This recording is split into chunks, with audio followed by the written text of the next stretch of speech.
Faced with Di Feiwen's questions, Liao was silent for a long time, but then he grinned and replied, "In fact, Su Changfa and a lot of immortal cultivators who were captured by us raised similar questions. I can't help but wonder if all immortal cultivators have received the same brainwashing procedures to deceive other people with extreme dilemmas. Of course, I thought about such questions before and was even caught in a predicament, feeling that the immortal cultivators' theories had a point, too. But on second thought, when such dilemmas take place, all the choices are wrong choices and will make me fall into the logic of your fallacy.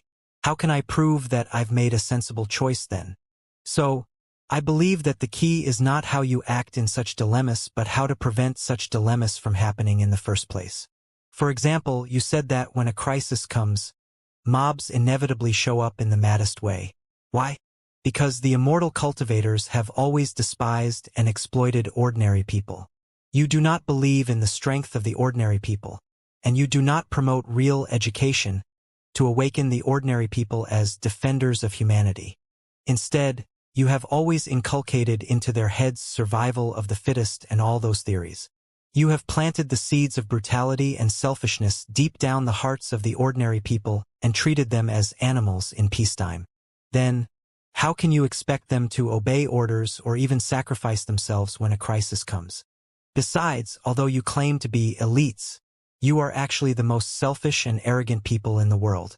I believe that when a crisis comes, the guys who are willing to sacrifice themselves like Bloody Spear Zhou Tailong are few, aren't they?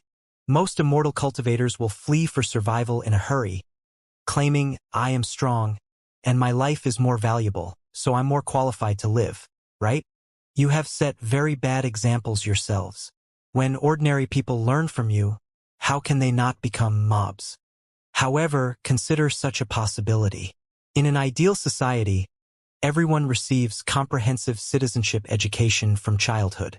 They will understand that whether or not their spiritual root is awakened and no matter how strong they are all defenders of the civilization of mankind with unshakable responsibilities on their shoulders.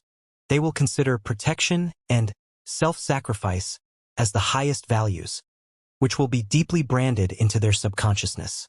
In the meantime, they will always maintain a sense of alert. Even before the crisis arrives, they will have performed a lot of drills to deal with emergencies with the combination of grand illusionary land and real-life rehearsals.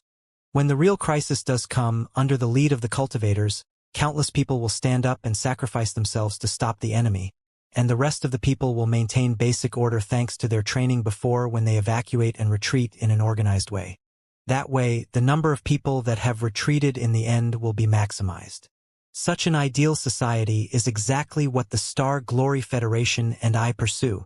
Di Feiwen stared at Liao. For what you described to happen, Commander, how high will the average moral level of this ideal society need to be? Won't everyone in it be a saint? The progress of civilization naturally means a higher and higher moral level, Liao said solemnly. But of course, this is just our vision or dream. To build a world where everybody is a saint is even more difficult than to destroy a world. However, we still have technology. I believe that technological progress will make up for the underdevelopment of morals and help us avoid as many dilemmas as possible. For example, the second dilemma you raised just now, the question of saving the specialist of power rune arrays or the little girl. At first glance, it is indeed a very cruel choice. It does not feel right to save either of them. But on second thought, to make the choice so cruel, you have intentionally set up a lot of premises. For example, the engine compartment of the starship is malfunctioning, the space and resources on the starship can only save one person, the time is too limited to prepare a second starship, and so on. What if those problems do not exist? What if we are able to build starships with greater capacity and resource recycling efficiency, allowing us to take both of them? What if our engine compartment is more stable and boasts advanced self-examination and self-maintenance methods? What if there is a mysterious wisdom succession technology that allows the specialist of power rune arrays to pass on his knowledge to the little girl? What if the technology of human virtualization prevails, and the specialist of power rune arrays can extract his own soul and crawl into a ring on the little girl's finger when his physical body cannot be taken away, leaving as an old grandpa?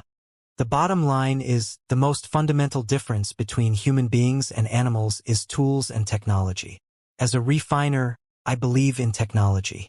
Technology is certainly not an elixir, but the progress of technology can indeed solve a lot of problems, prevent us from making cruel and painful choices, and make our world a more civilized and beautiful place.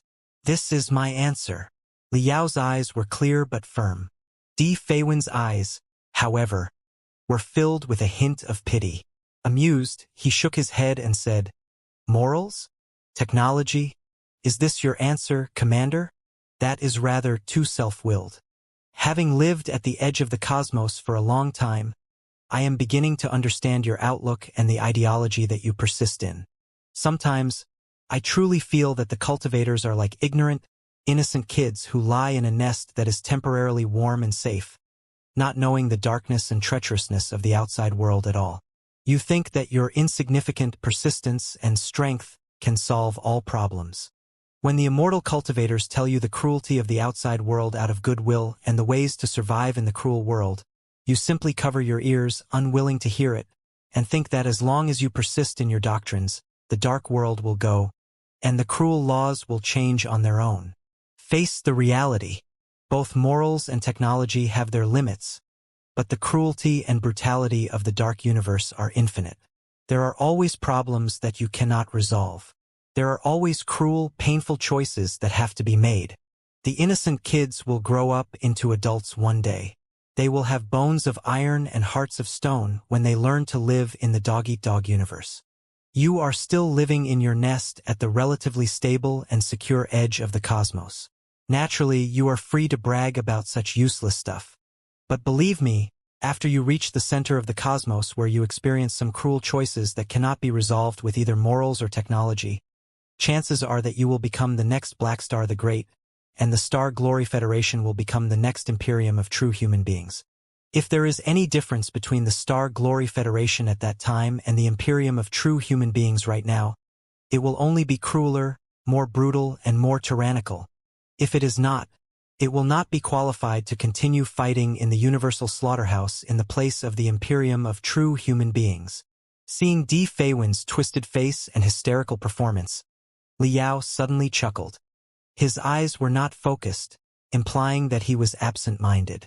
Di Feiwen was slightly dazed. He seemed to be rather angry, which was rare for him. He asked solemnly, "What are you laughing for, Commander?" "Nothing, nothing. I suddenly thought of a joke from a long, long time ago that was not very funny." Liao shrugged. "Ignore me. Just go on." "A joke?" Di Feiwen frowned. "Does it have anything to do with what we are discussing?" "Well, perhaps not. I just couldn't help but laugh when I thought of it. Please do excuse me." Liao squatted on the ground and said, "The joke is about the solution when one encounters a tiger. It is common sense that most tigers are fond of attacking people behind. Once they bite the main artery on the neck of a human, one attack will be enough for them to finish the victim. Therefore, if an ordinary person runs into a tiger in the wilderness by accident, they must not turn around and run away in panic. Naturally, they also must not kneel on the ground and beg for mercy with their legs shaking, thinking that they can survive the disaster as long as they are humble enough in front of the animal and even turn themselves into the tiger's lackeys or slaves. All such attempts will be futile and they will be dead for sure. The correct approach is to confront the tiger by widening their eyes, waving their hands, and roaring as loudly as possible. If there are tree branches or twigs around, just pick them up and even poke them at the tiger brutally. While poking, they must also shout at the top of their voice to declare their resolution. For example, "You fucking filthy tiger, come on and eat me if you have some balls." It's all up to their own vocabulary. Di Feiwen blinked in confusion for a long time and frowned harder and harder. "Wait, you said that a strengthless ordinary person encounters a tiger in the wilderness, didn't you?" Liao nodded. "Yes." Di Feiwen was baffled. "What then? They can escape the tiger with twigs and cursing like a vixen?" "Not exactly," Liao said. "But at the very least, they will die with dignity in such a way." Di Feiwen. "Well, is it a bad joke?" "I said that it was a joke that was not very funny." "Please wait a moment, Commander. I am still trying to understand how it is funny at all. In fact, Liao said, I did not laugh because the joke was funny. It just occurred to me that the dark universe and all the magnificent beings in it, the Pangu clan, the extraterrestrial devils, or other bizarre alien species, might be a bunch of tigers, and the civilization of mankind is an unlucky guy who has come across them in the wilderness. Then, the immortal cultivators like you focus on how to escape the tigers, by resorting to any means necessary and abandoning and twisting everything. You would even give up the essentials of human beings and change from inside out, living on as the lackeys and servants of the tigers. The cultivators, on the other hand, focus more on something else. We consider how to die with dignity. Dumbfounded, Di Feiwen was at a loss for words. His dilemmas had always gone unchallenged in the past. It had never occurred to him that they would be stalled by a bad, irritating joke. Calming himself down, he sorted out his messy thoughts and said, Where there is life, there is hope. Survival is what matters most. In any case, we must live on. We may be deformed and even end up as lackeys of the tigers, but so what? If we are alive, there will be hope for a comeback. Revenge is a dish best served cold. As long as we wait patiently and swallow all the humiliation, we will certainly be able to beat the tigers to death, and then we can always change back to what we used to be. Won't that solve the problem? Looking at the flapping red flags below the mountain, Liao said softly, No. A lot of mistakes can never be made up for once they are made, and many things can never change back to what they were once they are changed.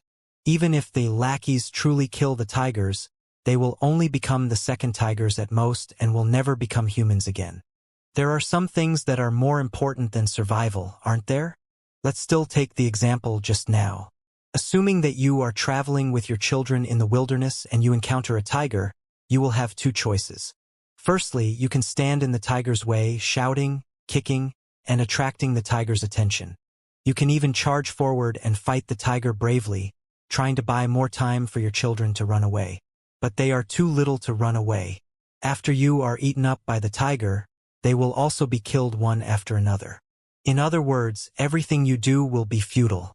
The best you can do is make your family die with dignity. Secondly, you abandon your wife and your children and run first. You can even throw your children at the bloody maw of the tiger. As an adult, your speed is higher. While the tiger is enjoying the delicate flesh of your children, there is a 1% likelihood that you may survive. According to the so-called rationality of the immortal cultivators, naturally, the second choice ensures the greatest good for the entire team. After all, everything is unlikely to survive in the first place. It is perfectly reasonable to make your children make contributions by helping you gain a slim chance of living. However, ask yourself this. If you make the second choice and send your children into the tiger's mouth to get yourself more time, will you ever be able to become who you were? Even if you discover a primeval relic after surviving the tiger where you pick up marvelous arts, allowing you to slay 1,000 or 10,000 tigers in the wilderness, before you find 100 beautiful women to give you hundreds of children, will you go back to who you were? Will you still be the same as the past? This time, it was Di Feiwen who was lost for words. Liao smiled and said, Besides, the odds of surviving the tiger can't be as high as 1%. As you put it just now, the universe is a boundless dark forest, frequented by countless tigers, vipers, scorpions, and other ferocious beasts. Even if you escape from a tiger's attack through such a vile method, there's a 99% likelihood that you will immediately run into an even more brutal and terrifying monster. Isn't there? If you think about it, it will be extremely easy to conclude that compared to the short history of mankind and the 3,000 sectors that we have explored, the whole universe is close to infinity in terms of both time and space. In the infinite time and space, countless magnificent beings that are too strong for us to resist or even imagine must have been born. They are not deities and devils. They are the creators of deities and devils, or the creators of deities and devils. For any civilization, eventual destruction is a highly probable event. The hope of eternity is so slim that it borders on zero. Then, what's the use of you changing yourselves humbly and humiliatingly, demeaning yourselves to be lackeys, animals, cockroaches, and locusts? Can you escape from the dark forest and live an eternal life if you do that? You can't. Faced with the boundless universe, we are like the ordinary people faced with a tiger in the wilderness. We will die if we fight. We will die if we run away. We will die if we curse it at the top of our voice. We will still die if we shit ourselves and even send our children to the animal dutifully. Since we are all going to die anyway, why don't we choose to die with dignity? Let's just take the Imperium of true human beings for example, which has turned itself into such a hideous country under the guidance of the true path of immortality. But so what? Does it help? After 1,000 years of fighting, you haven't even finished a minor alliance of the Holy Covenant yet. The future of the country is gloomy. Even if you do defeat the alliance of the Holy Covenant, you may be faced with the dual threats of the Pangu civilization and the extraterrestrial devils. Even if you deform yourselves and transform yourselves into iron cockroaches that are completely different from mankind of the past, allowing you to crush the Pangu civilization and the extraterrestrial devils, then what? The universe is infinite, and there will be countless stronger forces and beings. The day will come when a godly civilization that even iron cockroaches cannot take care of. It will erase you completely in the most casual way. D. Feywin's eyes lost focus, and he thought in a daze for a long time. Taking a long breath, he said, I thought that you did not understand the darkness of the universe. I was terribly wrong. It never occurred to me that you are even more pessimistic than the immortal cultivators. You have almost seen the deepest darkness of the universe. The immortal cultivators still hope to struggle and strive to change ourselves by following the law of the universe so that we can live on in the cruel world. I didn't know that you had even completely abandoned the slim hope and lost all desire to survive. All you are thinking of is how to die a heroic death. I really don't know how I should comment on that. You're wrong again. Liao smiled, baring his white teeth. Of course, the cultivators can see the darkness of the universe, but we can also see the flickering light hidden in the darkness. Although eventual destruction is a highly probable event, it is possible that our path will last longer than your true path of immortality. Oh, D. Feywin's eyes glittered. Where is the light from? In the past, Liao said. I was once caught in the impasse of the so-called dark forest, too, and thought that it was practically impossible to crack the trap. Ordinary people such as us are unlikely to survive since we are traveling in the wilderness teeming with tigers. However, when I thought of the joke about dying with dignity, I suddenly had a vague epiphany. Who says that we are walking alone in the dark forest, surrounded by only tigers? No, the universe is vast, but we are not alone. D. Feywin narrowed his eyes. I don't understand. It's simple. The metaphorical tigers refer to the alien civilizations that are stronger than the civilization of mankind and are malicious enough to destroy us, right? Liao said in excitement. However, who says that the alien civilizations must be wolves, leopards, lions, or other monsters that are determined to destroy us? Yes, according to the law of survival of the fittest in the dark forest, the alien civilizations are supposed to destroy or enslave us in order to exterminate the threat of a chance of 1/1000th while it is still in cradle. But what if they want to die with dignity too? Look, if they are civilizations that are far stronger and more advanced than us, their logical thinking abilities must be much higher than ours, right? Then, if even I have realized that death is inevitable no matter how we struggle, and we might as well die a dignified and valiant death while maintaining our original appearance and most precious beliefs, how could those civilizations have never thought of it? If a highly developed civilization decides to die with dignity, it will possibly extend olive branches of friendship and communication to all directions to edify, help, and protect the weaker civilizations. Then, it will not be a tiger but a teacher and a comrade that we can trust and fight side by side with. There must be thousands of civilizations in the boundless universe. If only one or two of them decide to die with dignity, they will naturally be swallowed by the darkness around them soon. But if 10, 100, 10,000 civilizations all choose to die with dignity, to communicate with and help each other instead of attacking one another, it is possible that none of us will die. It is possible that we will drive away the darkness of the universe and fill it with light. Isn't it? D. Feywin eyed Liao as if he were mentally disabled. Ignoring him, Liao went on even more passionately. The civilization of mankind is still too weak right now, and it is practically impossible for us to burn down the entire dark forest on our own. But I do not believe that we are fighting alone, or that we are the only civilization who consider that dignity is more important than survival. Or rather, in my definition, so-called civilizations are established to protect something that is more important than survival. Perhaps, in places where our eyes can't reach, the dark forest is already on fire. What we need to do is join the team of arsonists and ignite the most critical spark to make the fire spread to an uncontrollable extent. Who says that it is not a possibility? Of course, if there is indeed such an alliance of arsonists made of universal civilizations who hope to die with dignity, it must require certain conditions to join the alliance. At the very least, I don't think that the immortal cultivators will be qualified to be members of the alliance if you continue evolving in the direction of iron cockroaches and armed locusts. This is what I want to express. No matter how much you roll your eyes, I don't care about what you think. All in all, I will just walk down my path and carry out the ideology of the cultivators until we march out of the 3,000 sectors of the civilization of mankind and reach a greater, vaster universe where we will find arsonists and show them the dignity and pride of mankind. We will tell them that even if we are far inferior to them in terms of strength and technology, our minds are as powerful and noble as theirs. When our eventual destruction comes, we will also protect the things we value most with all our courage, wisdom, and resolution and fight until the end valiantly. Di Feiwen was still silent, but he did not disguise the objection and disdain in his eyes at all. Liao said with a smile, "Do you think that the ideas of the cultivators are a bit childish?" "Yes," Di Feiwen replied. "It's the most childish thing I've ever heard." Indeed, the immortal cultivators' ideas are perhaps more mature, more rational, and better adapted to the cruel universe. But I do not like it no matter what and would rather stay foolish and naive forever, Liao said.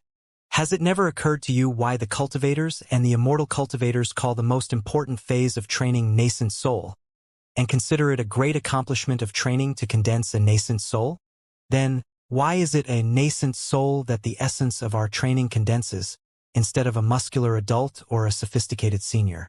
Perhaps, by training, we are actually building up the pure heart that we are born with, and we can only finish what we started by sticking to what we believed in at the beginning, right? What's wrong about being childish? We are young and vigorous at least. For the immortal cultivators, who are grown-ups, that have memorized all the laws of the dark universe by heart and fused them deep into your bones and blood, you look indeed mature, but you are not far from decrepit. It's been only 100,000 years since the civilization of mankind was born. We are still a very young, adolescent civilization. It is not appropriate for us to believe it is the world, not us, that is wrong. Let's make something big to stun all the civilizations of the universe. Don't be so lethargic and unmotivated at such an early phase. While speaking, Liao opened his fingers and patted on Di Feiwen's shoulder hard. Di Feiwen grimaced under the patting. Amused, he said, "Commander, I really don't get whether you are really innocent, childish, reckless, and stupid, or you are a great sage who pretends to be an idiot." "Of course, I am a great sage who pretends to be an idiot," Liao said. "Isn't it universally known?" Looking at Liao's matter-of-fact face, Di Feiwen took a deep breath and was unable to say anything. Behind them, Speaker Chui Lingfeng of the government in exile of the Star Ocean Republic finally could not help but chuckle. "Speaker Chui, you've come at the perfect time." Liao waved hands at him. "What do you have to enlighten me regarding my discussion with General D?" "I dare not say that it is enlightenment, but I do have some opinions."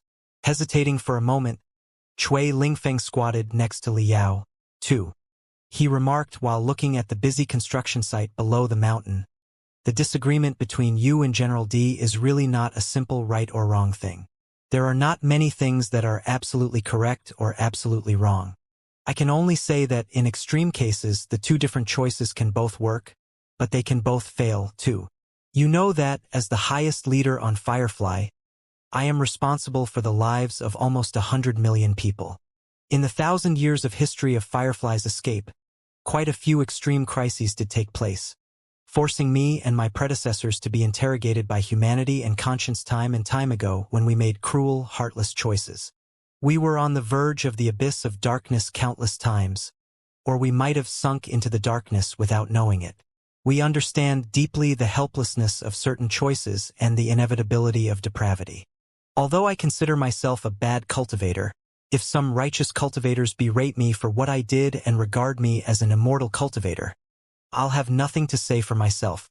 After all, cultivator or immortal cultivator is not a tattoo carved on our forehead. It only takes the blink of an eye to switch between them. Therefore, I understand everything that General D said very well. I am not qualified to comment whether or not their theories are correct, either, because when faced with enough pressure, anybody can become an immortal cultivator. Nobody knows it more clearly than I do. What I am saying is that, while your theory and General D's can be both correct, if there are two worlds that are supported by your theories respectively, I would prefer to live in the world of cultivators instead of General D's world of immortal cultivators. Moreover, I would like to work hard and make any sacrifice to develop the world of cultivators into a stronger, more beautiful place. As you said just now, everybody dies. In many cases, eventual destruction is unavoidable. But whether or not we can face death with rationality and dignity marks the difference between civilization and savageness. We have seen many kinds of deaths on Firefly. Some people resisted meteoroids with their crystal suits and filled the cracks in the shell of the starship with their bodies, eventually fusing with it, in order to protect the civilians. Some murdered ordinary people when there was a shortage of food and stole the victims' food rations, sometimes even cutting and hiding the victims' bodies. But despite all the schemes and evil deeds, how much longer can they survive when a real great catastrophe comes? Even if they catch their breath for another decade while soaking in the poison of darkness, will life be comfortable when they are troubled by their conscience day and night? General D, the immortal cultivator's theories may have their correct side, but I do not want to discuss if it is correct right now. I only want to ask you to give it a thought. Assuming that the world of cultivators that President Lee just described has a 1/1,000,000th chance of being established, would you hope for your offspring to live in such a world, or to live in a world of immortal cultivators like the Imperium of true human beings? D. Feywin's eyelids shivered for a long time. He struggled to shake his head and said, "No, you can't succeed. The chance is too slim. You will never know until you try. When we escaped from the Imperial Terminus sector, we never thought that Firefly could escape for 1,000 years, travel through 3,000 sectors, and eventually get beyond the reach of the Imperium," Cui Lingfeng said with a smile. "As the vice commander of the Black Wind Fleet, you must have been through the war between the Imperium and the Covenant Alliance. So, you should know that on the battlefield, those who are scared of death will certainly die, but the bold, fearless guys actually have a slim chance of survival, right? If the immortal cultivators consider yourselves as the strongest warriors of mankind, how can you be so hesitant and full of misgivings that even the cultivators outperform you with their resolution and valor? Besides, even if we fail and die in the end, it will not be a big deal. Something will definitely be left behind: hope. Human beings are really strange creatures that are a combination of the most despicable things and the most honorable things. They may sink into the darkest abyss, but they can also emanate the light of hope in the filthy mud. Failure after failure and fall after fall, only to rise and try again and again. Every time, they are stronger than the last time and closer to civilization and wonderfulness. The Star Ocean Imperium, the Star Ocean Republic, the Imperium of true human beings, and the Star Glory Federation today have crashed into the wall, their head bleeding again and again. But the seeds of hope have always been planted to allow them to be reborn one day. I believe in the vitality of the civilization of mankind. Even if the naive cultivators of the Star Glory Federation fail this time, they will certainly leave something behind. Someone will inherit their last will one day and accomplish what they started. All in all, what we are doing right now is certainly not a pursuit of the impossible, but an attempt that will affect billions of people and even the entire universe. Today, we are building a new home from scratch, transforming Boneyard into ultimacy. Naturally, we considered if it would be occupied and even destroyed one day. But believe me, General D, even if ultimacy is truly occupied a long time in the future, It will not be the end of our civilization but the beginning of another great legend. Right then, a deafening explosion echoed in the continuous mountains opposite them. The hills that were surrounded by mountains suddenly brightened. Everybody felt that their horizon was lengthened. As it turned out, the constructors had performed the largest detonation so far, blowing up the folds that were dozens of kilometers long and paving a golden path inland. Smoke was rising, and red flags were flapping. Countless constructors were waving their tools and hats, cheering and dancing in wild joy. The scene was deeply etched into Di Feiwen's eyes. He looked at Li Yao and then at Cui Lingfeng. In the end, he narrowed his eyes and observed the world that was getting clear behind the smoke waiting to be conquered and constructed by mankind. Mumbling, "Then, let's just wait and see." More and more new blood was joining the Federation, the construction legions from the Black Wind Fleet, the millions of people from Firefly and the outcasts from the Dragon Snake Space Zone. But some people of the Federation were about to leave their home for their own beliefs and dreams. Right when the new settlements on Boneyard, the Water Crystal Sector, and the Forest Ocean Sector were being constructed heatedly, another batch of people was about to set off on their expedition, one that had to be pushed forward and could never be aborted if everything went as planned. For many reasons, the expedition was kept rather low profile. It was not promoted on a large scale, but it was perhaps even more meaningful than the expedition that the Federation would launch to the center of the cosmos one day, because it was an expedition of time for the civilization of mankind. It was a journey to the future universe in millions of years. That was the Tinder Plan, a great project of the civilization of mankind to spray seeds across millions of years. Although Professor Mo Xian had regarded the Tinder Plan as a disguise of his scheme, to deceive the leadership and the experts of the Federation, the plan itself was not fake at all, and the completeness of the project was quite high. The day that Professor Mo Xian activated his scheme, the first launch of the Tinder Plan could have been conducted smoothly. Although Professor Mo Xian was dead, Wei Qingqing and a large batch of spiriters who had dedicated their lifelong efforts to the Tinder Plan were still pushing the project actively. They would accomplish their original goal and allow their souls to sail into the universe millions of years later. Wei Qingqing was the most important woman in Li Yao's life other than Ding Lingdang. She was the one who had formed his belief for him. Now that she was about to embark on a journey with no return, Li Yao naturally returned to Hundred Flowers City and bade her farewell. However, after he did return to Hundred Flowers City after an exhausting trip and met Wei Qingqing, who was running final tests in the Tinder base, he somehow felt that his mouth was dry, and he did not know what to say. "Sister Qingqing, do you really have to leave?" After thinking for a long time, Li Yao only came up with a useless question. Wei Qingqing was still controlling a small, bird-shaped artificial body, but it shot out a vivid holograph, which was still the woman who looked like an orchid flower in an unvisited valley. She smiled and said, "Of course, it is the work that we have been dedicated to for years. How can we quit halfway?" "But," Li Yao blurted somewhat recklessly, "Professor Mo Xian only used the Tinder Plan as a disguise." "I'm afraid that you're wrong. I vaguely have a feeling that Professor Mo Xian's heart was actually quite self-contradictory.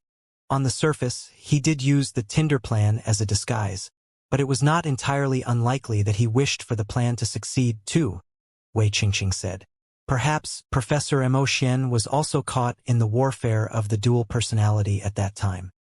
His personality that was corrupted by the extraterrestrial devil believed that human virtualization was the correct path, but his real personality hoped that mankind could get away from the extraterrestrial devils in a certain way and establish a new world millions of years away. In retrospect, if everything had been a disguise, it would have been unnecessary for him to devote so many resources and so much energy to push the Tinder Plan to such an extent. The bottom line is, I'm still willing to believe that something wonderful was hidden deep inside Professor Mo Xian's heart, even when he was most corrupted by the extraterrestrial devil. It was because of the flickering wonderfulness that he was able to break free from the extraterrestrial devil's control and regain his original self-awareness, shattering the enemy's scheme. Right now, I'm going to bring the wonderfulness of him and all human beings to the universe a long, long way in the future on an amazing journey. I almost can't wait anymore. In that case, Liao felt that his nose was itchy. He mumbled, "Sister Qingqing, safe journey. May you drift millions of years away swiftly, encounter a new life, and even create a brand new civilization." Haha, I should hope so. Wei Qingqing smiled, full of hope. I would like to travel to the universe millions of years away right now, too.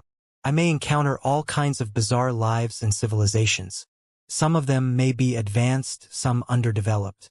Some of them may be similar to us, and some may have entirely different life forms, which will make it practically impossible to understand and communicate with them. But no matter how difficult it is, I will try to tell them the stories of mankind. I will tell them that such a civilization once existed. I will describe the wonderfulness, pureness, and brightness of mankind and will not avoid the darkness, the evilness, and the ugliness. I will tell them the staggering legends and the soul-stirring heroes. For example, the tales of Vulture Liao. Chances are that the unknown life in millions of years will make a statue for you after hearing your story. Well, Liao blinked hard, finding it hard to imagine what such a picture would look like. However, did you know? I actually have a small, selfish dream. Wei Qingqing stared at Liao and said, I hope that when I wake up again, I will not be faced with a cold, dark, and dead universe but one of liveliness and brightness where the civilization of mankind did not perish but joined the alliance of arsonists that you described. I hope that it survives stubbornly on the level of both time and space. Of course, mankind will be vastly different from what it is today. Chances are that it will have been completely merged into the alliance of arsonists and changed into bizarre forms. Maybe human beings will grow dozens of tentacles by then, or turn into meatballs that can expand or shrink freely, or have completely abandoned their bodies and move around in metal puppets, or have transformed into invisible waves that can travel thousands of light years in the blink of an eye through the four-dimensional space. But whatever they have become, whatever the social form and the relation between individuals are, they will remember that some of their ancestors fought for something wonderful and precious millions of years ago, and they are willing to fight for those things too. If I can see such a universe, it will be so great. We will work hard to make such a universe a reality, Liao said solemnly. Then, keep it up, little brother. Wei Qingqing suddenly extended her hand and touched Liao's head. She did not have a real body, and the so-called head-touching was nothing more than the shaking of some waves. But Liao could clearly sense her temperature and her giggle. Before Liao gathered himself, the light and shadow of Wei Qingqing were already gone.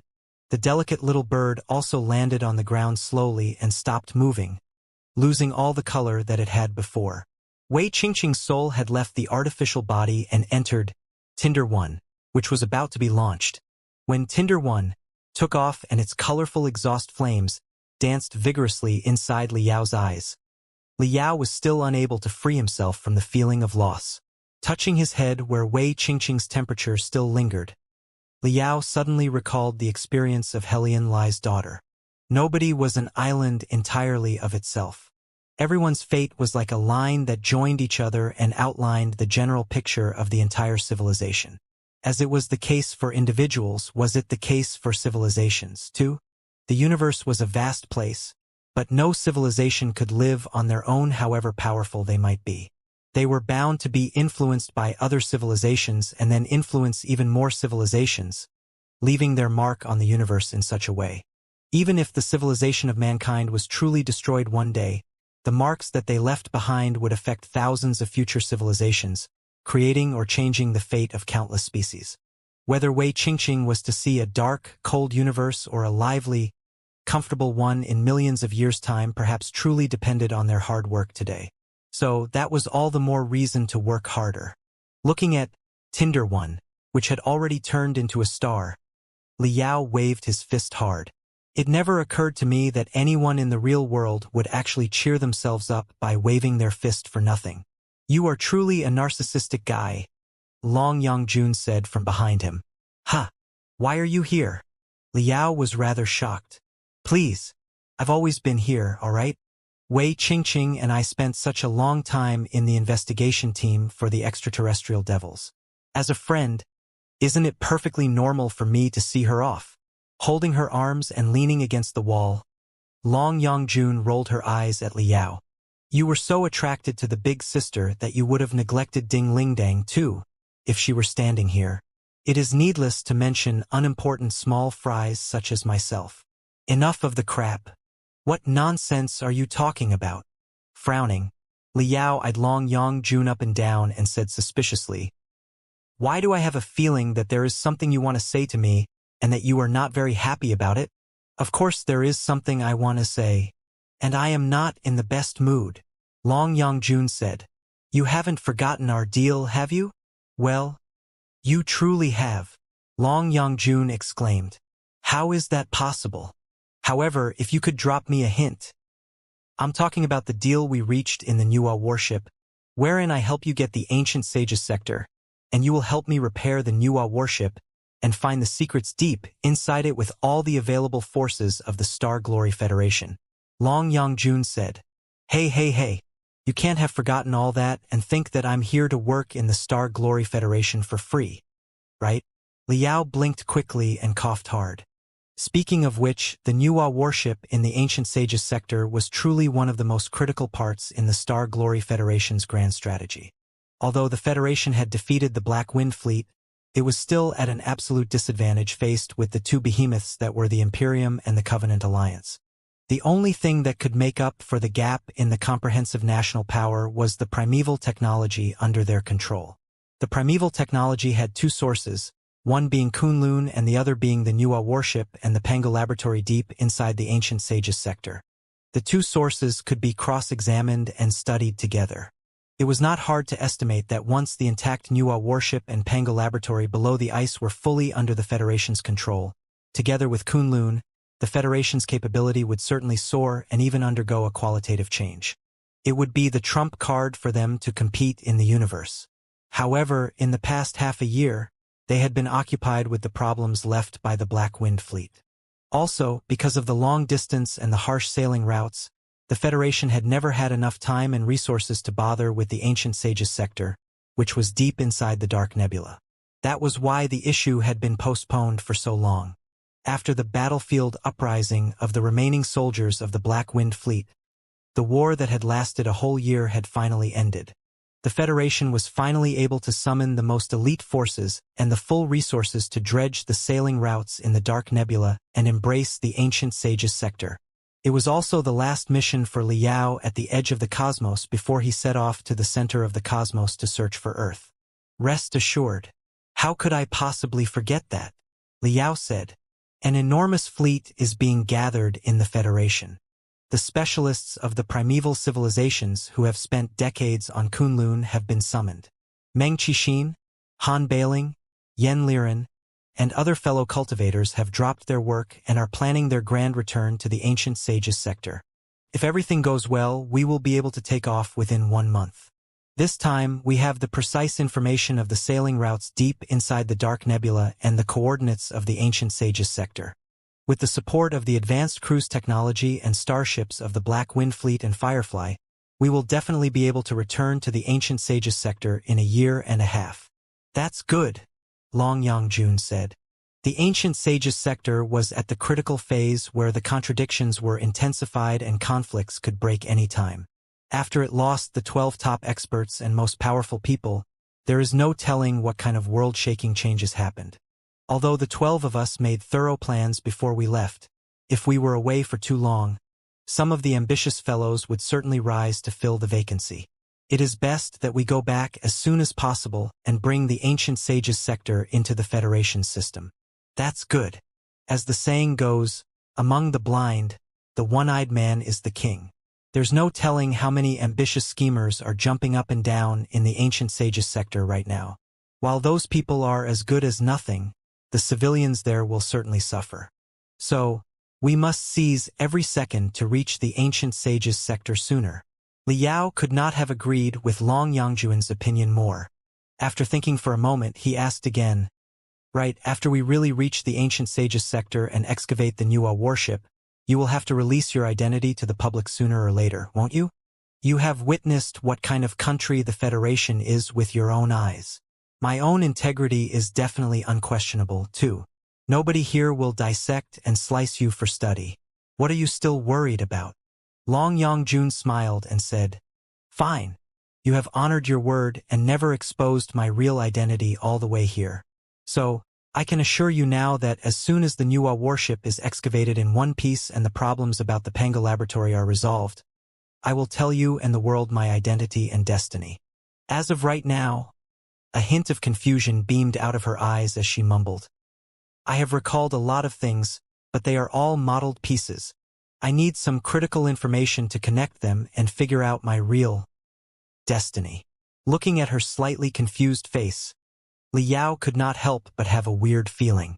Although he was the opposite of Long Yongjun in terms of appearance, background, or gender, he still felt that the elite warrior of the Nuwa civilization from hundreds of thousands of years ago was very similar to him. Looking at her, he felt that he was looking at himself in a mirror. Everybody had a destiny. Perhaps the aim of their life was to find and accomplish their destiny. Long Yongjun was approaching her destiny step by step. But what was his destiny exactly? Earth. My Earth? Li Yao shook his head hard, waving the blue planet into broken ripples. His journey had only just begun. It was not the time to consider Earth yet. He might as well focus his attention on the ancient sage's sector deep inside the dark nebula first. The war against the Black Wind Fleet had taken too much time after all. Even if they were lucky, almost 2 years would have passed by the time they returned to the ancient sage's sector again. What kind of changes could have taken place in the ancient sage's sector in 2 years when all the dominators were gone? On Angry Fire Mountain in the Mystic Sun State in the ancient sage's sector, the Mystic Sun State was at the center of the Great Qian Dynasty's territory, the heart of the 108 states in the world. It had been renowned as a transportation hub for 100 counties since ancient times. It was also one of the most prosperous and wealthy agricultural areas besides the convenient transportation, which further added to its military significance. Countless dynasties had risen from this place at the beginning. However, at the northwest border of the Mystic Sun State, Angry Fire Mountain was vastly different from the plateau that was only 1 river away. Angry Fire Mountain was almost 10,000 meters high, surrounded by steep, harsh mountains that stabbed into the clouds hundreds of square kilometers around. The valleys among the mountains had bottomless cracks that seemed to be leading to the deepest level of hell. From those cracks, surging red smoke spurted out all year around, keeping a high temperature in the local area. When people observed from the plateau, they would inevitably feel that the whole mountain was on fire. That was how the mountain got its name. Because of the harsh environment and the various kinds of ferocious animals of the fire class living deep inside the valleys and the fiery clouds, the place was respected as one of the most dangerous locations in the entire ancient sage's sector. Not only were the common folk reluctant to pass the area without a good reason, even the low-level cultivators had also to be highly vigilant when they were in the area. One moment of carelessness, and they would be absorbed into the fiery clouds and swallowed by the ferocious beasts. Even their ashes would not be left. However, that was all the history a few years back. 2 years ago, Angry Fire Mountain, known as one of the 10 most dangerous locations of the ancient sage's sector, had been trespassed on. Most of the ferocious animals of the fire class had either been killed or driven away. The rest of them had been implanted with barriers and runes, turning into domesticated animals at the service of the cultivators. On the cracks that were shooting out the fiery spiritual energy at the bottom of the earth incessantly, countless rune arrays had been established. Not only did they lower the temperature of the local area to an acceptable level for ordinary people, such rune arrays could also absorb the fiery spiritual energy and transform it into ever-changing, mysterious fire for tempering, explosives that were invincible in wars or various hot springs. Even the strengthless common folk could grow into muscular fighters if they strengthened their body by soaking in the hot spring for a long time.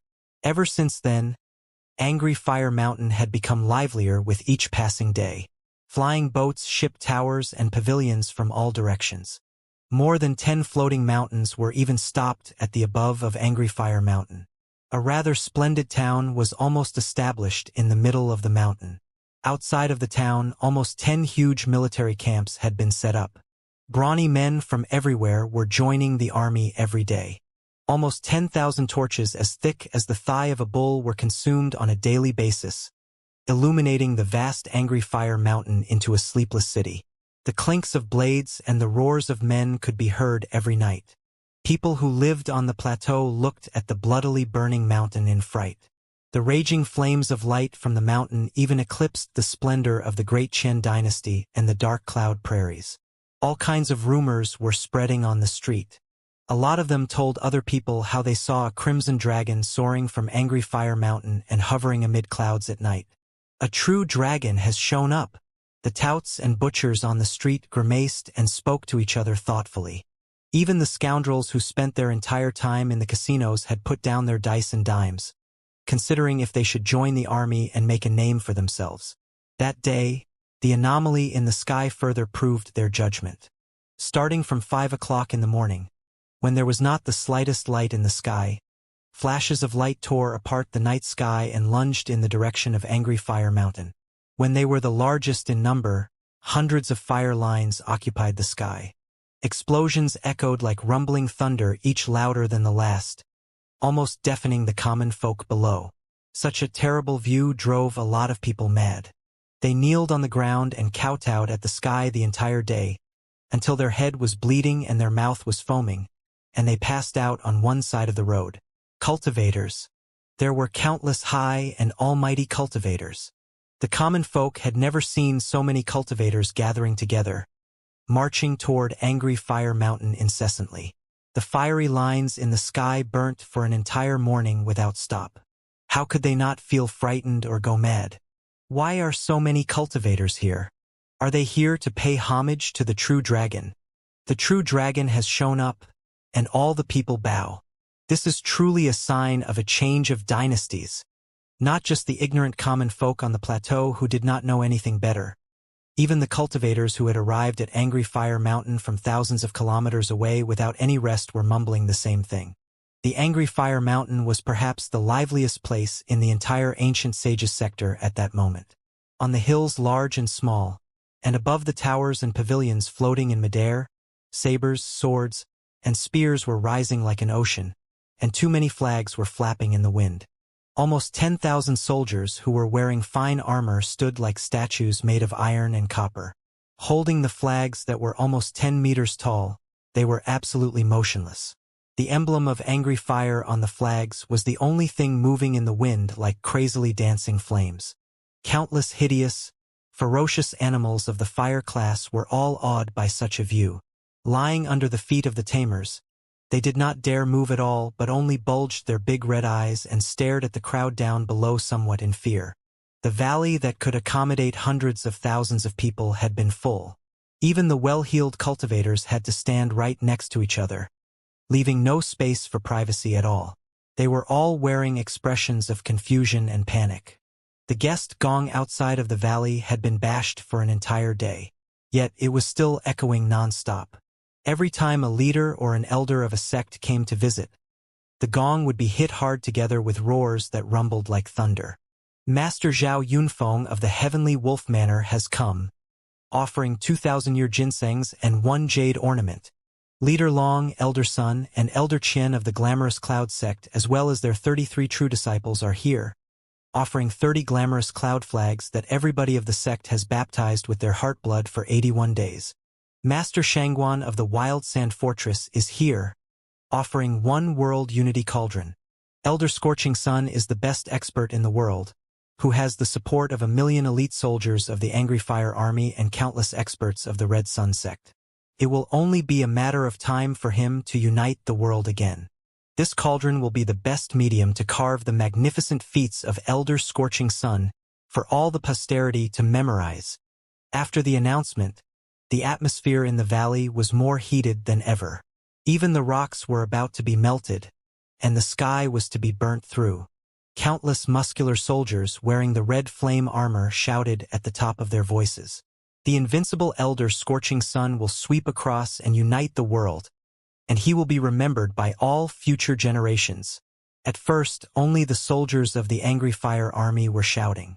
But very soon, the cultivators of the Red Sun sect, who were wearing crimson robes and glowing in redness, shouted with their faces blushing and their veins protruding. Under their aggressive eyes, the tens of thousands of cultivators of other sects could only grit their teeth to echo with them. For a moment, there was not a second voice in the hundreds of square kilometers nearby except for the echoes of the slogan. Elder Scorching Sun is invincible. Sweep across and unite the world, to be remembered by all future generations. Staying in the middle of the 100,000 cultivators, Fang Qingji echoed with the roars of flattery, but he actually did not think much about it. His face was somewhat blushing as he was suspicious that the fellow cultivators around would pat his shoulder from behind and scorn him at any moment. Well, if this isn't the renowned Green Willow Fang Qingji of the Running River State? Why has the magnificent Lord Fang come to this place after such a long journey to bootlick Elder Scorching Sun? However, despite all his worries, nobody did laugh at him aloud. He observed the surroundings in secret, only to discover many more high-level cultivators who were more famous than him, except that the masters, elders, and leaders were so solemn and concentrated as if they believed from the bottom of their heart that the influence of Elder Scorching Sun would last forever. Fang Qingji coughed for a moment and still felt that he was different from those around him. The Honorable Mr. Green Willow, whose extraordinary handsomeness was well known, ranked at the top of the 4 princes that were well respected in the Running River State. He was even a minor celebrity in the entire world of cultivators.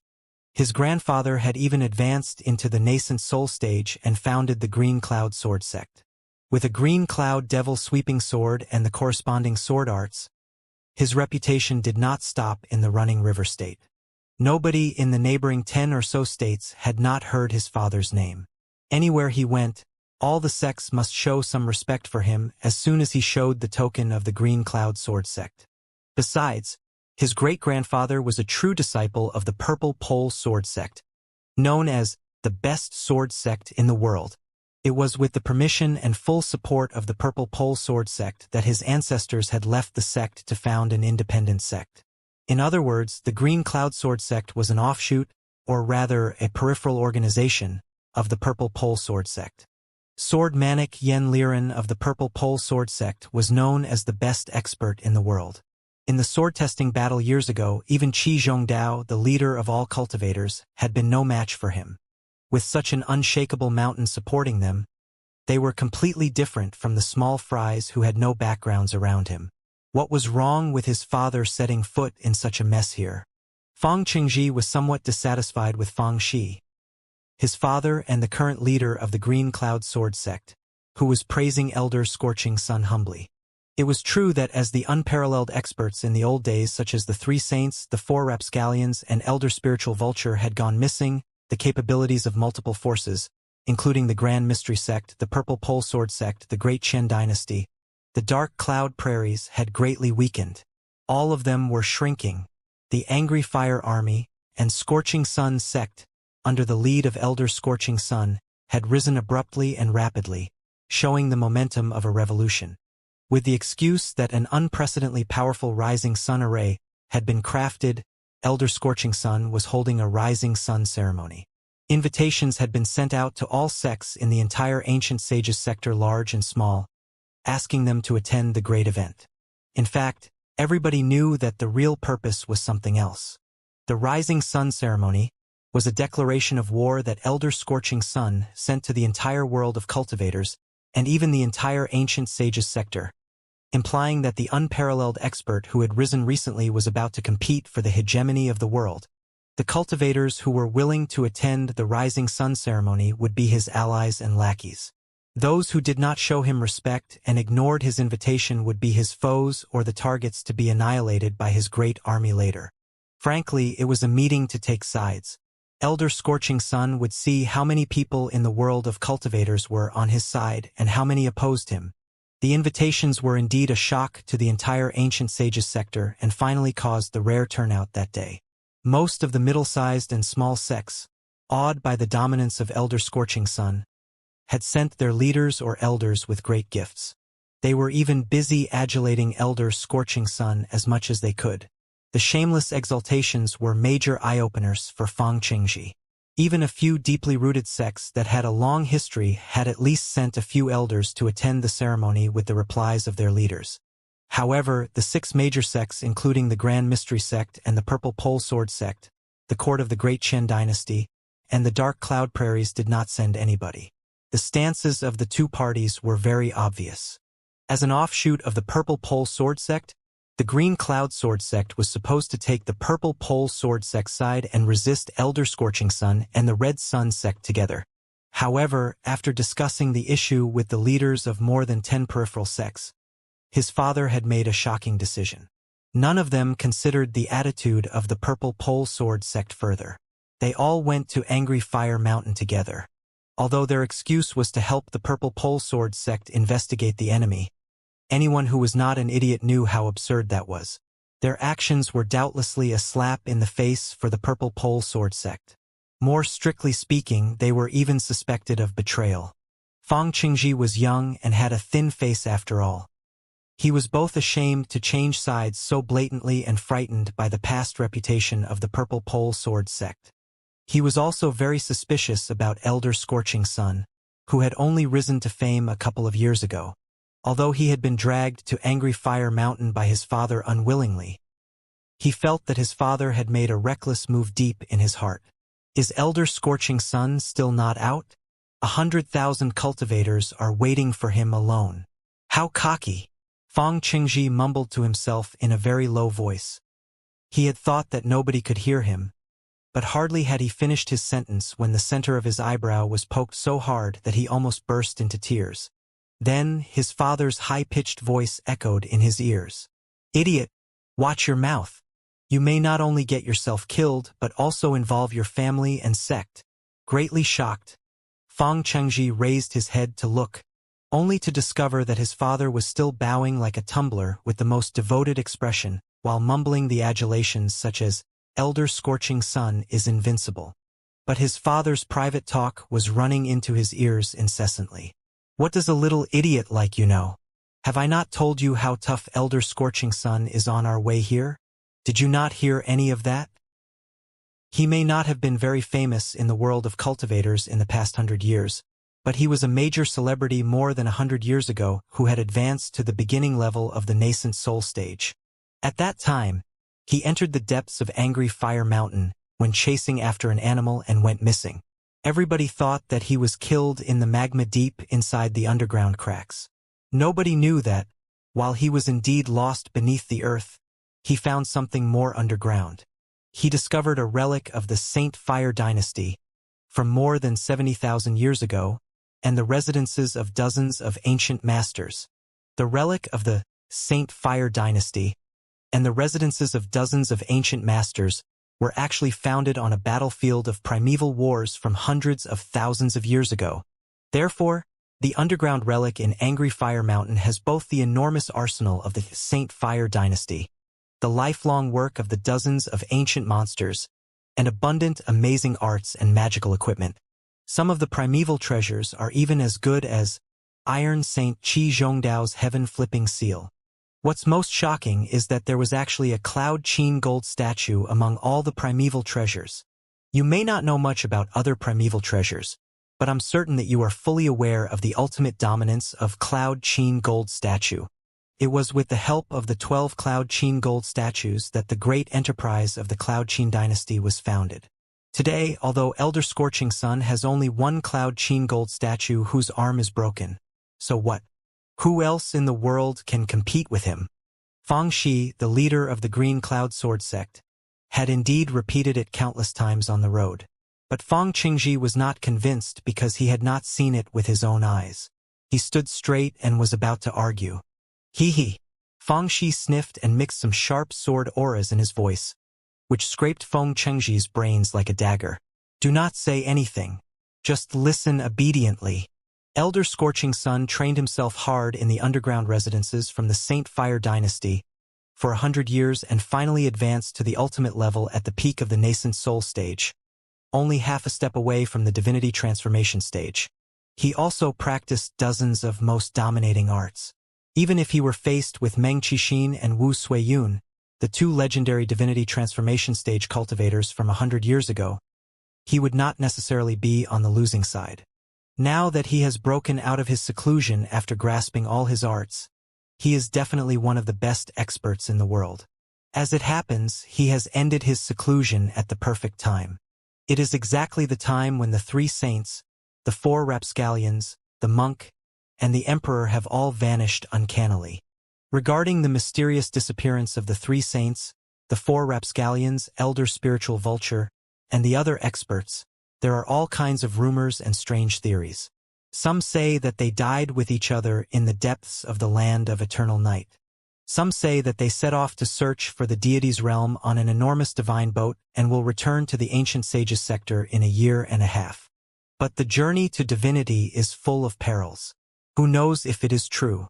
It was said that they would return in 1.5 years, but 3 years have passed, and there is still no sign of those experts. Perhaps they have already broken the void and forgotten all the affairs of the mortal world. Perhaps they have perished on the way to search for the deity's realm. Perhaps there has never been a search for the deity's realm in the first place, and they did perish each other in the land of eternal night. Their quest could be a false message released by their subordinates and disciples to stabilize the situation. Right? All in all, the world cannot function without a ruler. Now that the old experts such as the three saints, the four rapscallions, the monk, the emperor, and elder spiritual vulture are all gone, the ancient sage's sector is in dire need of new leadership. At such a moment, Elder Scorching Sun has risen with the cultivation only half a step away from the divinity transformation stage and a one-armed gold statue. Who is the destiny's son if not him?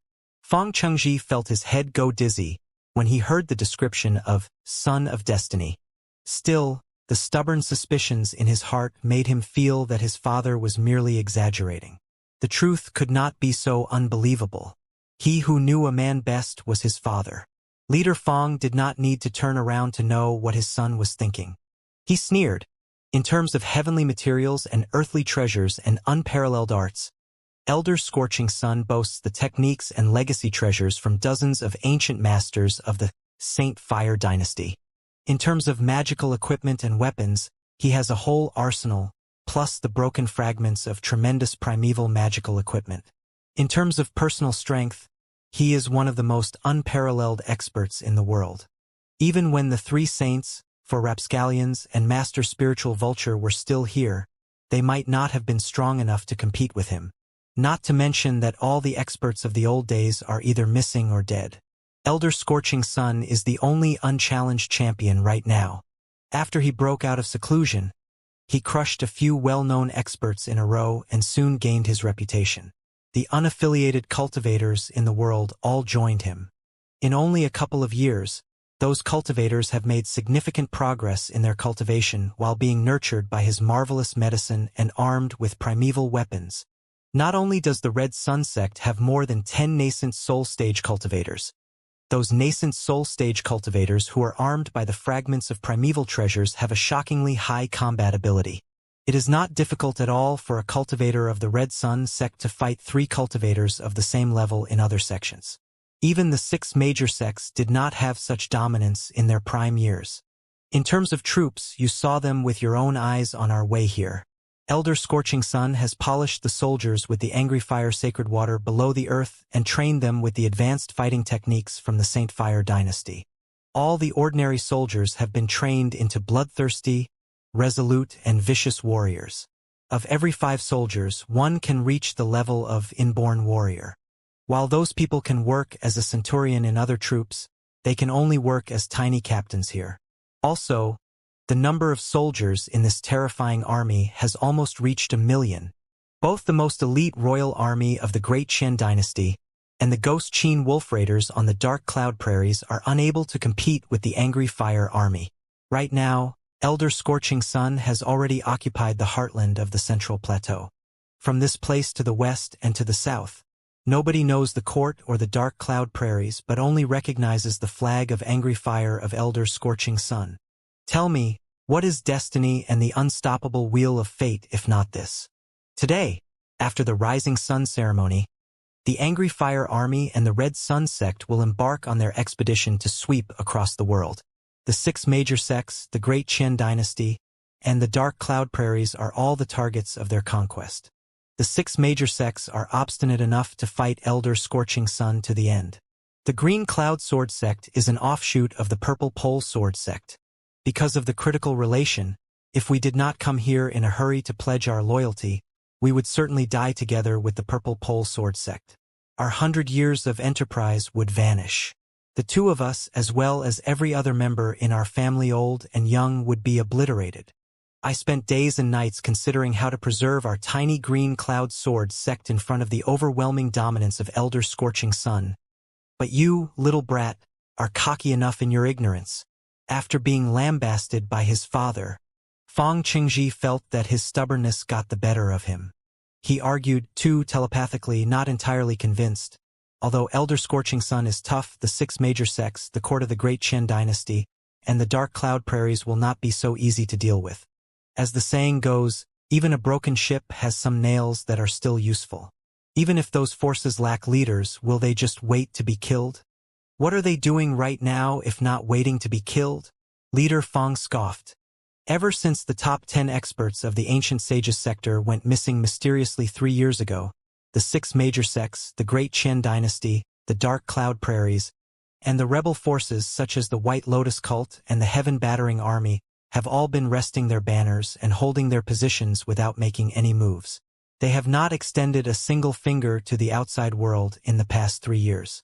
Even when Elder Scorching Sun rose abruptly and expanded on a large scale, even shitting on their heads lawlessly, they simply turned a blind eye to it and swallowed all the humiliation.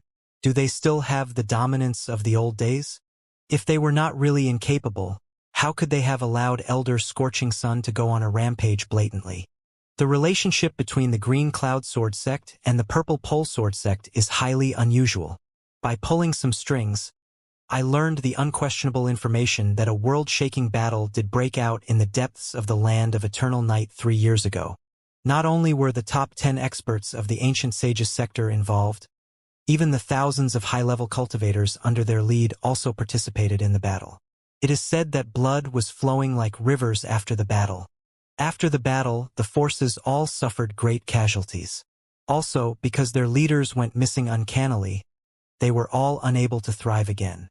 Before they slowly recovered, Elder Scorching Sun distinguished himself under the calling of fate and swallowed all their good fortune. Tremendous resources, land, folks, experts, and vassal sects took Elder Scorching Sun's side.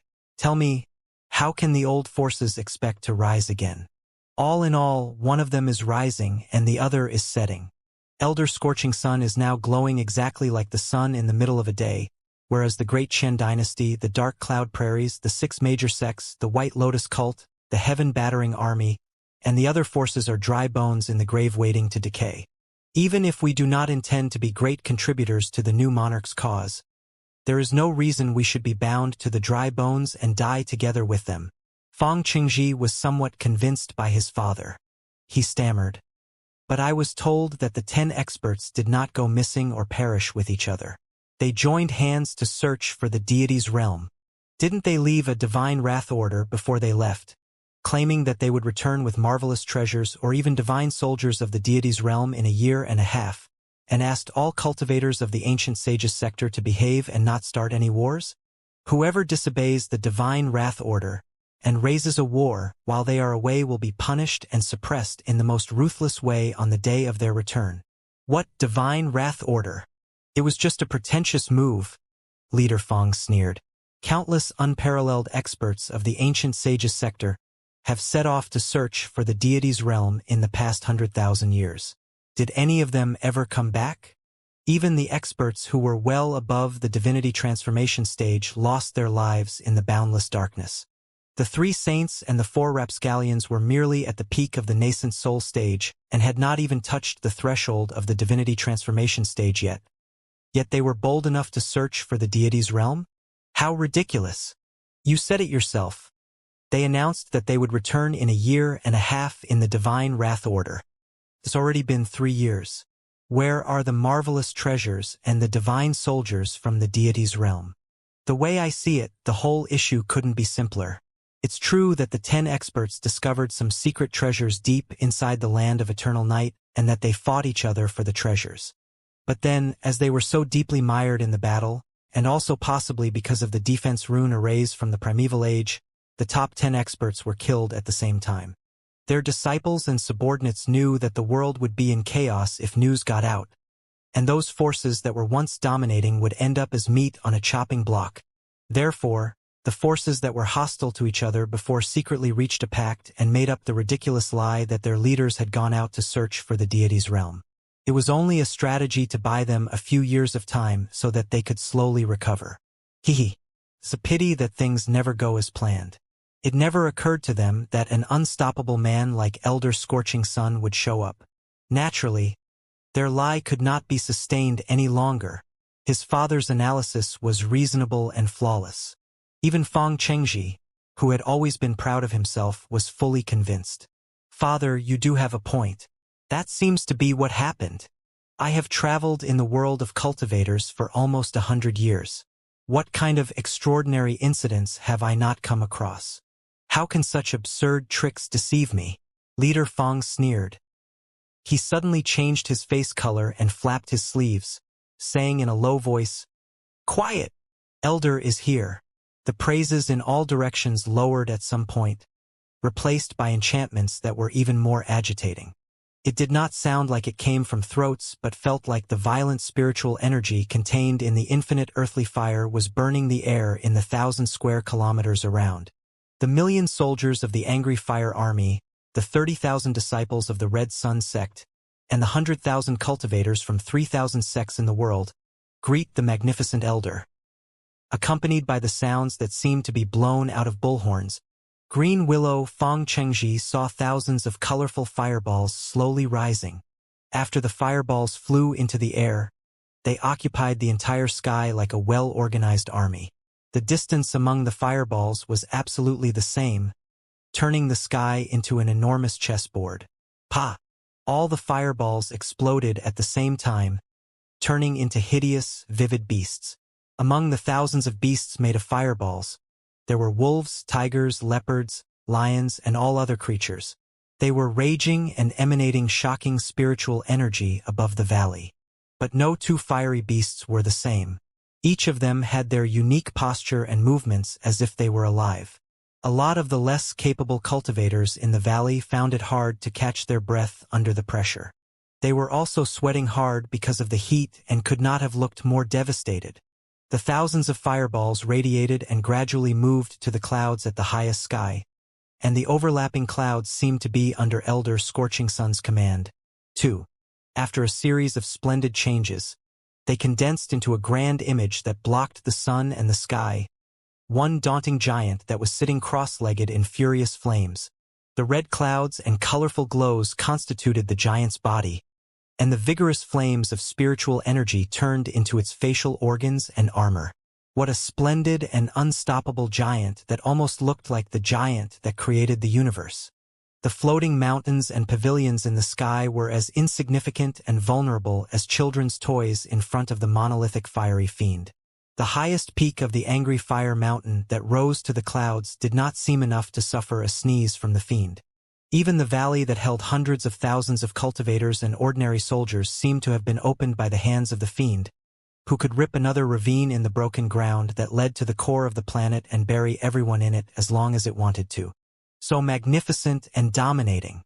Every hair on Green Willow Fang Chengji stood on end. He could not help but feel the deepest reverence from the bottom of his heart. It was not until this moment that he finally understood what his father meant by Son of Destiny. When light that was even more dazzling than the sun beamed out of the behemothic giant covered the entire valley, Fang Chengji truly felt that he, his father, and the elders of all the major sects had turned into ants, dust, and water drops that would be vaporized at any point. They could only obey but not resist, because they would be obliterated in the blink of an eye if they so much as grew the thought of resistance. That was the unparalleled dominance of Elder Scorching Sun, the strongest cultivator of the ancient sages sector. For a moment, Fang Chengji was almost dumbfounded. There were a lot of people who were as dumbfounded as him. The whole valley fell silent. The only sounds that were echoing now and then were the gasps of the panicked low-level cultivators and their clattering teeth. The fiery fiend extended its arms and grabbed two hills that were several kilometers away from each other. Then, it leaned toward the valley, building an overwhelming effect with the fire and clouds. Putting on a casual smile, it said, shaking the entire sky with its voice, "Please do excuse me for not greeting you earlier, fellow cultivators." The voices fell from the sky like a waterfall and bashed the heart of every cultivator, who felt that a pair of iron hands was pressing their shoulders hard to the ground. Some of the less capable cultivators could not help but feel suffocated, and they almost vomited blood. The fiery fiend released the hands that were holding onto the two hills. The marks that were furiously on fire on the two hills were clearly visible. Opening its hands, it laughed and went on. "Fellow cultivators, what do you think of my rising sun array? Is it magnificent enough?" Hardly had the voice died down when light and fire were flashing in the 100 square kilometers around the angry fire mountain, as if 10,000 volcanoes were erupting from beneath the earth. The fiery fiend's body, which could not have been larger, further expanded. Not only the armor around its body became gold and dazzling, it even grew 3 heads and 6 arms. The 3 heads were enshrouded in red, green, and purple fire respectively, and the 6 enormous hands were holding 6 fireballs that were even more violent than the sun. Outside of the fireballs, colorful arcs of light were dancing, each roaring like a ravenous dragon. A great wind was blowing inside the valley, as if an overwhelming river of magma flowed right above everyone's head. All the cultivators felt that their hair was standing on end, and their eyes were bloodshot. Their fingernails were cracking beyond their control, too. The rising sun array was as powerful as that. All the cultivators looked at each other in bewilderment, feeling that they were mired in a nightmare. Of course, they knew that Elder Scorching Sun could not have built such a magnificent image with his own cultivation. Even a real divinity transformation stage cultivator would have been barely capable of constructing such an overwhelming image of a fiend with all their cultivation. However, it was already an unparalleled view in the past 1,000 years, even if the effect was supported by the rising sun array in the underground relic of the Saint Fire dynasty. The so-called 3 saints and 4 rapscallions were truly incomparable to even Elder Scorching Sun's little finger, considering his dominance at that moment. Seeing that, the cultivators who were hesitating previously could not help but feel genuinely convinced. With tears in their eyes, they shouted at the same time, "The rising sun array is truly invincible. Elder Scorching Sun is invincible. Elder Scorching Sun's enterprise will last forever. Ha ha! Ha ha ha!" The 3 heads of the fiery fiend burst into laughter at the same time, and its 6 arms shook so crazily as if they were going to burn 6 holes in the sky. It remarked, "The dominance of the array is exactly like the future of my school.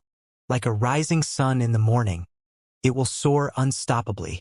Now that the fellow cultivators here understand the logic of following the trend instead of going against it, I will certainly not wrong you.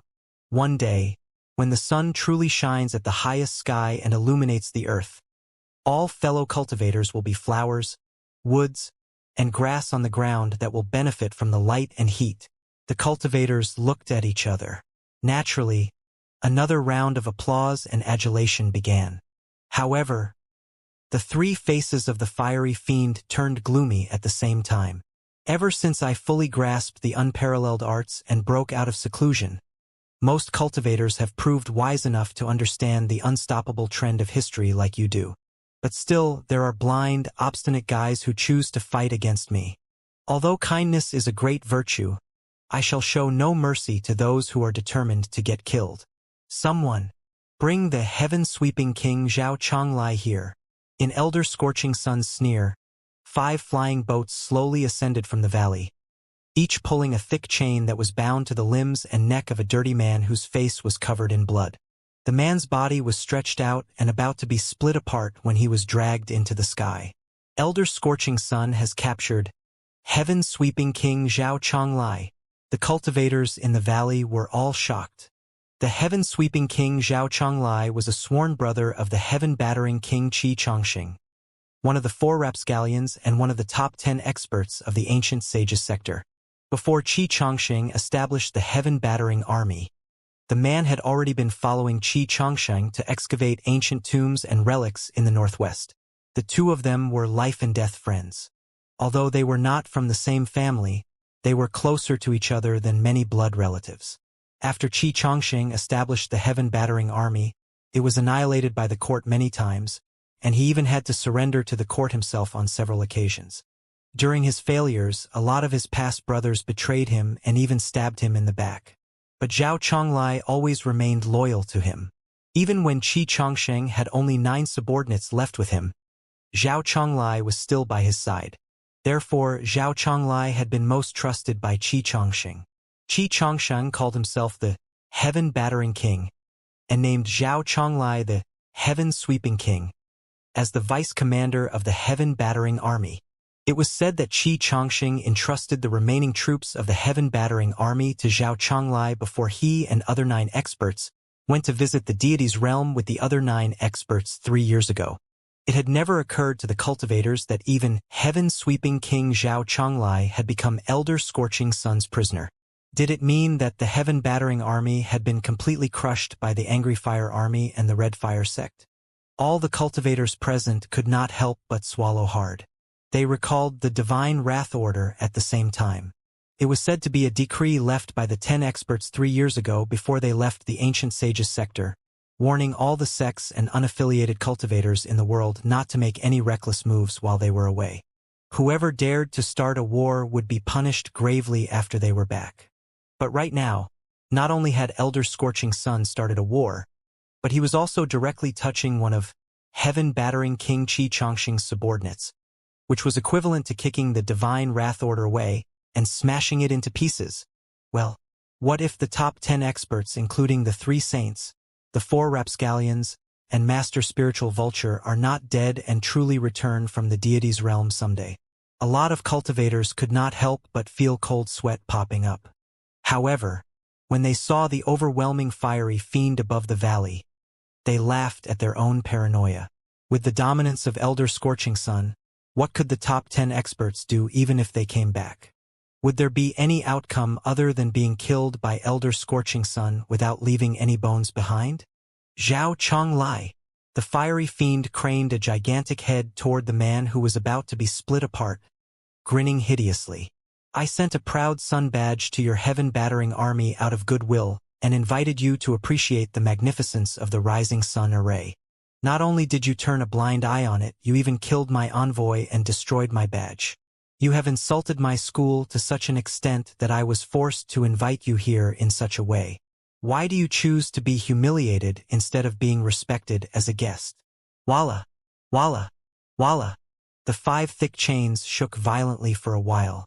Zhao Chonglai, whose hair was messy and whose face was covered in blood, finally gathered enough strength to spit out. He shouted, Elder Scorching Sun, you are the most shameless scoundrel in the world. Under the pretext of sending the proud sun badge, you were merely trying to figure out where I was so that you could launch a clandestine ambush.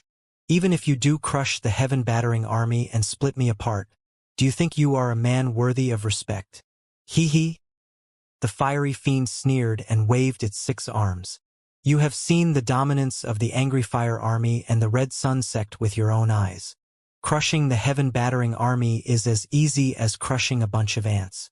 Had I not been sincerely inviting the famous Heaven-Sweeping King to attend the ceremony, and had you not been fleeing here and there like a wild rat, would I have been forced to resort to such a method?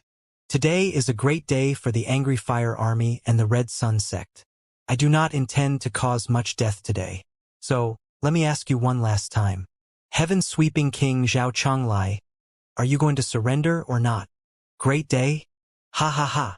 Heaven-Sweeping King Zhao Chonglai burst into laughter. You people who are as greedy as dogs and as stupid as swine do not know that death is knocking your door.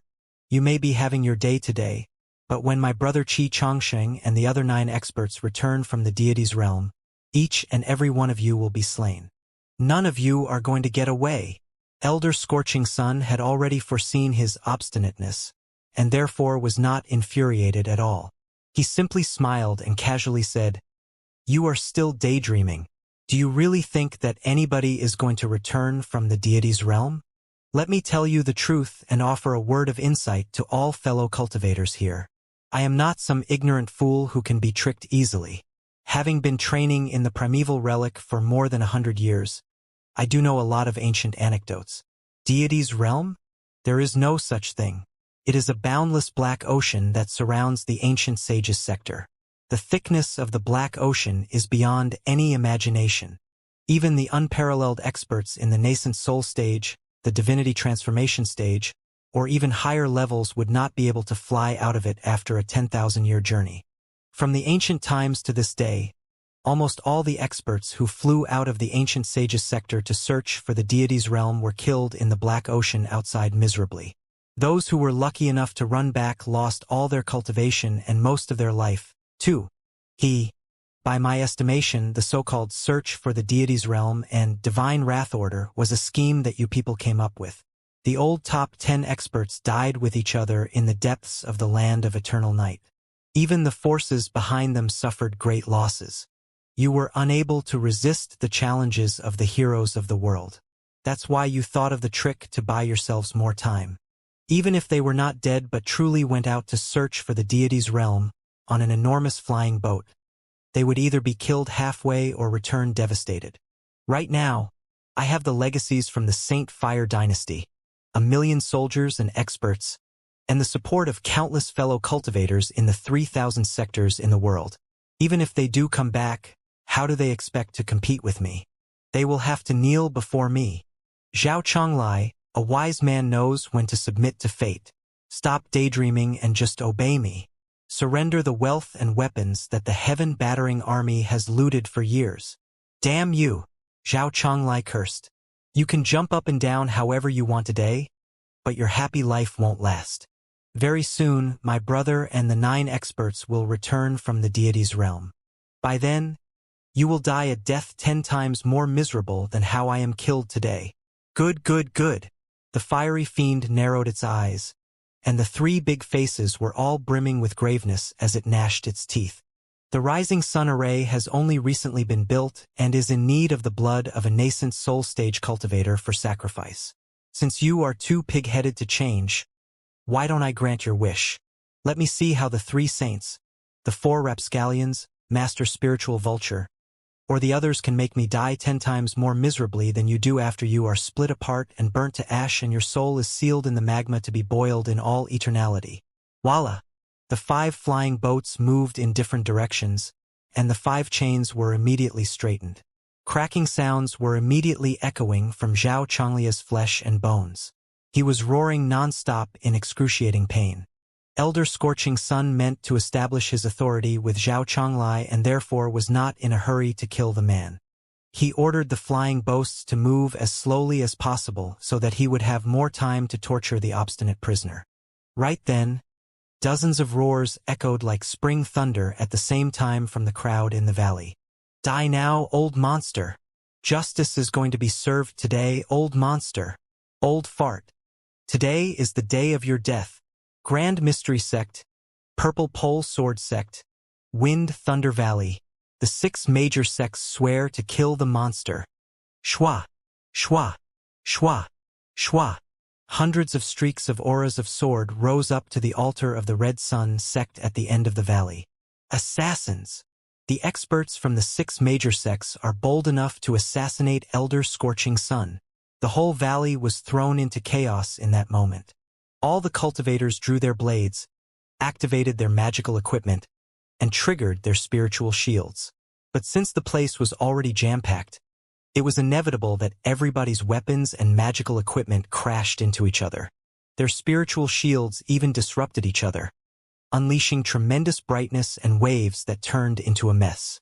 The fiery fiend in the sky was merely an image that Elder Scorching Sun projected through the rising sun array, not his real body.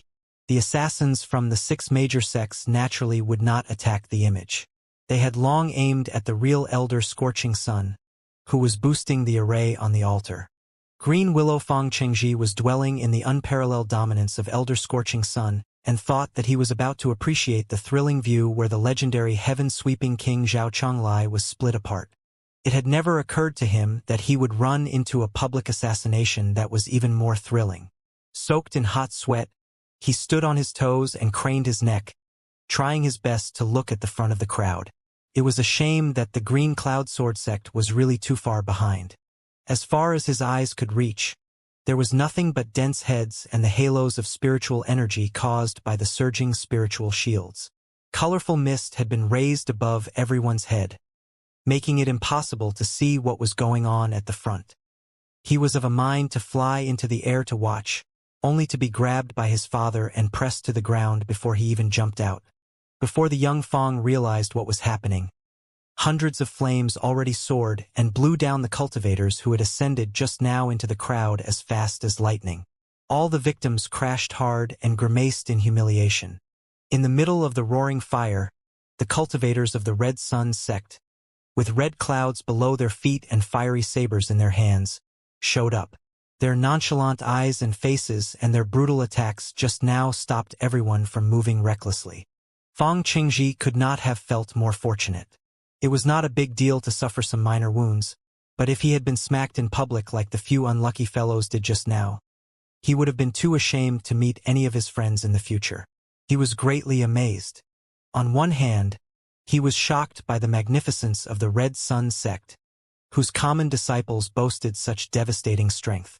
On the other hand, he was impatient to find out if the assassins were engaged in a fierce battle with Elder Scorching Sun.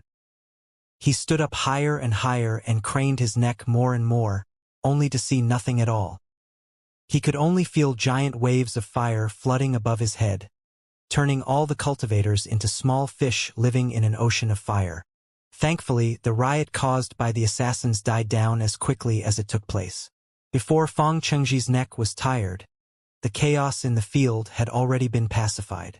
Above the altar in front of the 100,000 cultivators, almost 100 translucent fireballs rose up slowly, each caging an assassin. All the assassins were burnt by fire and penetrated by electric arcs, suffering excruciating pain. Dumbfounded, Fong Qingji was lost for words for a long time. He did not expect that Elder Scorching Sun's cultivation would be so high that he could not only capture hundreds of assassins alive in the blink of an eye but also cage them in the weird barriers for public humiliation. It was definitely dozens of times more difficult than killing the hundreds of assassins directly. The spectators whispered to each other. Soon, someone recognized the identity of the assassins. Grand Mystery Sect, Purple Pole Sword Sect, Wind Thunder Valley, Gold Armor Sect, Monster Taming Pavilion, Flying Spirit Island. They are all the disciples of the 6 major sects. They are also the most distinguished experts in the younger generation.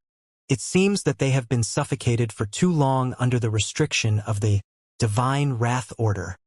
It's a shame that their opponent this time was Elder Scorching Sun. They did not know what they were doing at all. Have any fellow cultivators here seen how exactly Elder Scorching Sun attacked?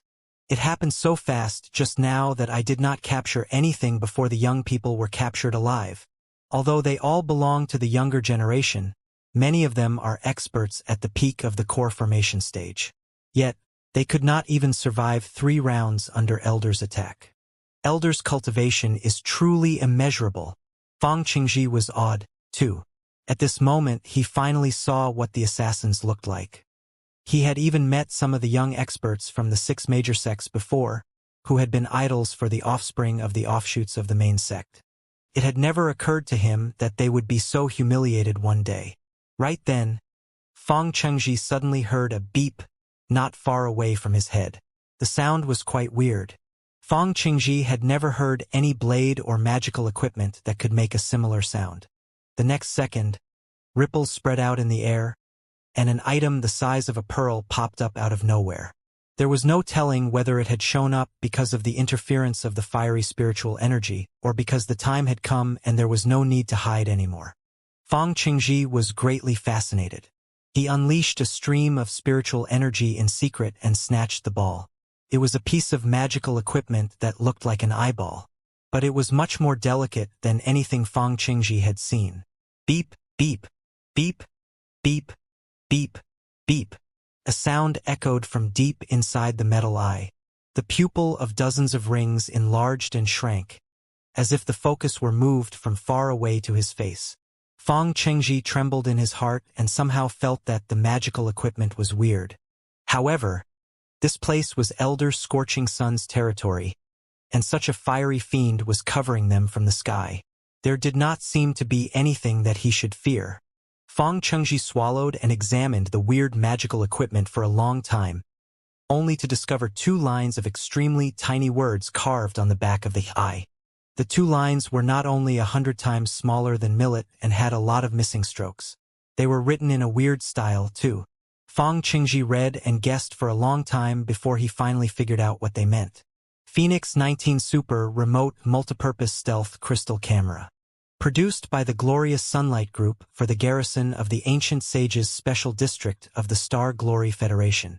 Beep, beep. While Feng Chengji and the crystal camera looked at each other, more identical crystal cameras revealed themselves and floated above everyone's head blatantly. It was almost as if they had been floating there for a long time, observing the magnificent, unparalleled Elder Scorching Sun on the altar. As the crystal cameras revealed themselves, the crowd at the rear of the valley began to riot again. However, the modern magical equipment that was well sealed and did not leak much spiritual energy lacked the brilliance and splendor of the ancient magical equipment. Therefore, most of the cultivators of the Ancient Sages sector were merely curious but not panicked. In that moment, the riot had not reached the front of the crowd yet. The fiery fiend in the sky did not notice the insignificant crystal cameras either, but simply chuckled at the hundreds of assassins. You people of the 6 major sects don't appreciate your lives at all. I have tolerated a lot of your provocation. Yet, you did not stop but came to stir trouble in the angry Fire Mountain.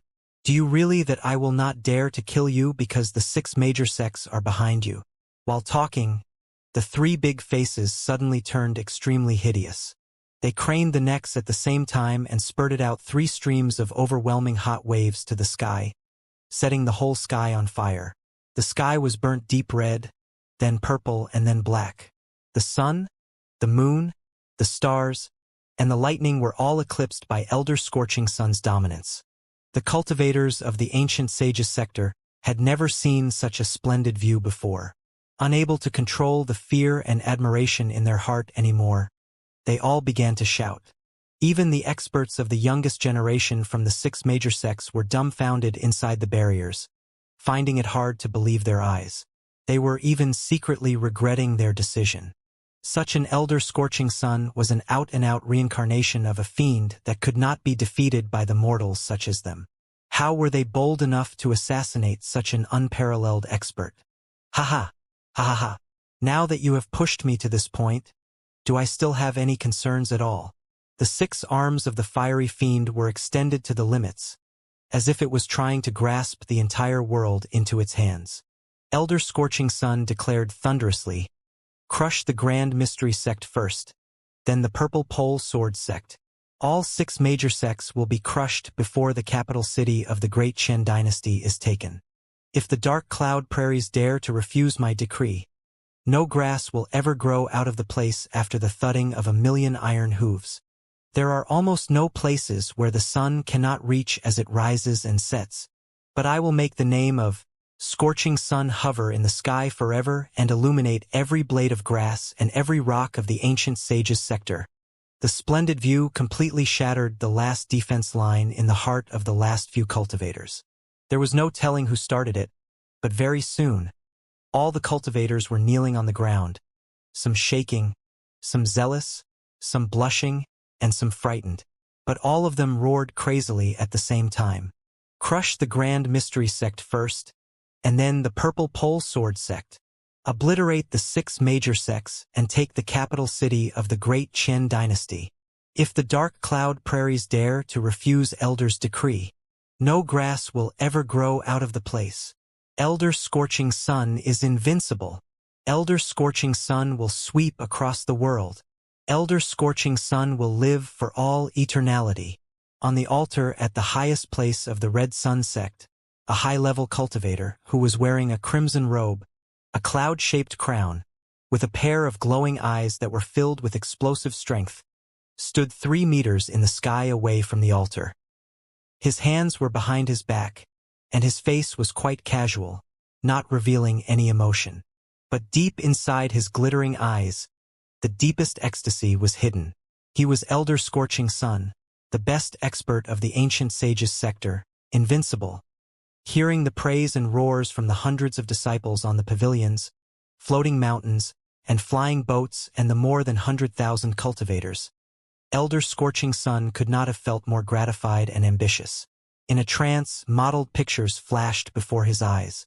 The struggles and hard work 100 years ago, the hard training in the underground relic for 100 years when he broke the most shocking barriers, and finally today, he ended his seclusion and was about to establish an enterprise that would last 10,000 years.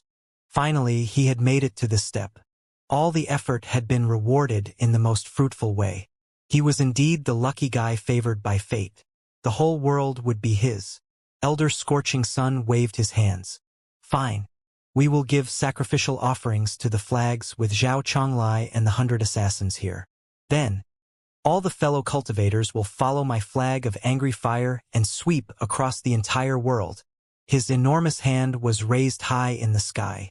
As long as he closed his hand, Zhao Chonglai and the 100 assassins from the 6 major sects would be killed immediately. At the most critical moment, Elder Scorching Sun's face suddenly turned extremely weird. Thousands of needles seemed to have stabbed into his fingers, making it impossible to clench them into a fist. His eyes that were burning like magma darting at beyond the sky brutally. Elder Scorching Sun was never as solemn and infuriated before. Some of the cultivators of the ancient sage's sector sensed the weird waves, too, and raised their heads to check. Finally, somebody lost their calmness and shouted, "Look, Elder's image is..."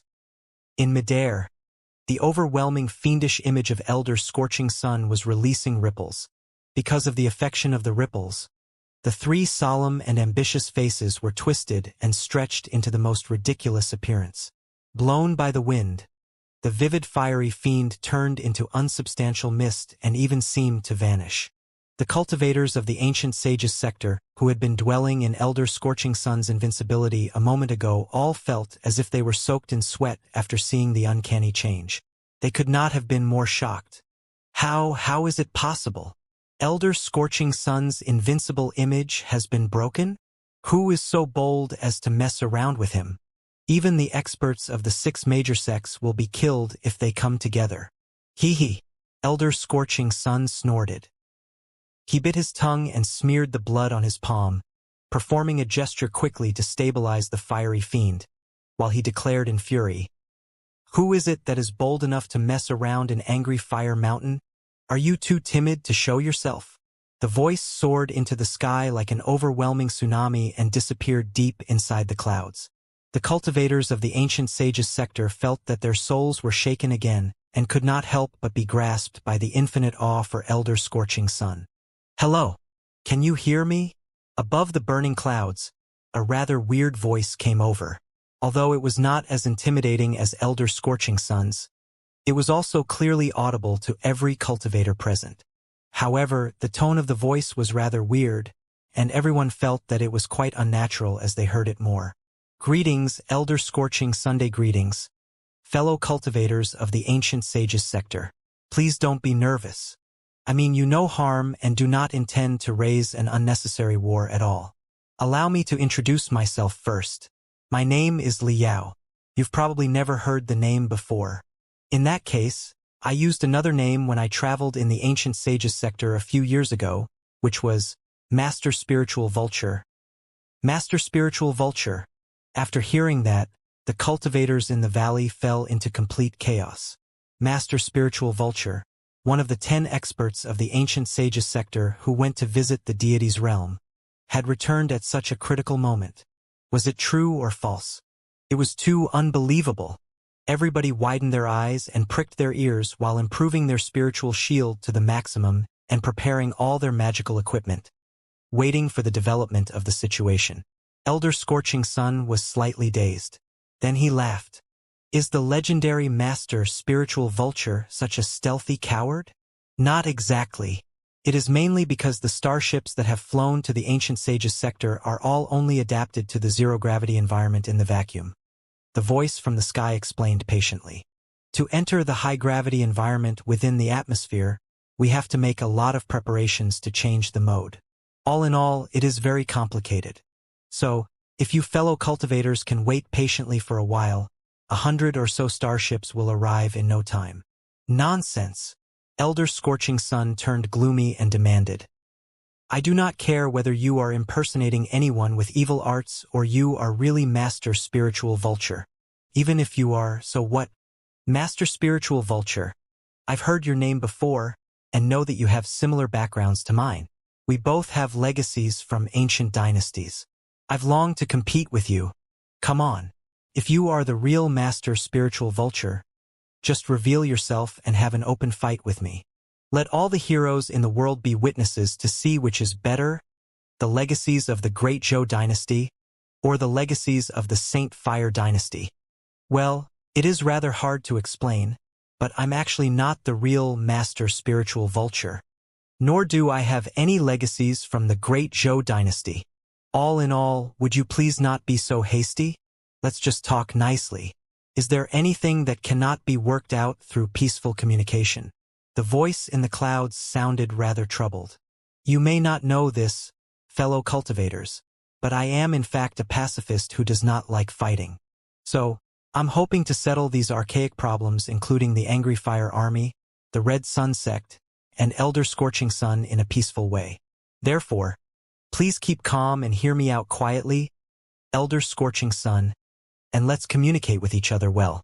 Otherwise, there will be consequences too dire for you to bear. I'm not lying.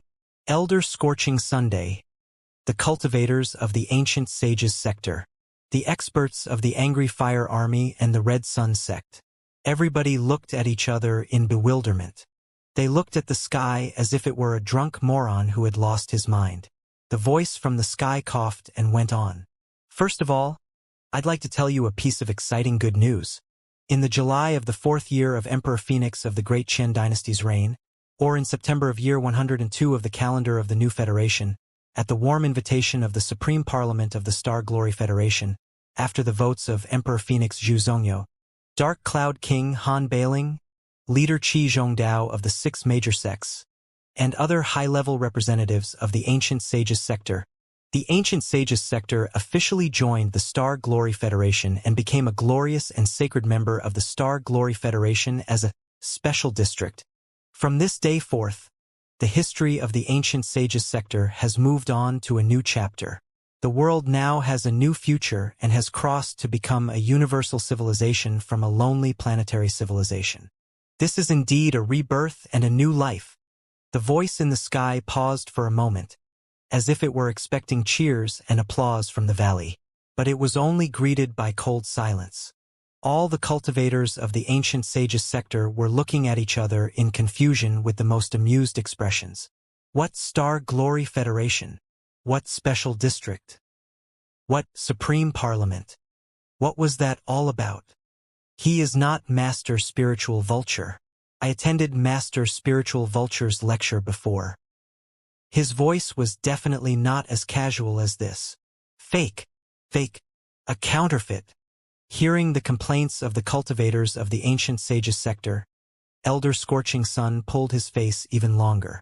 He sneered and said, "What an irrational and unorganized speech. Has any fellow cultivator grasped a certain secret technique of voice transmission and decided to make fun of me? Absolutely not.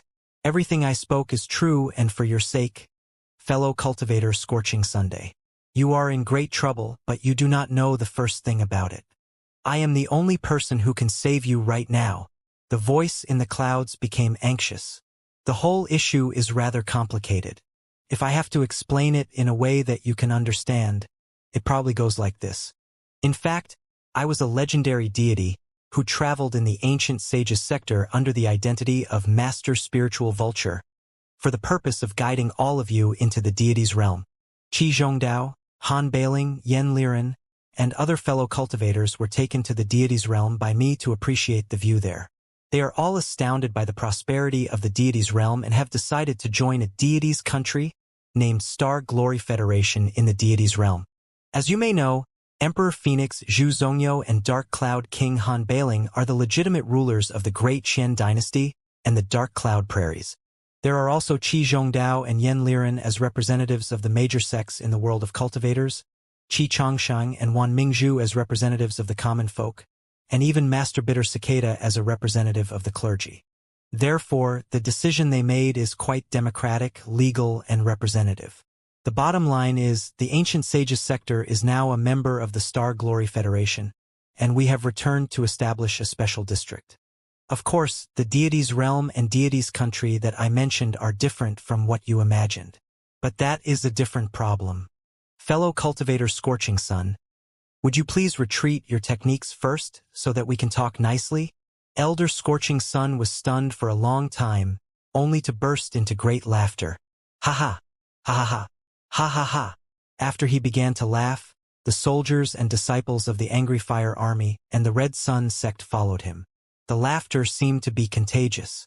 Soon, the 100,000 cultivators in the entire valley were laughing hard. The hundreds of square kilometers around the Angry Fire Mountain turned into an ocean of joy and delight. Deities? Deity's realm? Deity's country. Elder Scorching Sun laughed so hard that even his tears were almost dropping.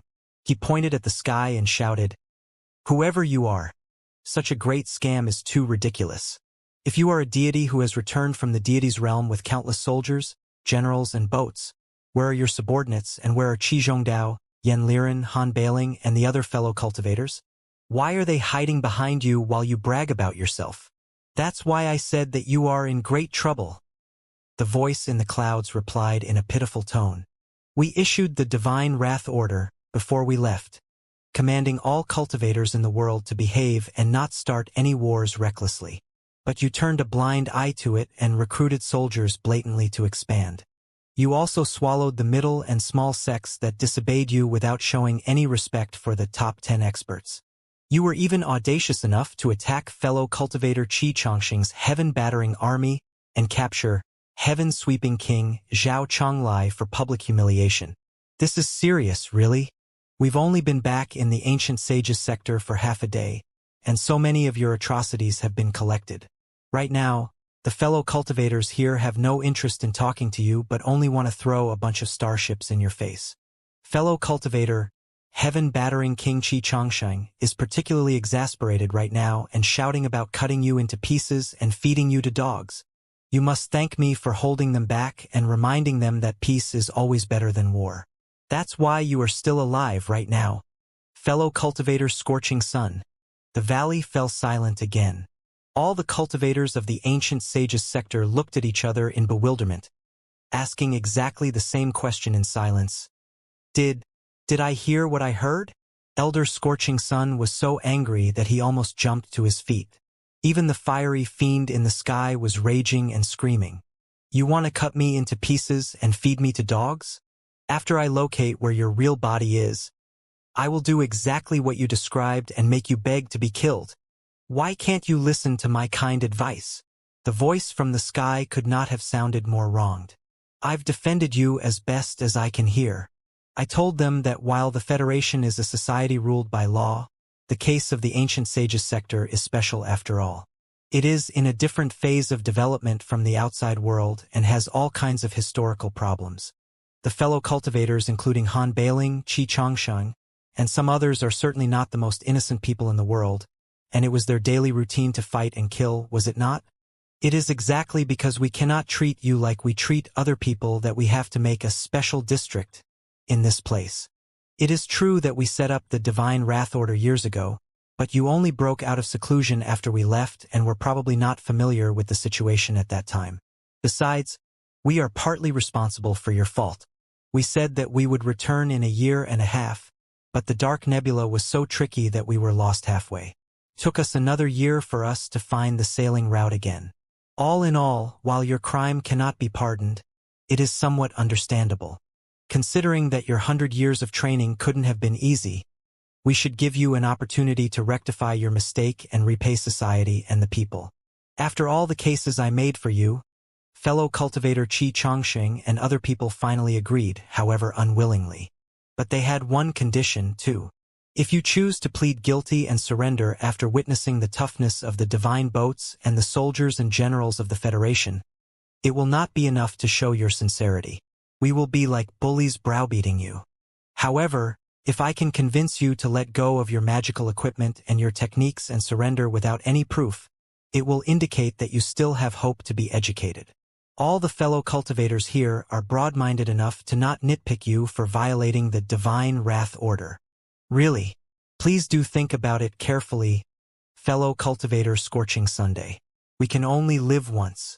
Was it easy for you to advance to the level only half a step away from the divinity transformation stage? This is your last opportunity. Please do grab it instead of getting killed. As the voice from the skin became more and more outrageous, all the cultivators of the ancient sages sector in the valley swallowed hard and began trembling. They could not even imagine Elder Scorching Sun's furious look right now. Elder Scorching Sun shuddered so hard in wrath that even his skull was almost exploding. The air within 100 meters from him was all emitting redness like magma. But in his ultimate fury, he burst into laughter and gnashed his teeth. Fine. Then, how do you want me to grasp the last opportunity, fellow cultivator spiritual vulture? But he hinted for the disciples of the Red Sun sect who were standing nearby to fly into the sky and search for the source of the strange voice. He was already certain that the guy must have grasped a certain mysterious technique to transmit his voice and was now laughing in joy in an inconspicuous corner. The voice in the clouds, however, sounded rather delighted. It's great that you know what is best for you. A lot of media outlets of the Federation are paying close attention to our magnificent landing right now. Personally speaking, I would like to make a peaceful, friendly landing that everybody is happy about. It will be an example of the peaceful solution. So, by the power vested in me by the Ancient Saints Special District Committee and the Ancient Saints Temporary Special Regulations, I announce that the 500 square kilometers around the headquarters of the Red Sun sect will be a no-fly zone in the next 48 hours. All cultivators are forbidden from soaring or riding your swords. All in all, staying airborne above 5 meters from the ground for more than 3 seconds will get you shot down. This is a temporary rule to maintain order. I hope you can understand. Also, everybody knows the purpose of fellow cultivator Scorching Sun's Rising Sun ceremony. All the fellow cultivators who are participating in the Rising Sun ceremony today are suspects for violating the divine wrath order. Each and every one of you will have to be investigated and vetted. Rest assured, it will be just an investigation. If you have never disobeyed the divine wrath order, you will be set free very soon. After our starships descend into the atmosphere, the identification and investigation work will immediately begin. Now, please stay where you are, fellow cultivators. I will also have to ask fellow cultivator Scorching Sun to maintain the order with your disciples and army. Just consider it atonement for your sins. I promise that as long as you help us complete the identification and investigation dutifully, your crimes will certainly be punished in a gentler way. This is all I want to say. Have I made myself clear? Everyone? What about you, fellow cultivator Scorching Sun? Do you have any questions? All eyes were focused on Elder Scorching Sun, while everyone wondered how he would react to the crazy, arrogant talk. Elder Scorching Sun's face turned from white to green, from green to red, from red to purple, from purple to black, and from black to white again. The earth below his feet was shaking violently, as if infinite magma was darting out. The fiery fiend in the sky was rolling non-stop, with shocking thunder echoing inside its body. Bastard! How dare you play me like that? Elder Scorching Sun opened his hands. The light balls above the 6 giant hands of the fiery fiend all exploded.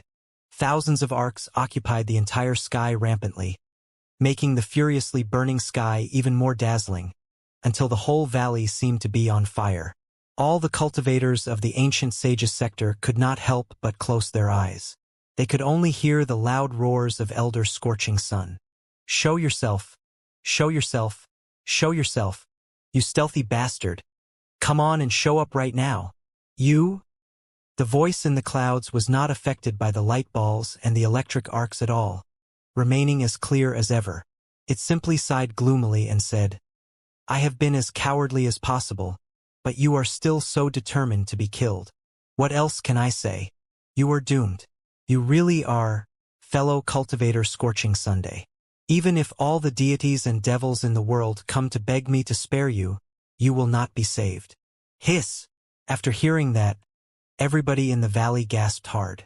It had never occurred to them that the voice that sounded helpless and casual would make such a tough declaration after giving in so many times.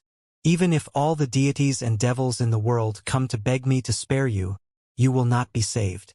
The voice echoed inside the valley like waves, each higher than the last. All the cultivators of the ancient sages' sector's faces were pale, and their souls were shaking violently. They almost vomited their internal organs out. They were flabbergasted, but Elder Scorching Sun was so exasperated that he was almost stabbing a hole in the sky. Ah! Ah! Ah! How dare you! The altar below Elder Scorching Sun's feet fell apart abruptly. Centered at the altar, dozens of interconnected cracks that looked like a spider web appeared on the ground and extended outwardly. From the cracks, red light resembling magma spurted out, further accentuating the horrendousness of his body. None of the cultivators of the ancient sages sector were able to look at him directly. Elder Scorching Sun waved his hands. Place the array. Shwa! Shwa! Shwa! Shwa! The hundreds of disciples of the Red Sun sect floating above the cultivators of the ancient sages sector accelerated all of a sudden. The red clouds below their feet expanded almost 5 times, enshrouding them in a glow and turning them into giants 3 to 4 meters tall. The giants rushed into the air, leaving crimson exhaust flames in midair that looked like the strokes of enormous rune arrays.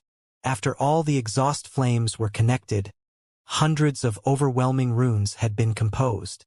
The ancient runes from the Saint Fire dynasty and the even more primeval battlefields occupied the entire sky. They seemed to have awakened the mysterious force sealed between the sky and the earth and established a translucent spiritual shield around the whole of Angry Fire Mountain, covering the Angry Fire Army, the Red Sun sect, Elder Scorching Sun, and the 100,000 cultivators of the ancient sages sector. It was not just a defensive array. A lot of ancient runes were flashing on the array, with violent auras vaguely spreading out, like dragons and tigers that could lunge out and hurt the enemy anytime. Ha ha ha! This is the first variation of the Rising Sun Array, the Soaring Flame Blood Transformation Array. Elder Scorching Sun's hair and beard both turned red. He widened his eyes and shrieked, "No-fly zone? You are forbidding me from riding a flying sword in my own turf? You truly don't know what you are talking about. Come on. My great array is already done. Whatever skills and techniques you have, just bring it on." Together with his shrieks, the fiery fiend in the sky went on a rampage, too. The 6 light balls that were as dazzling as the sun unleashed thousands of electric arcs that turned into 6 different blades, including 1 giant axe that could break a mountain, 1 long spear that pierced through the sky, and 1 sword that seemed to be chasing the moon. Surrounding the 6 arms of the giant that looked like dragons, the weapons made the giant look more intimidating than ever. Hua! The hearts of the cultivators in the valley seemed to be on a swing. Hardly had they been distracted by the weird voice in the sky when they were seized by Elder Scorching Sun's shocking aura again. Despite all the boasting of the strange voice, awed by the soaring flame blood transformation array and the magnificent power of the fiery fiend, they still chose to take Elder Scorching Sun's side firmly. Chances were that the crazy lunatic in the sky was not Master Spiritual Vulture at all. Even if he was, so what? Could he have established such a magnificent array or released such a daunting image? The Elder Scorching Sun's little finger must have been thicker than Master Spiritual Vulture's waist. The Rising Sun Array has countless changes. The first variation is already so powerful. It is truly the greatest array in the world. The array is indeed powerful. But how can it compare to the invincibility of Elder Scorching Sun's fiery fiend? Elders' techniques are unparalleled. Whatever scoundrel they are, as long as they are bold enough to show up, they will be blown to smithereens in the blink of an eye. Take not a musket to kill a butterfly. They are just jesters humiliating themselves here. They do not deserve Elder attacking them personally. It will stain Elder's honorable image. Come on. Regardless of who you are, if you want to make trouble on the Angry Fire Mountain, you must pass through me. Wait a moment. fellow cultivator Gong Sun. Everybody in the Phantom Ocean Alliance has worshipped Elder Scorching Sun for a long time and decided to disband the Phantom Ocean Alliance so that everybody could join Elder's Red Sun sect and be better at Elder service. We didn't expect that such crazy retards today would dishonor Elder's name today. Such blasphemy must not be tolerated. Everyone in the Phantom Ocean Alliance is simmering with anger. Let me see how impressive the so-called Star Glory Federation is. No, no, no. Let me. Come on. Xiahou Ba of the Essence Return sect is here to defend the name of Elder Scorching Sunday No-Fly Zone? I am already in midair. What can you do about me? The soaring flame blood transformation array was covering them all, and the enormous fiery fiend was next to them, offering protection. It was definitely the safest moment for adulation and pledges of loyalty. Therefore, a lot of cultivators of the ancient sages sector who intended to distinguish themselves before Elder Scorching Sun soared into the sky. They all activated their own magical equipment, which emanated colorful brilliance, while they rode the wind in demonstration. Although they were not as organized and impressive as the disciples of the Red Sun sect, they were certainly much more obstreperous and eye-catching. They were shouting at the top of their voices resolutely, as if they were the most loyal servants. Seeing that those people were so quick to take the hint, Elder Scorching Sun put on a casual smile and did not stop them, simply allowing them to fly in midair and flatter him. Green Willow Fang Chengji found it hard to restrain himself. The Green Cloud Sword sect was rather famous for their sword-riding arts. His own willow leaf sword art entailed a special movement technique, which allowed him to be as elegant and enjoyable as a willow leaf dancing in the wind when he rode a flying sword. He was of a mind to show himself off, not entirely to adulate Elder Scorching Sun. Today was the occasion where all the heroes of the world were gathered. If he distinguished himself in the sky and dwarfed the seniors who had been famous for a long time in terms of riding flying swords, would the title of Green Willow spread from the running river state to the entire world? However, the moment his feet exerted strength, his thigh was pinched by someone so hard that he almost burst into tears. He could not help but cry out. Thankfully, everybody was soaked in the zealous atmosphere. With all the rumbling thunder and raging airwaves in the sky, nobody noticed his scream or wretched appearance. Fang Chengji looked at his father, full of confusion. Leader Fang Shi of the Green Cloud Sword sect was more solemn than ever. He even forgot to resort to the private talk technique but simply lowered his voice to speak to his son. Don't move. Wait a while longer, or I will smack you to the ground. Fang Chengji shrank his neck and clicked his tongue. Then, the voice came from the sky again. It was rather strange that the soft, gentle, and warm voice was not affected at all no matter how Elder Scorching Sun roared and how many deafening explosions the rising sun array raised. Fellow cultivator Scorching Sun, let's be honest here. Your seemingly gigantic, three-headed, and six-armed image of fiend is just a sound and visual effect slightly better than a mirage. It is an illusion built because of the reflection, refraction, and diffraction of the rays of light in the air and the clouds. While it can trick cultivators who are unaware of the truth, it does not boast any power at all, and it can be affected very easily. I am of a mind to draw a tortoise on each of the three heads of your fiery fiend, but considering that a lot of news reporters are live streaming here, and all the videos may become historical files one day, such a childish act is not very appropriate. The voice in the cloud seemed to be even yawning before it continued.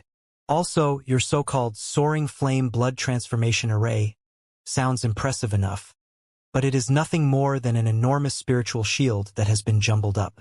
If it was functioning at full efficiency, it would certainly be very powerful.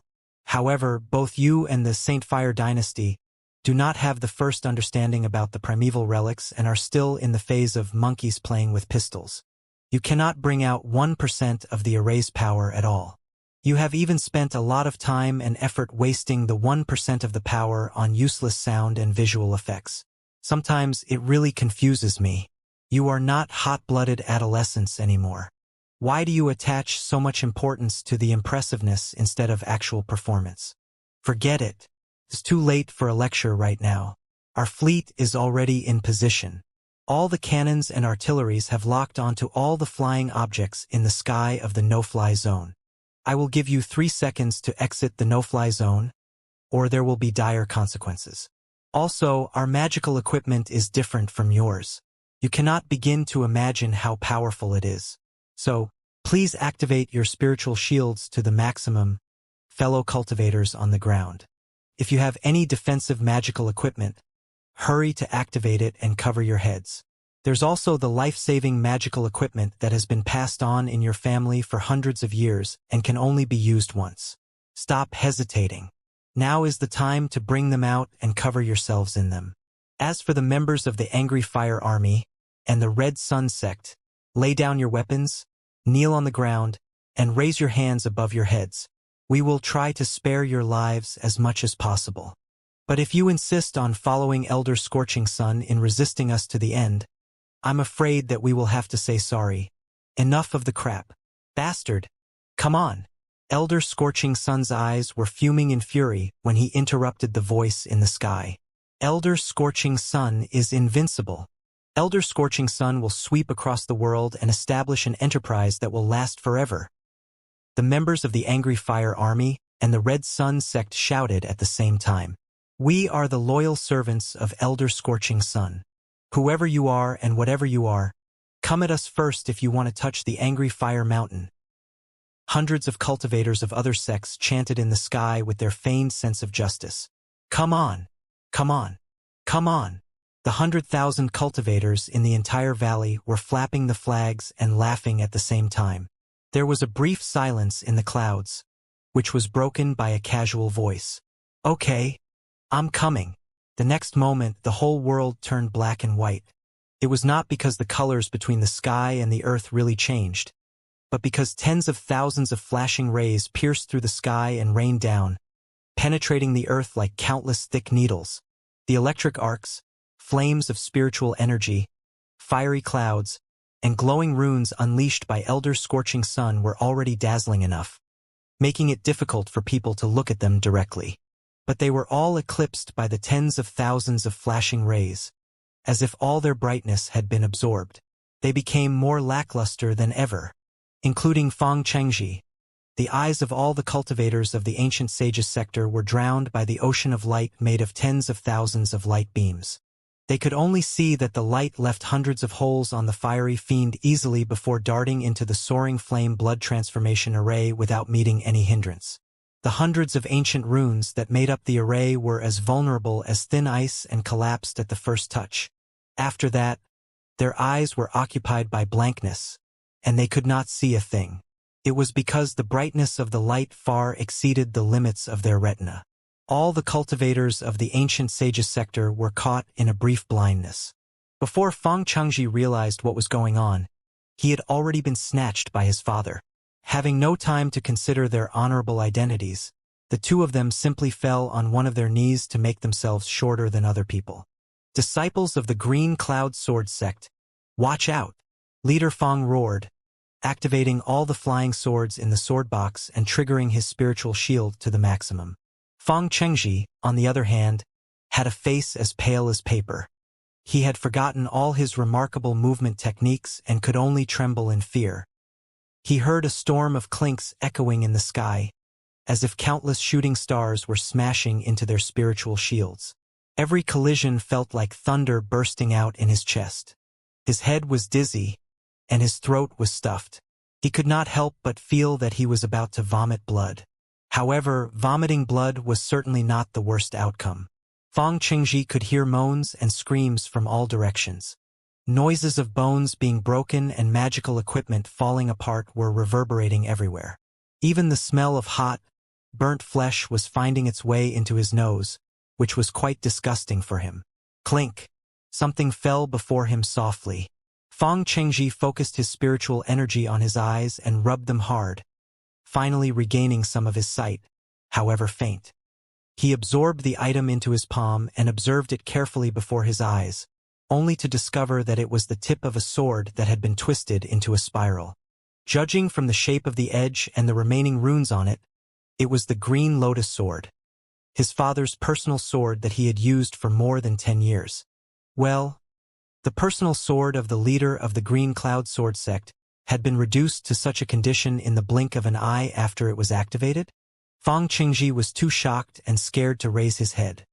He could not even begin to imagine how devastating the view in the sky must be at that moment. Pada! Something else fell to the ground right next to him. The hot, sticky fluid it raised almost kissed his face.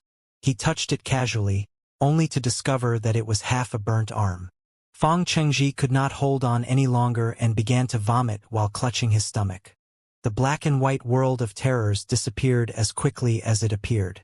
Fang Qingji and the rest of them felt that a whole year had passed, while in fact, all the destructive rays vanished after less than 3 seconds. But it took more than half a minute for their visuals to come back so that they could see the world around them that had been drastically changed. The very first thought that Fang Qingji had was that an enormous earthquake must have taken place just now, which frightened everyone and covered all of them in dust and ash.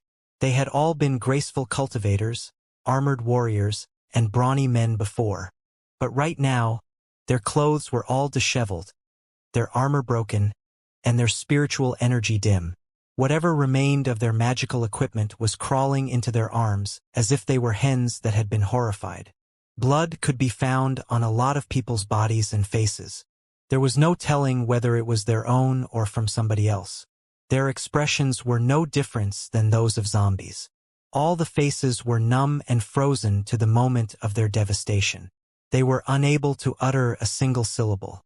In the air that had been announced as a no-fly zone, when Fang Qingji finally summoned enough courage to raise his head inch by inch, he could not help but feel his heart was palpitating.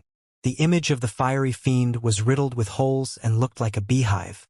The runes of the Great Array were all falling apart, on the verge of destruction, and fading away in the wind. The disciples of the Red Sun sect who established the Soaring Flame Blood Transformation Array, and the hundreds of cultivators from other sects who flew to the sky to demonstrate showing little respect for the Star Glory Federation while counting on the magnificence of the array were even more greatly wounded. Some of them were riddled with holes and bleeding hard exactly like the fiery fiend, with dozens of gaps even through their heads. Some of them had a hole the size of a basin running through their abdomen, and all their internal organs inside were gone. The less fortunate ones had only a cluster of bloody, obscure meat left, which was still shivering in midair under the attraction of a certain uncanny force. Some had even been entirely obliterated. The only traces that could prove their existence in the past were the few melted pieces of flying swords and armor that were still smoking in midair. To this moment, a lot of the cultivators of the Ancient Sages sector were still wearing the smile of mockery that they had in the beginning even though they had already been killed. Their incomplete bodies did not have a soul to help them change their view on the Star Glory Federation. Dumb, dumb, dumb, dumb. The 1,000 corpses fell on the people in the valley overwhelmingly in a storm of blood. 5 flying boats had been entirely destroyed, too. Their debris crashed near the gate of the Red Sun sect, raising dust dozens of meters high that spread out in all directions. Everybody was flabbergasted by the nightmarish picture. But right in the no-fly zone, some things were still ascending slowly. Fang Qingji observed carefully, only to discover that they were the 100 young assassins from the 6 major sects and heaven-sweeping King Zhao Chonglai, who had been captured earlier for public humiliation. Fang Qingji's mind was certainly quick enough for him to earn his reputation in the Green Cloud Sword sect and in the circle of cultivators. Thinking quickly, he somehow had an idea. The voice from the clouds, the mysterious cultivator who claimed to be Li Yao, might not be as simple and casual as he sounded. He intentionally talked to Elder Scorching Sun unreasonably in order to ease Elder Scorching Sun's wariness and raise his fury so that Elder Scorching Sun would focus the full attention on him and loosen the control over the hostages. By setting up a no-fly zone, he was hoping to rescue the hostages. Killing the rogues to establish his authority was only a secondary purpose. As it turned out, Elder Scorching Sun was certainly also smart enough to figure out what Fang Qingji had. Right when the ideas popped into his head, a deafening roar already burst out from the altar in the front. Elder Scorching Sun rose into the sky under the support of almost 10 streams of magma and lunged at the many hostages. With his cultivation close to the divinity transformation stage, It was more than simple to kill the hostages who were inferior to ordinary people under the suppression of the barriers. However, the moment he rose into the sky, all the hostages began to ascend at a much higher speed, as if they had been pulled hard by invisible ropes. At the same time, thunder rumbled in the sky. Giant flying swords with dazzling exhaust flames behind them showed up out of nowhere and pierced Elder Scorching Sun from all directions. Boom! Boom! Boom! Boom! Boom! Boom! Boom! The moment the weird flying swords touched Elder Scorching Sun's spiritual shield, they exploded abruptly into many small, dazzling suns. Despite the unparalleled cultivation of Elder Scorching Sun, he was still smashed into the gate of his own sect by the dozens of small suns from midair. The enormous gate was entirely ruined, and even the houses and pavilions around suffered collateral damage. Together with the damage caused by the crash of the 5 flying boats previously, almost half of the Red Sun sect was gone now.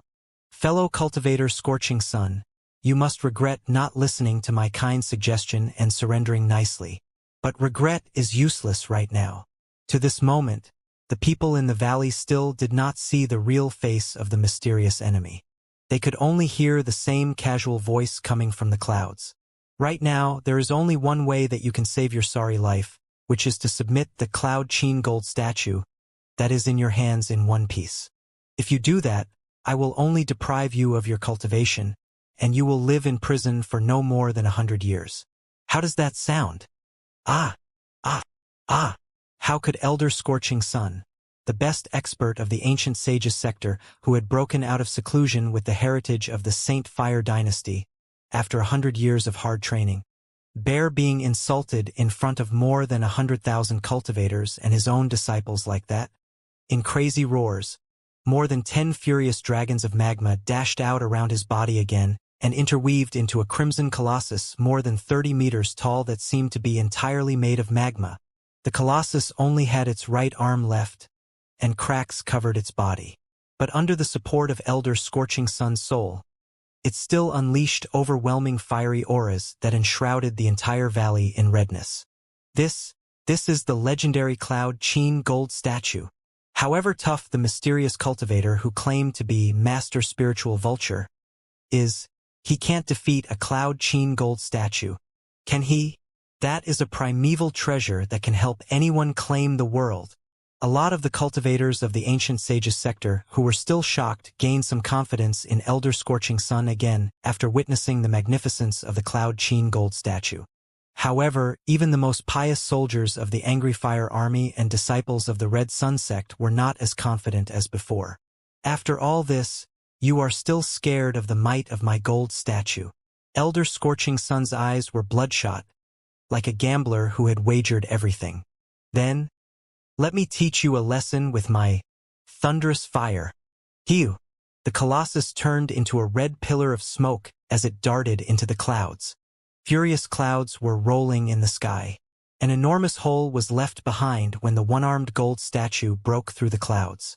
Everyone was almost able to see the profound, boundless starry sky and the torrents of light made of exhaust flames 100 times more brilliant than the stars through the dark hold. However, before the cultivators of the ancient sages sector figured out what they were exactly, the hole had already been blocked again by the moving clouds. They were anticipating an extraordinary battle where Elder Scorching Sun went on a rampage to crush the uncanny and powerful Star Glory Federation and Liao. But after a long wait with their eyes bulged and their ears pricked, the only thing that they could see was the fiery clouds that were surging violently like an ocean in the sky. Elder Scorching Sun seemed to have vanished in the sky. Not only was the magnificent shadow of the Cloud Qin gold statue no longer visible, even his voice could not be heard anymore. What's going on? Is there something wrong beyond the sky? Will anything happen to Elder? He has a Cloud Qin gold statue under his control. He can't fail, can he? The white-haired elders looked at each other in bewilderment. The clever leaders of sects whispered to each other. The sophisticated advisors of the sects were gulping, and they were as panicked as the young people like Green Willow Fong Qingji. The valley was filled with hums. It did not sound like more than 100,000 influential men had gathered there, but more like more than 100,000 flies and mosquitoes were caged in the place. Suddenly, somebody pointed at the sky and exclaimed, "Look! Something is coming down." The item was falling extremely fast while releasing dazzling brilliance. It smashed into the valley precisely, almost like a shooting star. Greatly shocked, the people in the valley hurried to disperse, but remembering the terrible no-fly zone, they did not dare ride their flying swords and were frightened even when they jumped higher than usual.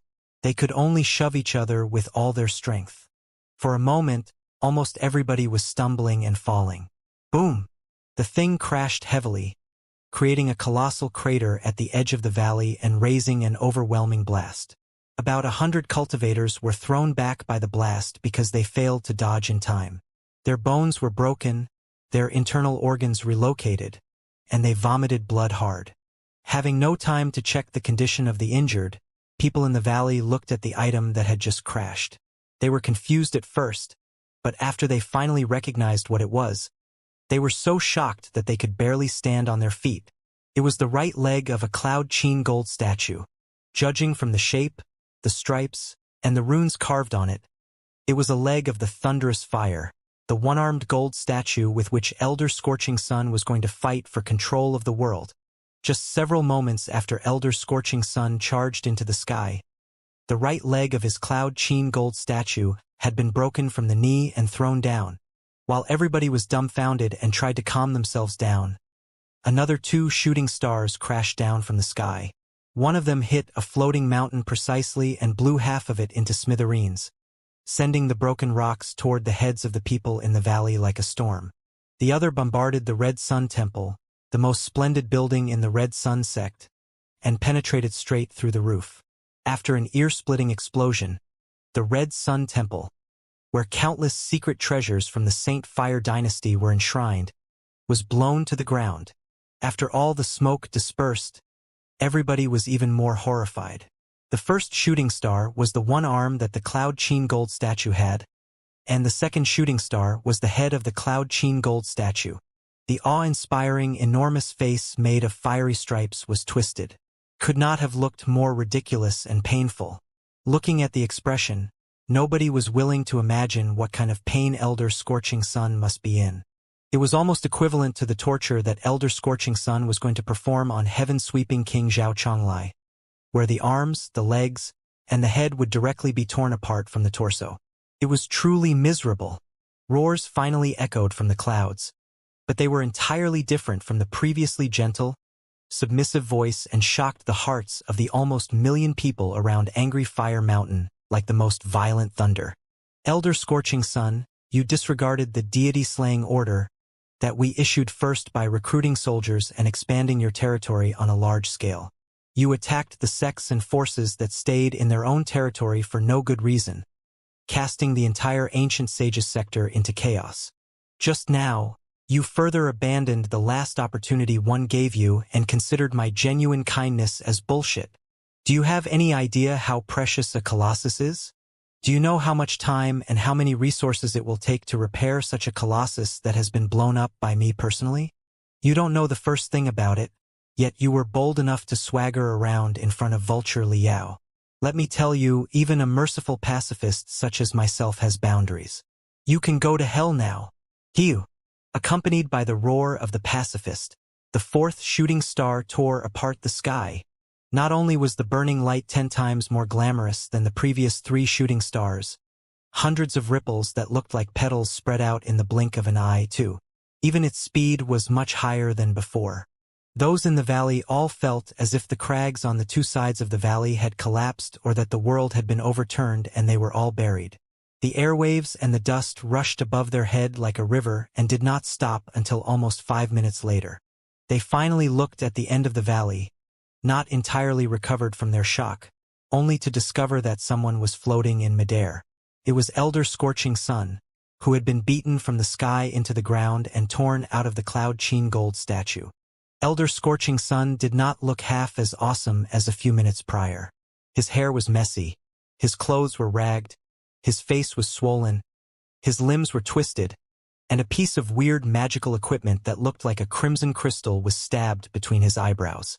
His twisted limbs seemed to have been bound by invisible shackles, and his spiritual root had been completely wrecked by the crimson crystal.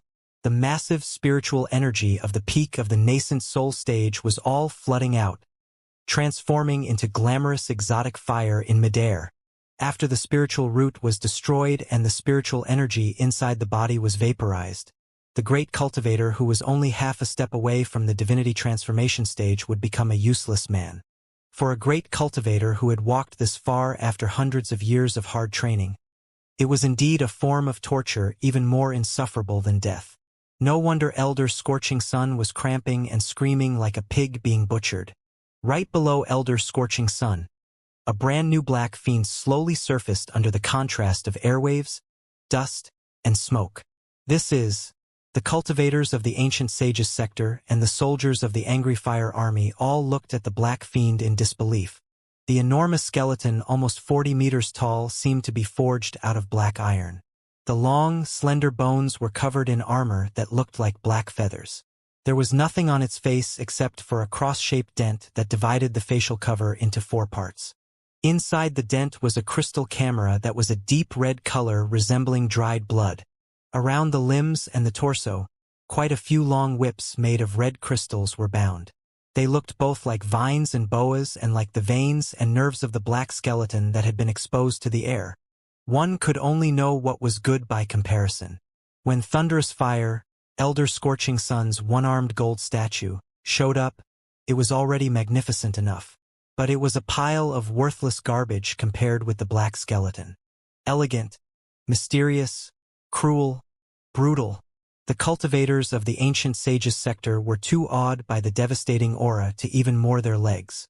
In their days, they suddenly had the same thought, which was that the black skeleton bound by red snakes and its user was in fact the real son of destiny here. Who? The black cloud sheen gold statue seemed to feel that it was not intimidating enough. It unleashed a pair of black wings of light hundreds of meters long, which were so overwhelming that they almost covered the entire valley.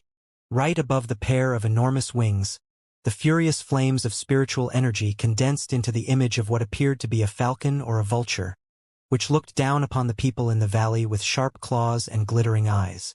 Those in the valley were already half terrified after they were glanced at by the creature. The elders and leaders were all slapping their faces hard in their hearts. Had they known that Elder Scorching Sun was so lame, would they have bothered to join the meeting? They had essentially pushed themselves into their own pyre. The black cloud sheen gold statue simply floated in midair.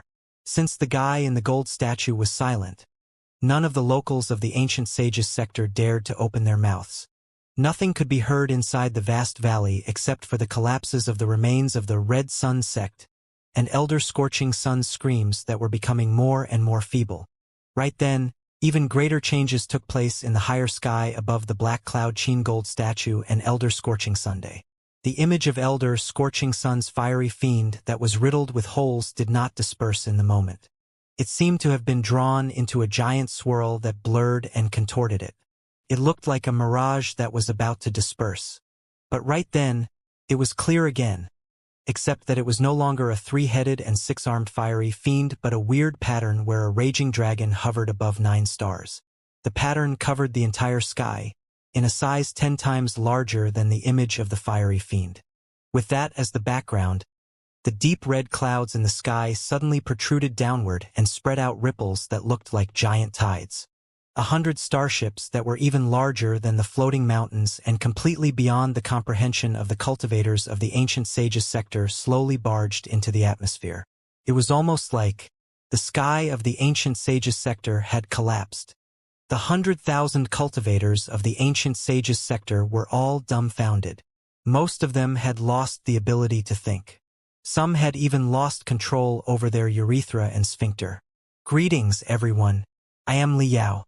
What you are seeing right now is a fleet from the Star Glory Federation. The soft and gentle voice finally came from the black cloud sheen gold statue again.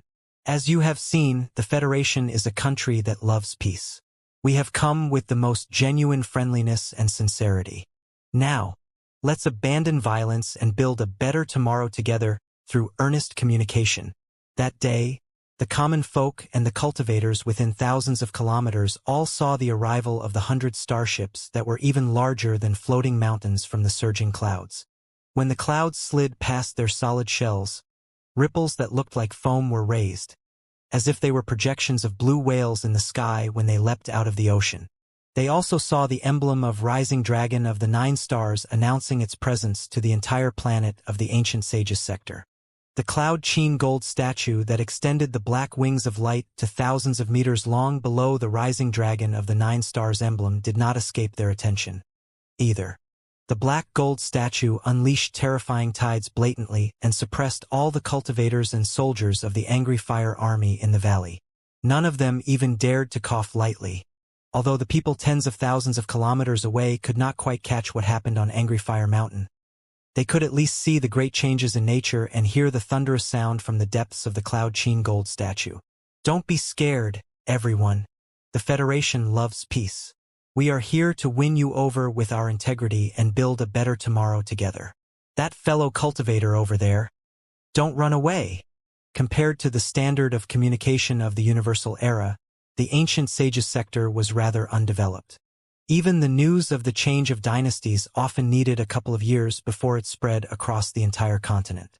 There were even cases when the tribes and forces in the desolate areas were ignorant enough to mistake the previous dynasty as the new master decades after a shift of dynasties.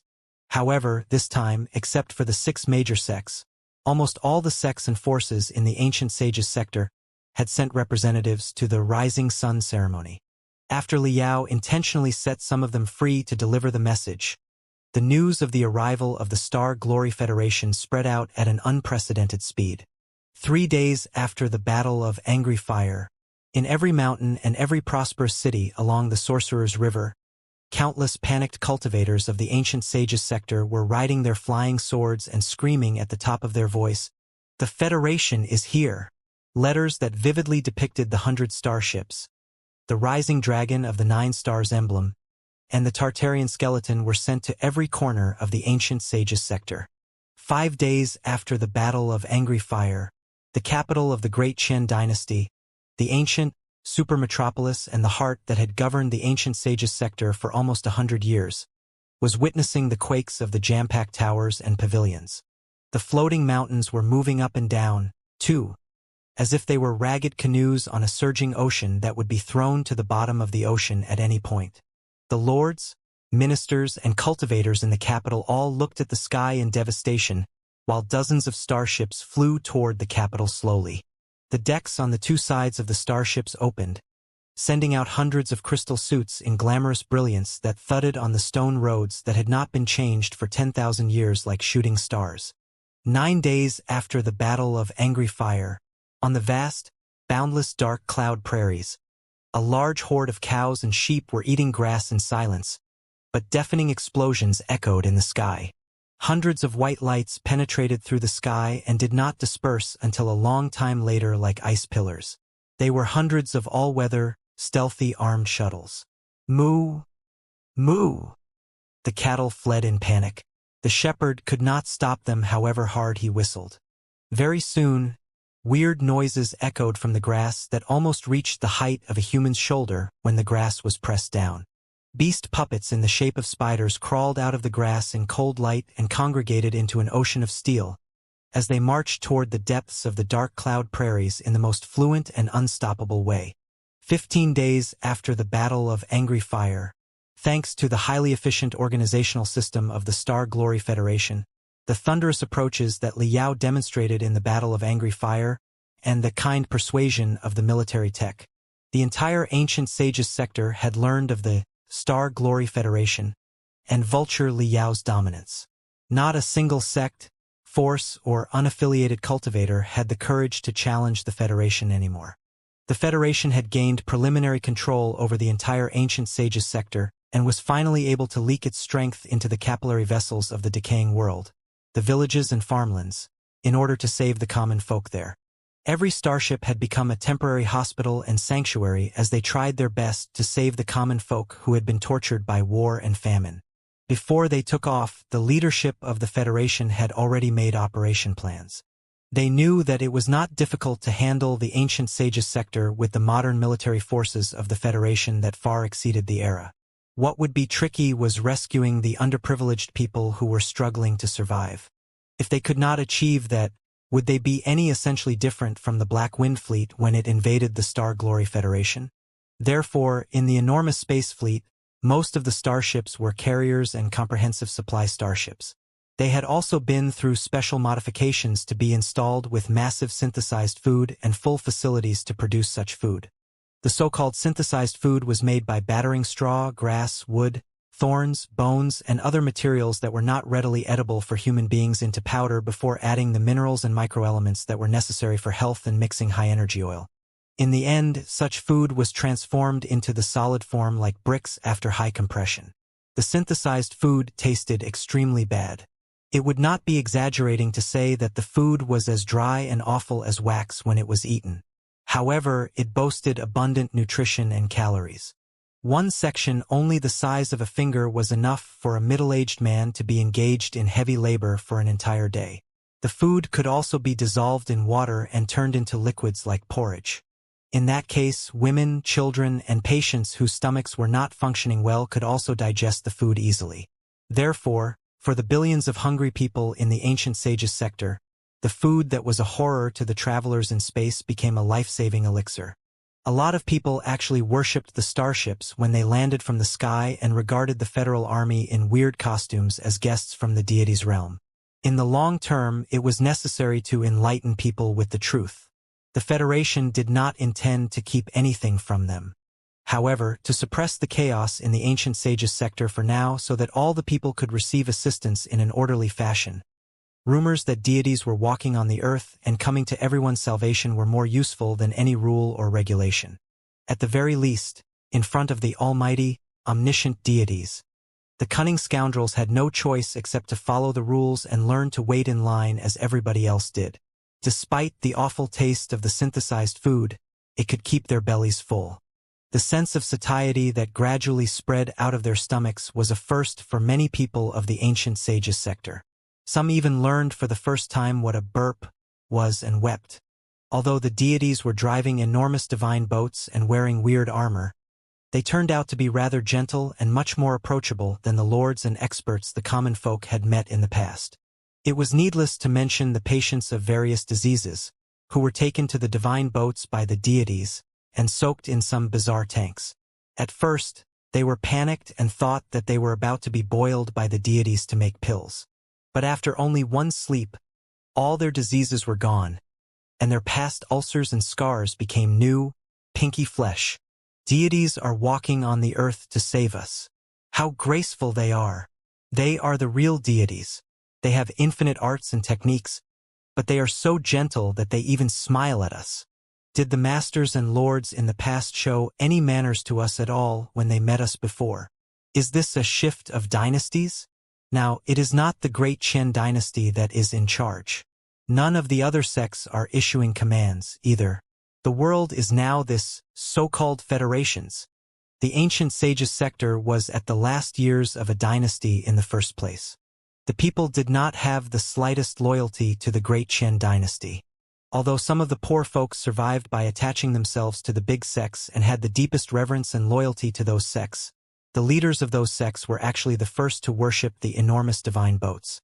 Also, there were even rumors that Qi Zhongdao, known as leader of all cultivators, had joined the Star Glory Federation and was even named the deputy chairman of the Ancient Sages District Administration Committee of the Star Glory Federation. Then what was left to say? They might as well be the residents of the Ancient Sages Special District of the Star Glory Federation. In the future, food was everything for the people. The common folk were all very simple. Whoever fed them would be their family, and whoever made them homeless and starved would be their greatest foe. For a moment, all the ordinary people in the entire ancient sages sector began to rub their fists with their faces glowing and picture the beautiful future that the deities described for them after they enjoyed their food. While some people were dwelling in happiness, others were mired in sorrow. It was certainly not costless to change the future of the underprivileged people who took up more than 90% of the population. The enormous cost, doubtlessly, had to be partly shouldered by the cultivators of the ancient sages sector who used to bully and exploit the poor people, especially those who violated the divine wrath order. While most of the villages in the ancient sages sector were in the delightful atmosphere to celebrate the change of dynasties, Angry Fire Mountain was still enshrouded in gloomy clouds.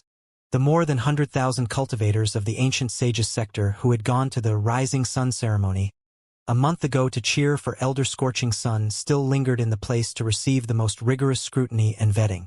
However, in the eyes of those cultivators, the scrutiny and vetting were all just a disguise. The real purpose of the foreign intruders was to swallow their sects and deprive them of their land, mines, and interests in various trades. This was because barely anybody survived the investigation. Even the most dutiful and obedient fellows who had done absolutely nothing wrong before had to suffer a heavy loss. They had themselves to blame for being ignorant enough to take Elder Scorching Sun's side after all. Green Willow Fang Qingji was a typical example of the lingering cultivators who were panicking. For him, he could never have imagined the nightmarish days in the past month.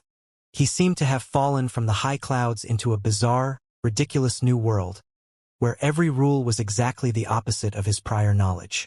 In this place, the sun was square, the fish flew in the sky, the low-level cultivators in the refinement stage could shout and order the higher-level cultivators in the building foundation stage, and even the bumpkins whose spiritual roots were not activated could shit above the head of the noble cultivators. There was even one time when he saw a young man with hair as messy as a nest and a weirdly designed red vest arguing with a crying family member of a soldier of the Angry Fire Army. The guy was surrounded by vague spiritual energy, implying that he must be a cultivator. But he was simply snatched by the rude woman who had not even washed her feet, unable to free himself. Two dirty children even smeared their tears and snot on him. But he was not infuriated at all and simply apologized in embarrassment.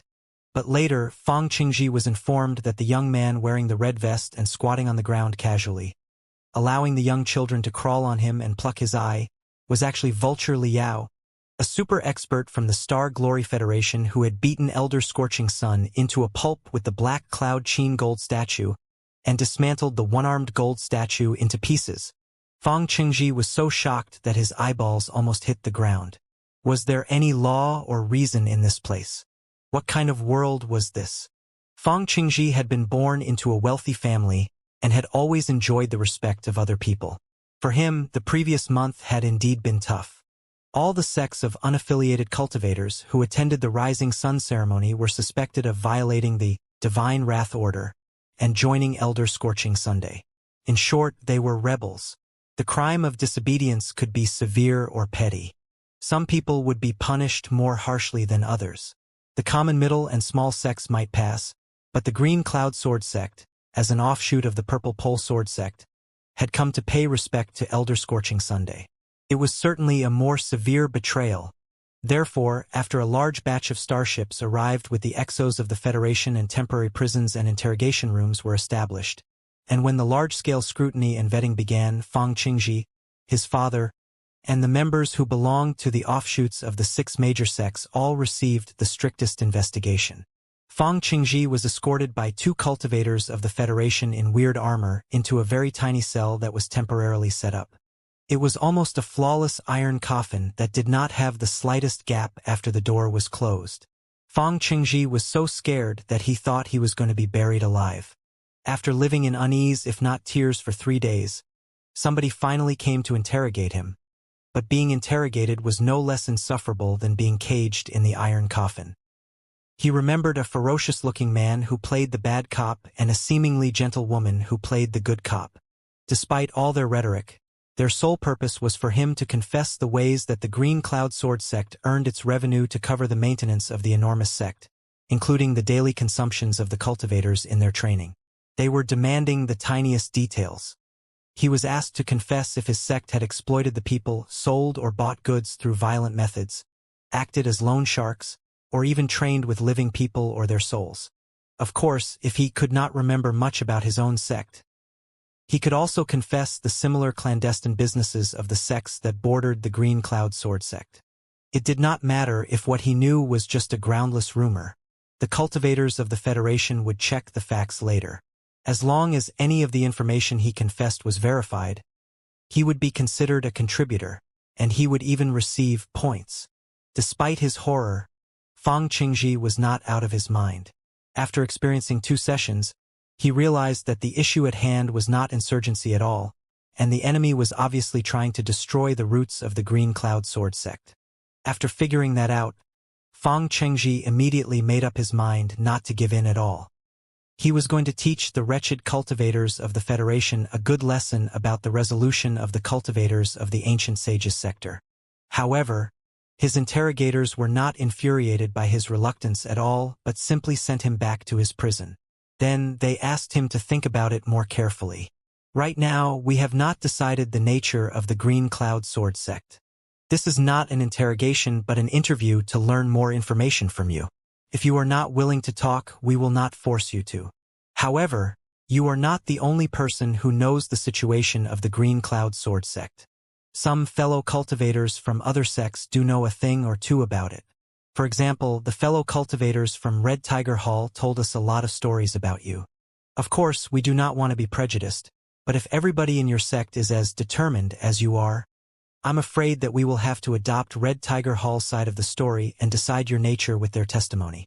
Fang Qingji grew anxious the moment he heard that. Red Tiger Hall was a neighbor to the Green Cloud Sword sect. It had its own origins and backgrounds and had recently expanded its territory into the Running River state. Naturally, there had been conflicts between the 2 sects. The 2 parties had a lot of fights regarding the ownership of farmland and mines. Although it would be exaggerating to say that they were mortal enemies, a lot of people on both sides had been killed in the past decade. Fang Qingji had no doubt that Red Tiger Hall would show no mercy at all when there was an opportunity to hit them when they were down. There was no telling how they would frame the Green Cloud Sword sect. How could their testimony be trusted? Fang Qingji craned his neck and was about to shout, but the investigator of the Federation simply slammed the door impolitely and sealed it again. Not opening it anymore, however, he slapped it from inside. Fang Qingji felt like crying and could not help being more regretful in the next few days. While cursing the cruelty of the investigators, he was even more angry about the viciousness of Red Tiger Hall. The grudges, both old and new, all surfaced in his heart, and he remembered all the nasty things that Red Tiger Hall had done in the past. When the prison cell was opened again, 2 bizarre-looking spiders came to bring him for interrogation. He forgot all about his unwavering position and confessed everything that he knew as quickly and promptly as possible. Getting to the bottom of it, Fang Qingji truly felt that he had been wronged. The Green Cloud Sword sect, with the Purple Pole Sword sect backing it, had endured for almost 100 years and was a deeply rooted sect in the Running River state. It wanted anything but trouble in its own territory, and it was quite merciful to the peasants and folks in its territory. There was no need for it to resort to the illegal activities at all. That was what the small, unsupported sects had to do at the primitive accumulation phase when they intended to become rich quickly. As for Green Willow Fang Qingji himself, although he had never really cared about the ignorant common folk, no young cultivator could reject the cheers of the ordinary people after they resolved the trouble of the people. He had gone through much trouble to earn his reputation in the Running River state. It would be a great disgrace for him to bully the common folk. He would not do it even if somebody asked him to with a dagger held to his neck. Under the guidance of the 2 investigators, Fang Qingji confessed everything he knew obediently. Naturally, he did not forget to put himself and the Green Cloud Sword sect in a better light, claiming that his family had always been fair, just, and merciful in maintaining order. At the very least, it was not an entirely false statement when the sect was compared to the few forces that had risen more recently. The Green Cloud Sword sect is a righteous sect with a long history that has always considered it our responsibility to dispel evil and protect the local area. Fang Qingji declared matter-of-factly. We have committed none of the atrocities that you mentioned. However, when it comes to Red Tiger Hall, the Rowing Mountain Guild, the Black Leaf Gang, and the other mediocre sects, they have monopolized many trades, sold or purchased goods through violence, practiced usury, and done so many other heinous things that I cannot finish describing in 3 days. Red Tiger Hall, the Rowing Mountain Guild, and the Black Leaf Gang were all neighboring forces to the Green Cloud Sword sect. They had a lot of friction among themselves, but this time, they had put aside their contradictions and gone to join the meeting in Angry Fire Mountain at the same time, only to be caught by the Star Glory Federation together. Fang Qingji imagined that those son of bitches would not say anything good about the Green Cloud Sword sect. As the saying went, better to attack than to be attacked. It was better to bite them first. At the very least, compared to the sects that had risen recently with blood on their hands, the Green Cloud Sword sect truly deserved to be called a righteous sect. We appreciate your attitude very much, fellow cultivator Fang. The two investigators looked quite happy. We have recorded all of the intelligence that you offered. As long as any entry is verified, you will be given 1 point, which will do good to yourself, your father, and your sect. In his ignorance, Fang Qingji did not understand exactly what given 1 point meant, but a huge event that took place another day gave him yet another great shock. He was petrified again. That day, almost 100 fellow cultivators from the Running River State were summoned to a deck on a starship to attend the execution of a death sentence. The guy who was tied up and about to be killed was none other than Xue Longhu, the leader of Red Tiger Hall, their old nemesis. The crimes that had caused him to be sentenced to death were ridiculously petty in Fang Qingji's eyes. They were all the unimportant things such as monopolization, forced transactions, gang fighting, and so on. The most severe crime of all was the one where Xue Longhu used a boy and a girl to attract a 1,000-year-old bleak fire black horned snake, and the 2 children were accidentally swallowed by the animal. Also, the 2 children were not stolen by him at all but bought from a slave market. It was a fair transaction from beginning to end. They should be his property, dead or alive. Xue Longhu was at the peak of the core formation stage. If he were to be executed openly, there should at least be some shocking crimes. Not just Fang Qingji, even Xue Longhu himself did not foresee that he would be sentenced to death due to such trivial crimes. From what Fang Qingji heard later, the reason Xue Longhu's case was closed so quickly was that Xue Longhu did not realize the severity of the case at all, or rather, he did not even consider the incident as a case. He defended himself in the cases regarding forced transactions and group fights in the mines. But when it came to the incident with the child slaves, he admitted it quickly and signed his name, as could clearly be seen on his statement. Before his death, he had no idea what law he had violated at all, and he was still shouting while raising his neck high. My disciples bought the 2 children for me. One of them cost me 80 dimes, and the other 120, with 2 additional bags of rice. They were 10% higher than the market price. I bought them. I bought them. With the situation reaching that point, all his arguments were certainly useless. A cultivator at the peak of the core formation stage who had advanced to the level after 100 years of hard training was tied up like a piglet and kicked into an iron cage just like that. Then, the iron cage spluttered and unleashed thousands of electric arcs, burning the prisoner to ash and obliterating him in the blink of an eye. It was probably meant to warn other people. The whole audience sweated hard with their legs shaking. Naturally, Fang Qingji disliked Xue Longhu. He even hated the guy's guts after a few days of biting and accusing each other. But despite everything, he could help but feel sad for the loss of his own kind after witnessing Xue Longhu's uncanny death sentence. He was both depressed and confused, not having the vaguest clue what the strange cultivators of the Federation were up to. They were now the meat, and the cultivators of the Federation were the chopping block. It was only natural for them to be cut and butchered, but they did not deserve to be ridiculed with such absurd reasons. The pair of children probably would have starved to death even if Xue Longhu had not bought them. Besides, Xue Longhu did not kill them personally. They were the victims of a 1,000-year-old snake monster. Did that really account for a death sentence?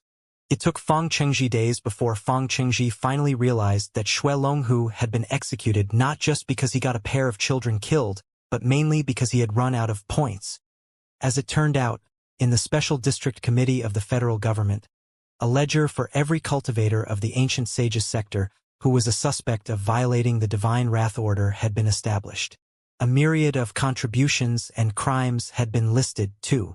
The contributions such as serving justice, turning in other criminals, or maintaining local order could gain them points. After all the items were calculated, if the points added up to 1,800 or more, they would pass the investigation and regain their freedom. Crimes such as monopolization, forced transactions, gang fights, disrupting the local order, or even murdering and looting other people would be the reasons to decrease the points. All the cultivators of the ancient sages sector, refinement state, and nascent soul stage alike had 500 basic points. If they had committed so many crimes that their points were subtracted to 0, they would be sentenced to death, and even a real deity would not be able to save them. The contributions could offset the crimes. However, the increase of points from contributions was less than the decrease of points from crimes. Therefore, despite all the offsetting, the gap could never be made up. The death of a pair of children was not enough for Xue Longhu to be executed immediately, but together with sect fights, killing, and looting, his 500 points had almost reached 0. In his desire for survival, Xue Longhu had squeezed out a lot of material to turn other cultivators in, which had slightly raised his points. He was about to escape the death sentence, but as it turned out, he was responsible for his entire sect as the leader of the Red Tiger Hall. 10% of the reduced points because of the illegal businesses that the disciples of the Red Tiger Hall did would be blamed on him. As it happened, one of his true disciples was reported to be practicing an evil art in secret. The guy had killed dozens of innocent women as offerings to his secret sword.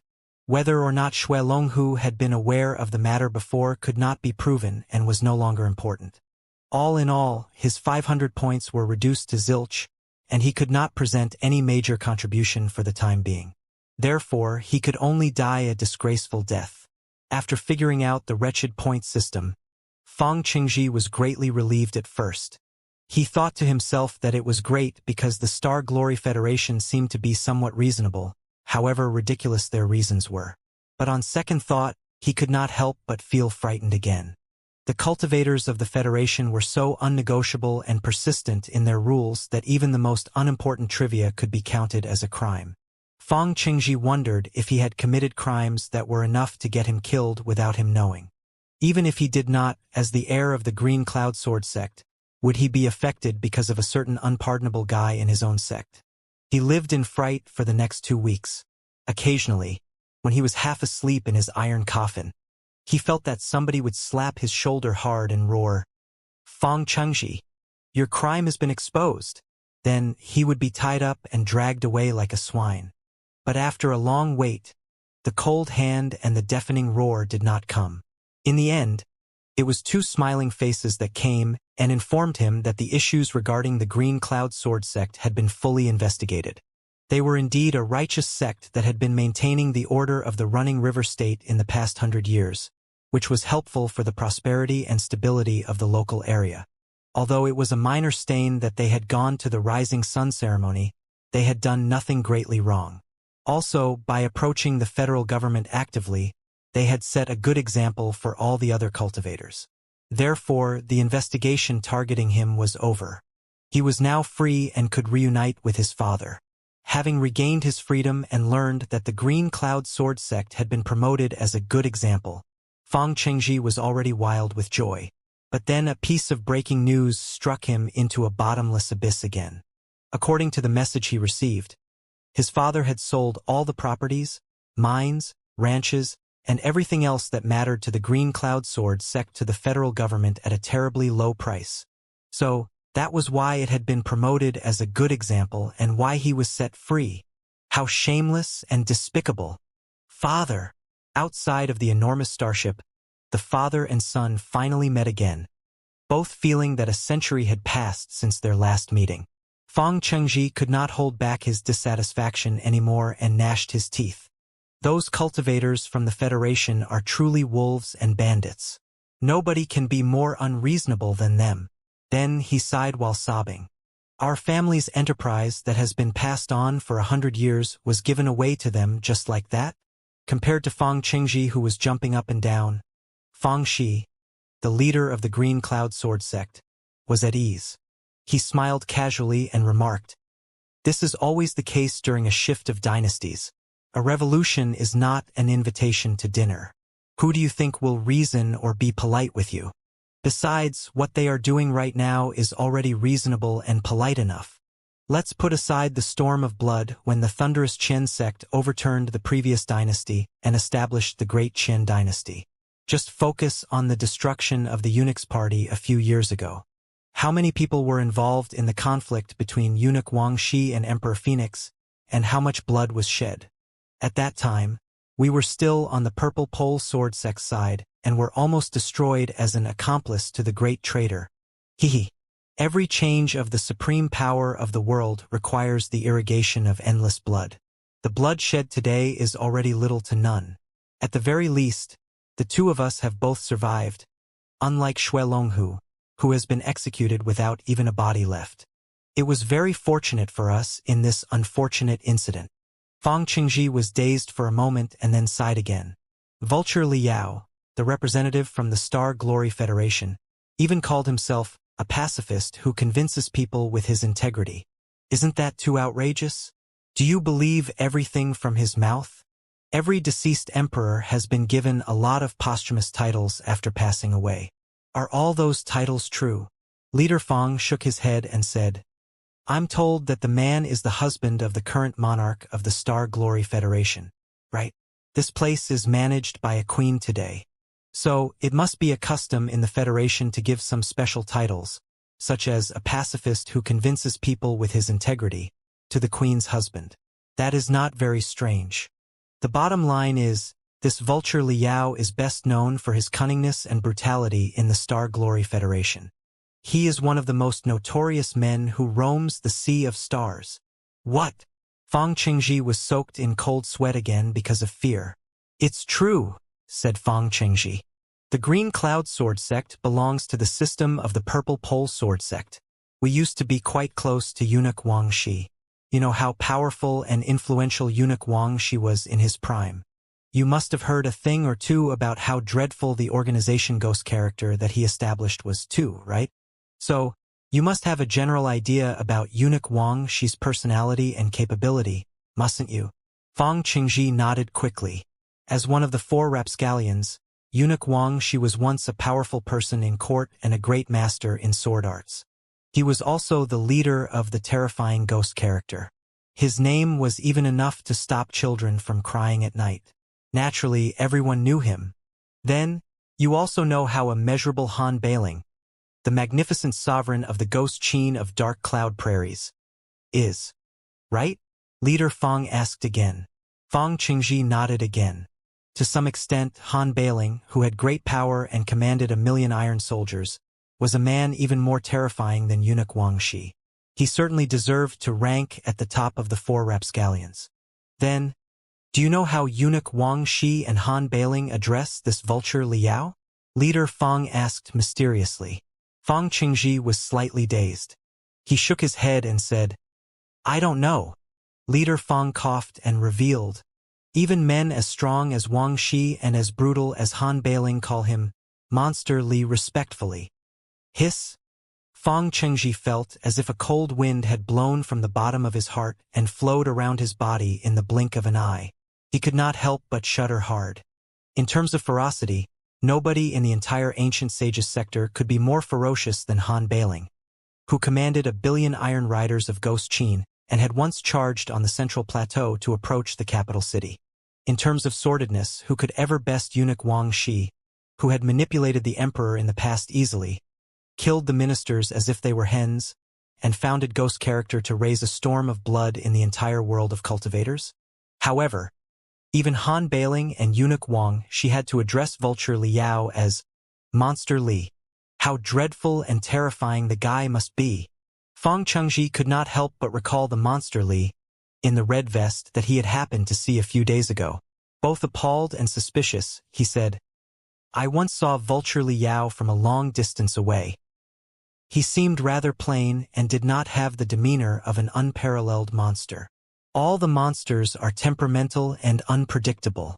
Do you expect them to engrave their identity on their forehead? Fang Shi snorted. I was lucky enough to meet Vulture Liao in person several times. Indeed, I failed to notice anything extraordinary about the man, but don't forget how Elder Scorching Sun was killed. Fang Qingji's pupils constricted violently. The black cloud Qin gold statue whose overwhelming aura suppressed 100,000 cultivators seemed to be condensing inside his eyes again. He felt all his anger and courage leak away from him as cold sweat through his pores. He opened his mouth 3 times, only to find nothing appropriate to say. In the end, he sighed gloomily. Are we really submitting our family's enterprise that we have worked on for 100 years just like that? We will have nothing left. All their talk about peace and friendliness and a better tomorrow is just bullshit. The so-called Star Glory Federation is just another bunch of hypocritical bandits. Is there any difference between their actions and Elder Scorching Suns? In fact, they are even more contemptible in my eyes. You're wrong again. Who says that I have submitted our family's enterprise for nothing? Who says we have nothing left right now? Fang Shi laughed. As you heard earlier, the federal government believes that I set a good example for other people, which means that other people will be prompted to follow me. Why would the Federation make us suffer losses? Let me tell you, dummy, while I have sold the properties, mines, and ranches of the Green Cloud Sword sect to the federal government, it was a fair deal. I have got something in return. Or to be more exact, I received shares of the Ancient Sage's shipping group. Fang Qingji was greatly surprised again. Having spent more than a month in a prison cell, he was already more exhausted than ever. When he first met his father, he had only felt that the world was swirling. He had been too eager to tell his father about his miserable experience to observe his father's appearance right now. It was not until this moment that he finally recognized the delight and ambition in his father's tone. His father's face was also glowing and in high spirits. The man did not look like a victim whose property had been confiscated, but like a star that was rising into the sky. Fang Qingji was even more surprised when he noticed his father's attire. His father was still wearing the deep blue robe, with 3 long swords on his back, exactly the same as he had been a month earlier. However, right above the 2 words Green Cloud on his chest, a weird emblem was clipped in the most formal way. It was the enormous dragon and the 9 starry pearls that had consumed Elder Scorching Sun's fiery fiend and occupied the entire sky that day. Fang Qingji now knew that it was the rising dragon of the 9 stars emblem of the Star Glory Federation, which represented great honor and authority of the divine country. At the very least, in the chaos right now, not everybody was qualified to wear one. It was especially so when it came to the rising dragon of the 9 stars flag with gold stars as the background. He had only seen it on the chest of some major officials of the Star Glory Federation in the past. However, what surprised him most was not the emblem but a red band on his father's left arm. A 2-letter abbreviation had been painted on the red band. Like what he had once seen on the uncanny crystal camera, some of the strokes were missing, but it further added to the coldness of the symbol. What was written on the red band was a C1. Fang Qingji was not sure what kind of department the so-called AC was, but looking at the satisfaction on his father's face, he knew that it could not be bad.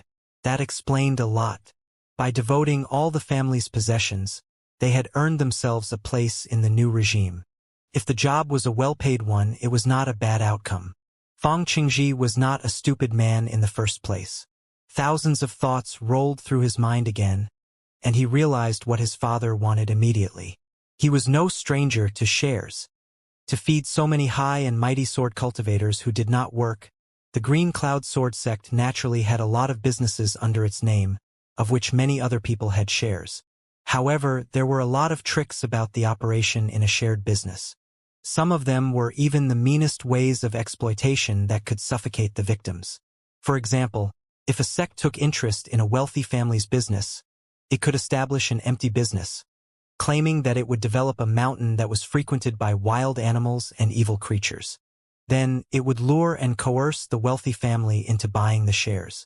After the investment, it would be a fortunate outcome if the money was lost and the development of the mountain came to a natural end. In the worst cases, the sect would claim that its disciples were heavily wounded while slaying the monsters on the mountain and demand that the shareholder present another sum of money, until the wealthy family was drained. However, his father had always been a meticulous man, and now that his father had been regarded as a good example, the federal government certainly knew better than to kill the goose that laid golden eggs. Thinking for a moment, Fang Qingji asked, "What kind of business is this so-called Ancient Sages Shipping Group?"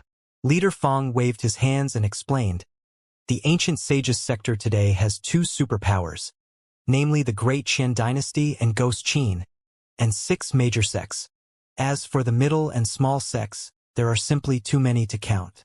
Has it ever occurred to you what it would be like if all the sects united and the millions of cultivators of the Ancient Sages sector merged into the same super sect? The Green Cloud Sword sect has farmlands and mines. We are involved in many restaurants, docks, and transportation businesses. Those businesses are all run by different branches of the sect respectively. It is the same for the super sect that combines all the forces in the Ancient Sages sector.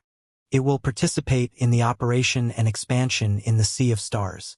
It will develop the farmlands and mines on other planets and tame alien animals that you cannot even begin to imagine. Naturally, it will engage in the transportation business of a higher level in space. The Ancient Sages Shipping Group, as a newly founded business, is backed by the authorities and will be responsible for the shipping business of the super sect in space. You should know how profitable the shipping business is. How many sects have risen through the shipping business by controlling a few rivers? Also, considering the vastness of space, the returns of the shipping business there will be thousands of times greater than the returns from a few rivers. Trading the minor enterprise of the Green Cloud Sword sect for shares in the shipping business of the super sect is not a bad bargain at all. All the sects and cultivators of the Ancient Sages sector were to be united into one force to establish a super sect. Fang Qingji was completely dumbfounded by the splendid, if not insane idea. He could not even fathom how magnificent it would be. His mind greatly disturbed, he lost his cool and asked, "Then, how many shares has our family's enterprise been exchanged for?" Smiling, Leader Fang did not reply but raised one of his fingers. Fang Qingji was overjoyed. 1/10. Leader Fang shook his head. Thinking for a moment, Fang Qingji asked again, 1%. Leader Fang shook his head again. Even the entire Purple Pole Sword sect wouldn't have been exchanged for 1% of the shares.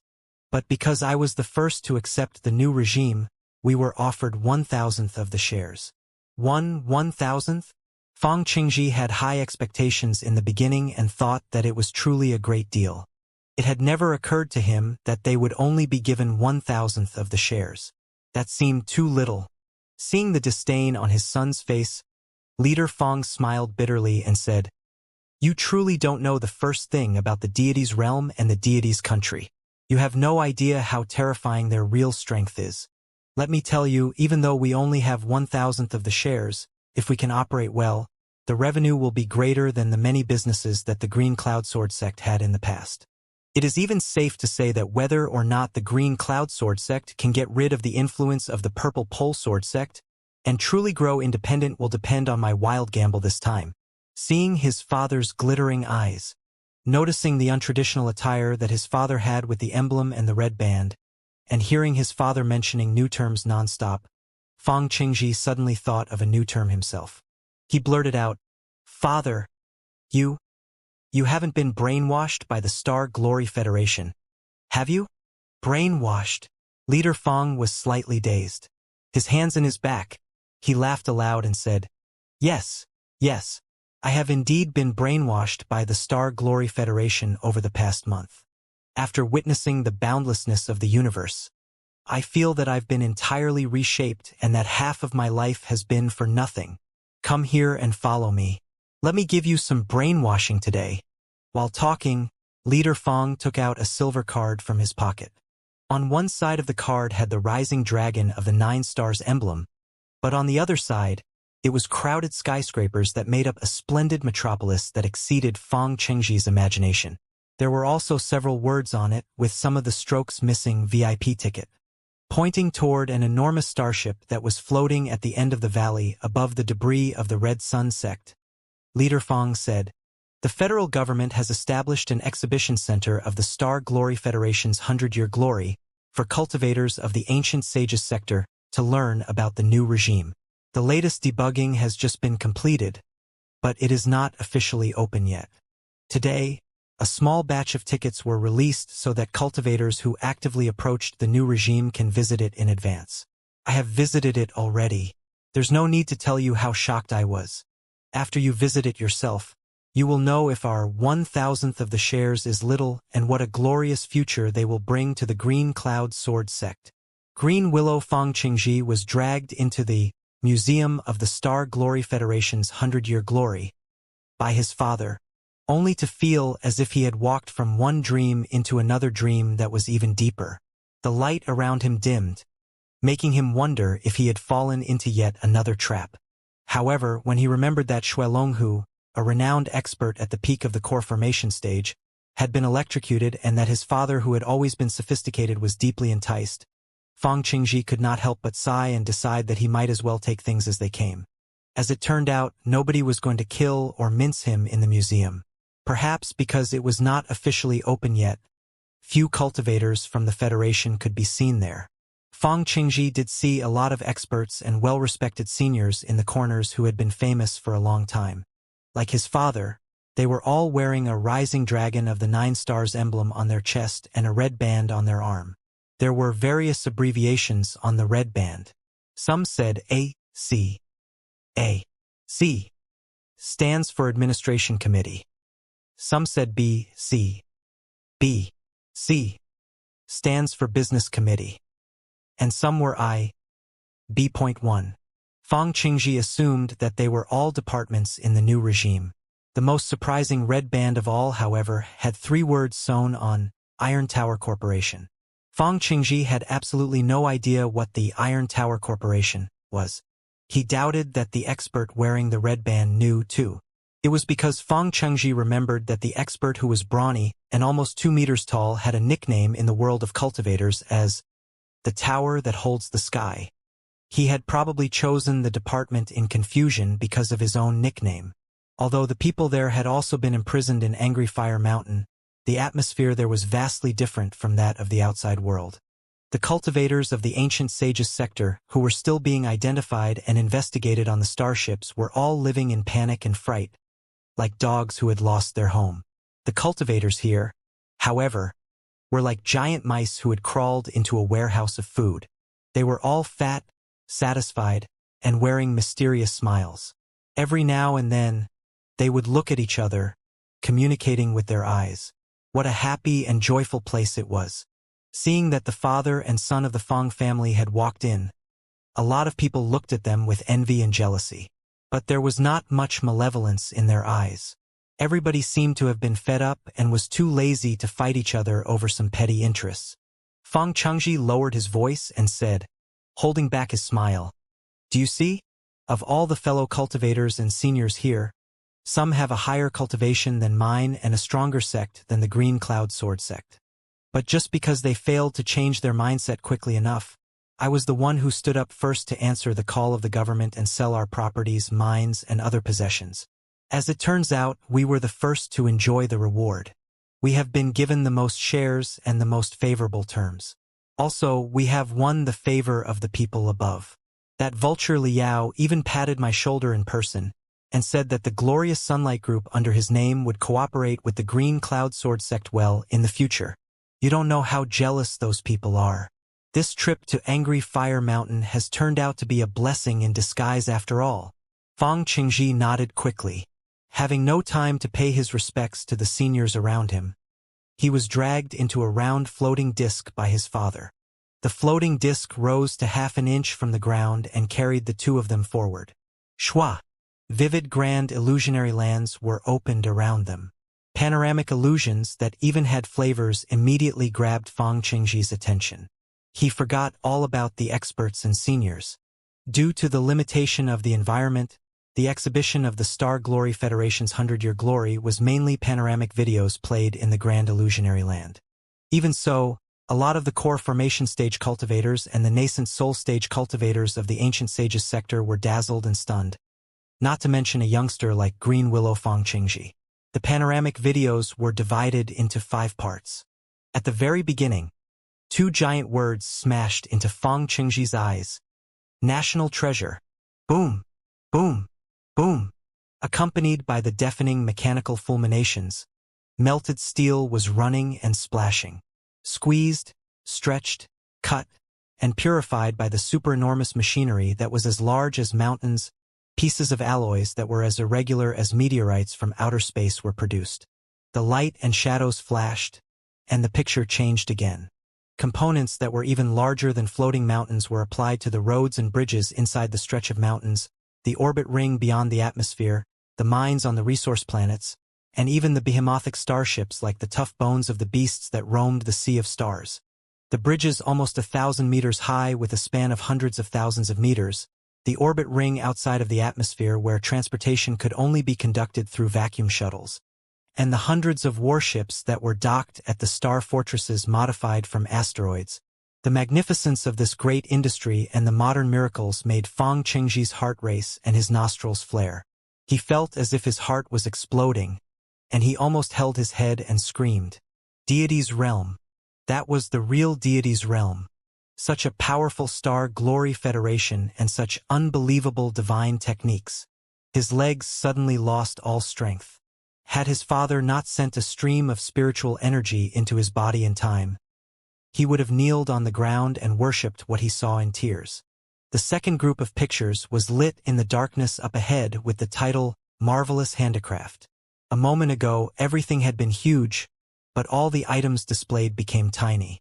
The only thing that could be seen was a clean and tidy factory of magical equipment. There was not the crowd or the messiness of the refining workshops in the ancient sages sector.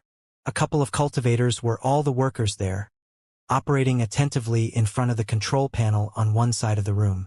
On the dozens of assembly lines connected to the control panel, the mechanical arms powered by spiritual energy made the most agile and deft movements. Chainswords, vibration sabers, and high-heat axes took shape, became sharpened, and were produced just like that. As the picture zoomed in, it could be seen that dozens of needles as tiny as hairs extended out of the end of every mechanical arm. At a speed beyond the recognition of the naked eye, they bounced quickly and embedded the super-tiny crystals and components deep into the magical equipment, making the melee weapons more energy-efficient, intelligent, and stable. Well, Feng Chengji's eyes were bulging hard as he observed it, not believing it at all. In less than 10 minutes, 100 swords and sabers had been produced. Not just marvelous weapons for the cultivators, even the common blades for the army of ordinary people could not have been made so fast. To this day, he still remembered that his father had once spent years forging a green lotus heart-breaking sword with arduous work. But something had gone wrong at the end. The furnace had been unable to bear the blast of spiritual energy and had cracked. Years of effort had proved futile. In the deity's realm, after only 1 yawn, hundreds of marvelous weapons had been crafted. How could they expect to compete with the deity's realm? The production of the marvelous weapons in the deity's realm left such a deep impression on Feng Chengji that he was not as stunned when he watched leveled scanning of macromolecules, microcarving at the mustard seed level, or super-steady and high-speed network across galaxies because he had absolutely no idea what those concepts were. The federal government's introduction was more or less like flirting with someone blind. However, after they reached the third part, peaceful life, Feng Chengji's head, which had just cooled down, began boiling again. A forest of skyscrapers was ablaze with light, making up prosperous cities that he had never seen before. There was convenient transportation, comfortable houses, infinite delicious food, and fashionable clothes that were too bountiful to wear. Even the humblest ordinary people could study the history of the entire civilization and explore the future of the Star Glory Federation in bright, clean classrooms. They shared the knowledge of basic techniques for free. Healthy lunch that contained feeble spiritual energy was also supplied to the children. Feng Chengji was utterly dumbfounded. National treasure and marvelous handicraft were just the techniques in the deity's realm that were still within the range of his comprehension. But the scenes where ordinary people and cultivators lived in harmony with each other disrupted all the rules and knowledge that he was aware of. Even the common folk in the deity's realm are so fair, healthy, tall, confident, and respected. The people there can actually use the armor of the deities, drive huge boats, or even be nominated as officials in the court. How is it possible? How is it possible at all? Why do the deities in the deities realm allow the common folk to live such a comfortable life? Is there any ethics and reason at all? Are all the deities out of their minds? Fang Chengji swallowed hard and felt that his legs were shaking beyond his control. He was scared. He was truly horrified to the bottom of his heart. From the smiling faces of the folks of the deities' realm, from their clean and neat teeth, he sensed a new strength, one that was unseen and unknown but more powerful and unstoppable than the national treasure and the marvelous handicraft earlier. Faced with such a strength, he felt as if he was an ant faced with an overwhelming tsunami. All his whining, hatred, anger, and hostility became ridiculous and insignificant. The fourth scene was home defense.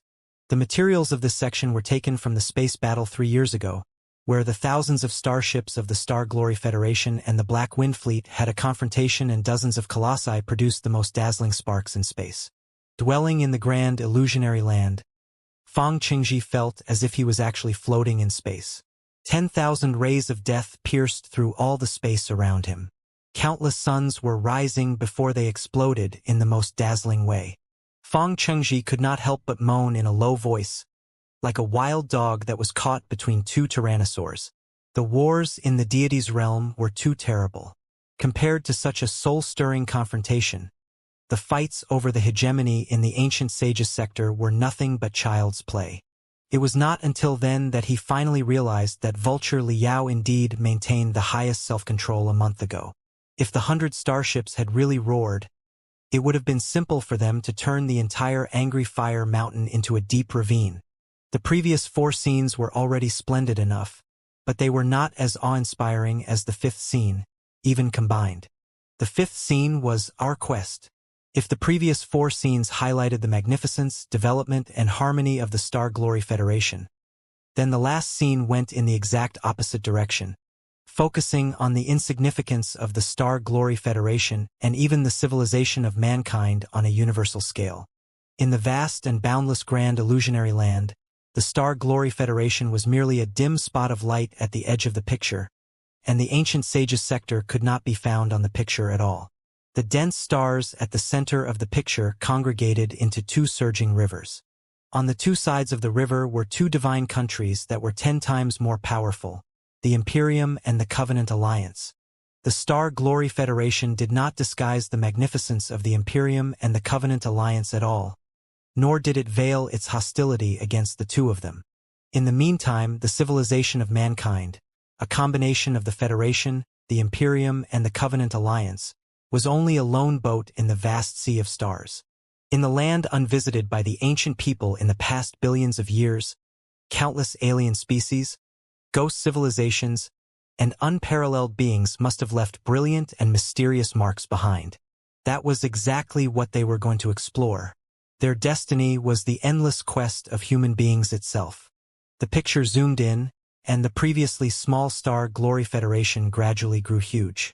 Green Willow Fang Qingji saw countless space fleets, each of which had hundreds of carriers, immigration starships, and warships that were as tall as mountains.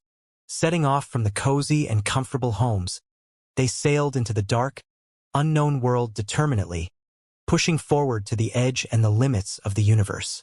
He even saw that one of the fleets had ancient sages painted in enormous letters on the head of all the starships. Every starship had been engraved with the sigils, symbols, and marks of the Great Qian dynasty, the Cloud Qin, the 6 major sects, and the thousands of middle and small sects. Is this our fleet? One day, the natives of the ancient sages sector will embark on a journey from a corner of the universe on the enormous divine boats like real deities to the other shore of the Sea of Stars and discover land that has never been visited before. Although he knew that it was just propaganda and a far-fetched vision, Fang Qingji could not help but blush in excitement with the urge to cry out. He finally understood what the ancient sages' shipping group was. If what was depicted became reality, and hundreds of starships as enormous as cities rushed in the Sea of Stars day and night, not just discovering new worlds that were even more prosperous, the profits from the businesses among the existent worlds of the Star Glory Federation right now were already too abundant to be estimated. After he left the gallery, Fang Qingji could not calm down. Are those illusions real? Of course, that was the question most of the cultivators of the ancient sages sector had. The question could be barely proved true or false. But Leader Fong simply smiled. If the things described in the picture did not exist, could you have imagined them based on nothing? Fong Qingji was slightly dazed and nodded quickly. It was quite true. However bold and imaginative he might be, he could not have come up with such bizarre and ridiculous designs. Besides, Leader Fong remarked, if the information was false and only meant to awe the locals of our world, there would have been no need for them to tell us about the Imperium and the Covenant Alliance. It was unnecessary to highlight the tense situation that the Federation is in, too. Since they have decided to inform us of the existence of the Imperium and the Covenant Alliance honestly, their intentions are obvious. Firstly, everything they say is true. Secondly, they are confident that most people will join the Federation after we are told all the truth, and the ancient sages sector will be digested by the Federation smoothly. Thirdly, if some of us are too obstinate to change and decide to go against them, those people will certainly be destroyed easily and mercilessly. Fong Qingji was dazed for a long time. Taking a long breath, he smiled bitterly. It never occurred to me that the deity's realm actually existed and that the countries in the deity's realm are so powerful. I wonder, where did they find such magnificent power? Are there really divine arts and techniques? There probably aren't. But they have indeed grasped a strength that we have never heard or even thought of. Such strength is not on the same level as the strengths that we relied on in the past at all. Leader Fong said solemnly. This time, it is not a simple change of dynasties but a real revolution, the likes of which the ancient sages sector has not witnessed in the past 100,000 years. The obsolete systems and rules will be smashed. The traditional sects and cultivators will prove to be huge burdens rather than aids in the new regime. If they fail to follow the trend and reform themselves actively, they will be erased without mercy. The newcomers have never disguised this fact at all since the day of their arrival. They spoke to the elders and leaders frankly that the Star Glory Federation adores the system of general equality for both ordinary people and cultivators, which is the highest rule that is beyond any negotiation. The lives of the cultivators matter, but the lives of the common folk, whom there are hundreds of times more of, also matter. The purpose of their visit is to find a way to save as many lives as possible. The ancient sages sector is now mired in war and famine for mainly two reasons. Firstly, the population of the cultivators is excessive, and they do not work but focus all their attention on fighting and exploiting people. Secondly, the land and resources are highly concentrated on thousands of sects and unaffiliated cultivators who operate on their own and spare no effort hamstringing each other. They cannot bring out the potential of the resources in such a disorganized way. The people of the Federation have come after a long journey through wormholes. The cost for a single grain of rice is appallingly high. It is impossible to ship food and relief from the homeland of the Federation incessantly. To feed the billions of locals of this world, the ancient sages sector can only count on itself. More specifically speaking, there are two approaches. Firstly, migrate the cultivators of the ancient sages sector, who are superfluous in terms of absolute number, to the less populated places where cultivators are more needed. It will reduce the pressure on the spiritual energy and crystals in our place, and it will allow the cultivators to play a role that is more befitting for a cultivator. Secondly, the resources including the land, forests, and mines will be concentrated under the national government, which will then plan to develop modern industry, agriculture, and mining. During the process, the unenlightened common folk will be involved and educated for them to become real modern people. As for exactly how to convince the cultivators of the ancient sages sector to leave their home and seek a career in outer space, and how to combine the land, mines, and different trades that previously belonged to different owners in order to concentrate the resources and develop modern industries, they have already drafted plans. But they are keeping that a secret and asking us to think for ourselves. Hehe. I thought about the issue for 3 days and 3 nights without going to sleep. By joining Elder Scorching Sun's cause, we already committed the crime of high treason. Even if our lives were saved in the end, we would have lived a dull life in the new regime. So we might as well take a wild gamble. This is exactly what I get in the end. Leader Fong pointed at the A.C. on his left arm. Fang Qingji was dazed for a long time. He could not help but shake his head. Those people are really unreasonable. You're quite right. Vulture Liao told me blatantly that thousands of people die of coldness and hunger in the mess of the ancient sages sector right now, and 100 times more are struggling in war and famine, living lives that are no more comfortable than death. In order to stop the suffering as soon as possible, he couldn't care less about how the cultivators of the ancient sages sector curse him behind his back. Nor does he give a damn about the laws, rules, and reasons that have been practiced in our world for 100,000 years and have proved an utter failure. Leader Fang paused for a moment. With the deepest fear beaming out of his eyes, he said, his voice shivering, "Do you know? I have a feeling that Vulture Liao and the entire Star Glory Federation is like an overwhelming iron wheel that is rolling close unstoppably. It will never lower its speed or deviate from its course. Unless it crashes itself into pieces, it will crush everything that stands in its way.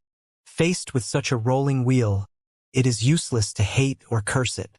And you want to reason with it? The wheel has its own logic, except that we do not understand it yet." Fang Qingji blushed in embarrassment at what his father said. He lowered his head. "The trend of the universe is unstoppable. Those who follow it thrive. Those who go against it die." Patting his son's shoulder, Leader Fang said solemnly and thoughtfully, "I know that a lot of cultivators are very dissatisfied with the Star Glory Federation's approaches. Some are holding grudges, some are openly mocking them, some are pretending to cooperate, and some are even contacting each other, hoping to start a rebellion. However, after witnessing the exhibition of the 100-Year Glory, you should at least realize now that such a strength is not something that we are capable of resisting.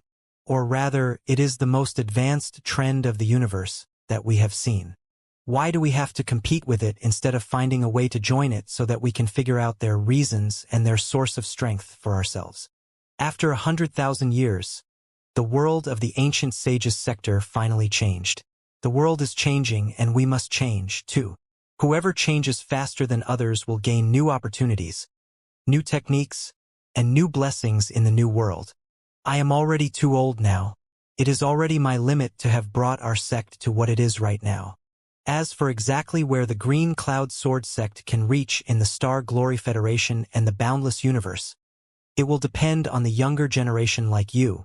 Fang Qingji listened absent-mindedly, not exactly getting what his father meant, because a magic declaration that he saw at the end of the exhibition was still echoing inside his head. "Our quest is the Sea of Stars." The declaration rumbled inside Fang Qingji's head like an enormous bell, spreading out slowly but surely, before he completely woke up from the shock. He had heard a scream that was even louder, more hateful, and crazier coming over from not far away in the valley. "The Federation! Liao! How sordid and vicious of you!"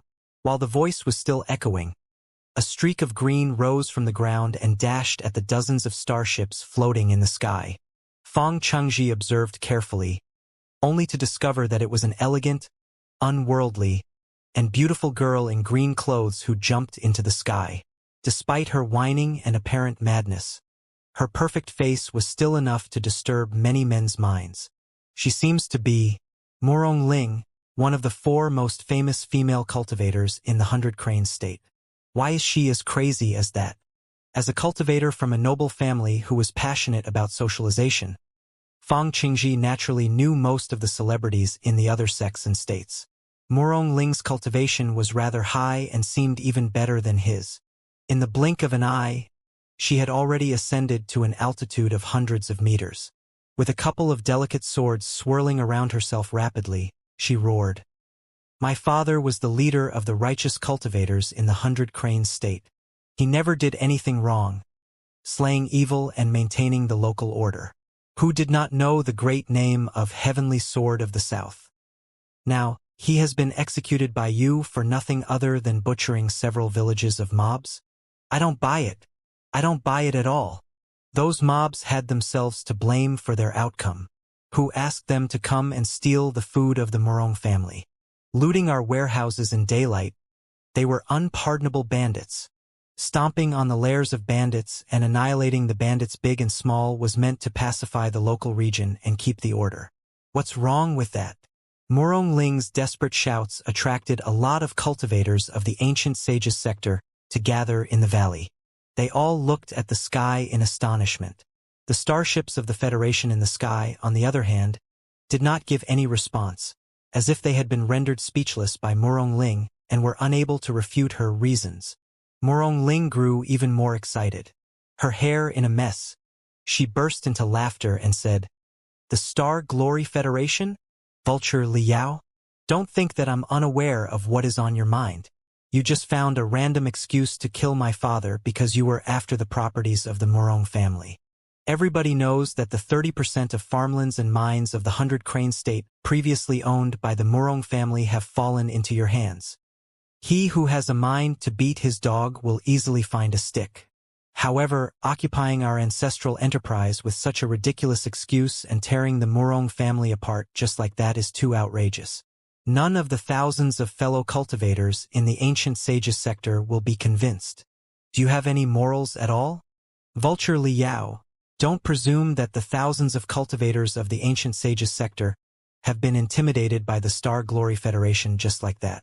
Although I am just a woman, I am going to challenge you today with my righteous indignity because justice is on my side. You killed Elder Scorching Sun because of the mightiness of the Cloud Chin gold statue and the 100 divine boats. If you think you are capable enough, just come down and duel with me single-handedly without counting on the divine boats and the gold statue. Liao! You! Murong Ling drove her flying swords and triggered her spiritual energy, cursing aloud. Seeing that more and more fellow cultivators had gathered below, some of whom were even cheering up for her, she was even braver and more determined. In a daze, she felt that she had truly seen justice and the reasons that enshrouded the ancient sages sector for 100,000 years ascending slowly behind her, providing her with infinite strength. She was about to grit her teeth and charge at the biggest divine boat, when several divine boats around suddenly flashed. Dozens of mystic rays darted close and penetrated her body brutally. Her internal organs, bones, and flesh were burnt into ashes instantly, and her soul dispersed into nothingness before she could struggle in anguish. Then, she did not know anything anymore. The most famous female cultivator of the 100 Cranes State perished just like that, leaving absolutely nothing behind her. All that remained were the crystals of dust that were falling onto the heads of all the cultivators present, like snow in June that contained infinite discontentment. Fang Qingji stared at the scene in silence. He was panicked first, then overwhelmed before he was puzzled in the end. However, after the snow landed on the ground and regained its original appearance of dust, all the panic, confusion, and weakness on his face had entirely gone. Thanks to the stimuluses in the exhibition of 100-Year Glory and the scene before his eyes, he was granted with a new epiphany. He felt as if thunder had struck inside his head, and a brand new strength that was of a higher level and as boundless as ocean was flooding in incessantly. Right now, he did not understand the nature of the strength yet. But it did not matter. He had all the time in the world. The world of the ancient sages sector had changed. His belief was going through drastic transformations, too. One day, he would figure out the Star Glory Federation source of strength and make himself, the Green Cloud Sword sect, and the entire ancient sages sector climb to a higher peak with the strength that he had just learned. Neither the cultivators of the ancient sages sector, who were changing quickly such as Green Willow Fang Chengji, nor the obstinate ones such as Murong Ling could disturb Liao at all. Liao was not on Angry Fire Mountain at all but inside a training room on a starship above the capital of the Great Qin dynasty. He was sitting cross-legged and conducting the most mysterious training. His black hair was glowing, and a layer of vague light was flowing on his skin, like the cover of the previous antiques. He looked calm and casual. For him, every movement, every breath, and every thought was training. 2 years prior, when they set off from the homeland of the Federation, they had planned to reach the ancient sages sector in 3 to 6 months. However, the dark nebula was too mysterious and filled with all kinds of bizarre interference. Despite the most detailed star map, sailing routes, and coordinates, They still encountered unexpected changes and were lost for 2 years before they finally found the place. In fact, they were already unbelievably lucky to have rectified their sailing route and gotten back on course so quickly. During the 2 years while lost in space, Liao was fully dedicated to the digestion and absorption of the massive tenebrum energy left by the extraterrestrial devils as well as the gifts left by Professor Emotion, allowing him to better and more deeply integrate the mental devil and Neltharion. Before he arrived in the ancient sage's sector, he had finally purged and absorbed all the tenebrum energy, and the abundance of his spiritual energy reached an unprecedented level. He was not one step but one piece of paper away from the real divinity transformation stage. Although the gap was as thin as paper, it could not be broken through by storing spiritual energy crazily but required new understanding and new perspectives to view his own kind, the world, and all the objects in the universe. The state was more or less like when his spiritual actualization quotient was increased to above 90%. Whether or not his spiritual root would awaken at that time depended on not the improvement of his physical strength but the unpredictable opportunity. The only difference was that when he was at a lower level he had to look for the opportunity, but now that he was between the nascent soul stage and the divinity transformation stage, he could create an opportunity of his own. Shwa! Shwa! Shwa! Shwa! Shwa! Almost 100 light beams displayed the major events taking place in every corner of the ancient sage's sector before his eyes. Right when the 100,000 cultivators of the ancient sage's sector were being re-educated in a soul-touching way inside Angry Fire Mountain, drastic changes were taking place elsewhere in the ancient sage's sector. Enormous temporary camps were built on a daily basis to house the disaster-stricken folks who had lost their homes. The victims would also receive comprehensive physical examinations to eradicate diseases. Water plants were established in the middle of swamps and dirty water every day, too. From the top of them, clean, drinkable water spurted out nonstop. This measure alone had saved countless lives. Every day, the warehouses of tremendous cultivation sects were either opened voluntarily or taken down by the exos from the Federation by force. The abundant food stored in the warehouses dumbfounded even the cultivators from the Federation, who found it hard to believe their own eyes. Liao was very satisfied about the paradigm-shifting changes in the ancient sage's sector. He naturally knew that a lot of cultivators of the ancient sage's sector were secretly cursing him behind his back, labeling him a vicious, unreasonable, and lawless fiend. Indeed, from the perspective of the cultivators of the ancient sage's sector, and faced with the never-changing traditions of the ancient sage's sector, he was indeed a lawless, unparalleled fiend. However, abiding by the existent rules was a virtue of the weak. For real experts, only abiding by the current rules was not enough. Human beings were always making progress, unveiling the truth of the universe, and mastering patterns of nature of a deeper level. The current laws, systems, and rules would forever be behind humanity's knowledge about the ultimate truth of the universe. It was the virtue and obligation of experts to remove obsolete laws and systems and to establish new laws and reasons that better fitted the development of mankind. After one's cultivation, compatibility, wisdom, and power reached a certain level, they would indeed be lawless. Whatever they did was not to be gauged by a certain partial and rigid law. Perhaps, exactly as Jean Tui had said in the past, only history was qualified to judge them. In the past, Liao did not quite understand what Jean Tui meant. But right now, he was beginning to understand it. He could almost perceive Blackstar, the great wooing cheese past state of mind. I firmly believe that I'm right, and I will dedicate all my efforts, strength, soul, and resources to carry out my belief in every corner and every grain of dust in the universe. Right now, no force, law, or moral can judge what I do because those things are exactly what I'm about to smash. Only history billions of years in the future can be the final judge for what I am doing today. Even if history rules that I am wrong, I will not accept it. As long as part of my soul is still wandering in the infinite sea of stars, as long as there is the slightest possibility, I will come back again and fight a bloody battle to the end, until all my strength will, and life is entirely obliterated. Liao finally understood why Blackstar the Great could sacrifice the almost 10 million civilians on Karen in the past as if they were nothing worth mentioning. Perhaps, in his eyes back then, The civilians were no longer human beings but the embodiments of a decayed, corrupted, outdated system, and the barricades that stood in his way. If he wanted to smash the old order, establish a new imperium, and save the civilization of mankind, it was necessary for him to crush everything in his way without any mercy. Was Black Star the Great right or wrong in doing what he did? At the very least, the imperium of true human beings still stood for the rightful succession and the central force of the civilization of mankind right now. Deeply rooted at the center of the 3,000 sectors, it resisted the Covenant Alliance, the extraterrestrial devils, the Pangu civilization, and all kinds of bizarre, ever-emerging alien species that were even fouler. Xianxia's final ruling had yet to come. What Liao was going to do was make the Star Glory Federation expand and grow quickly with his ideas and beliefs, until the laws and morals of the Federation replaced the Imperiums in a fair and square competition, and the ideology of the Cultivators would be sprayed to every corner of the universe again. That would be the real trial for Black Star the Great Xianxia. I understand it now. In the past, I always talked about the constitution of cultivators and thought that I couldn't be wrong if I did everything by following the law. But that was only the justice of the refinement stage, the building foundation stage, and the core formation stage at best.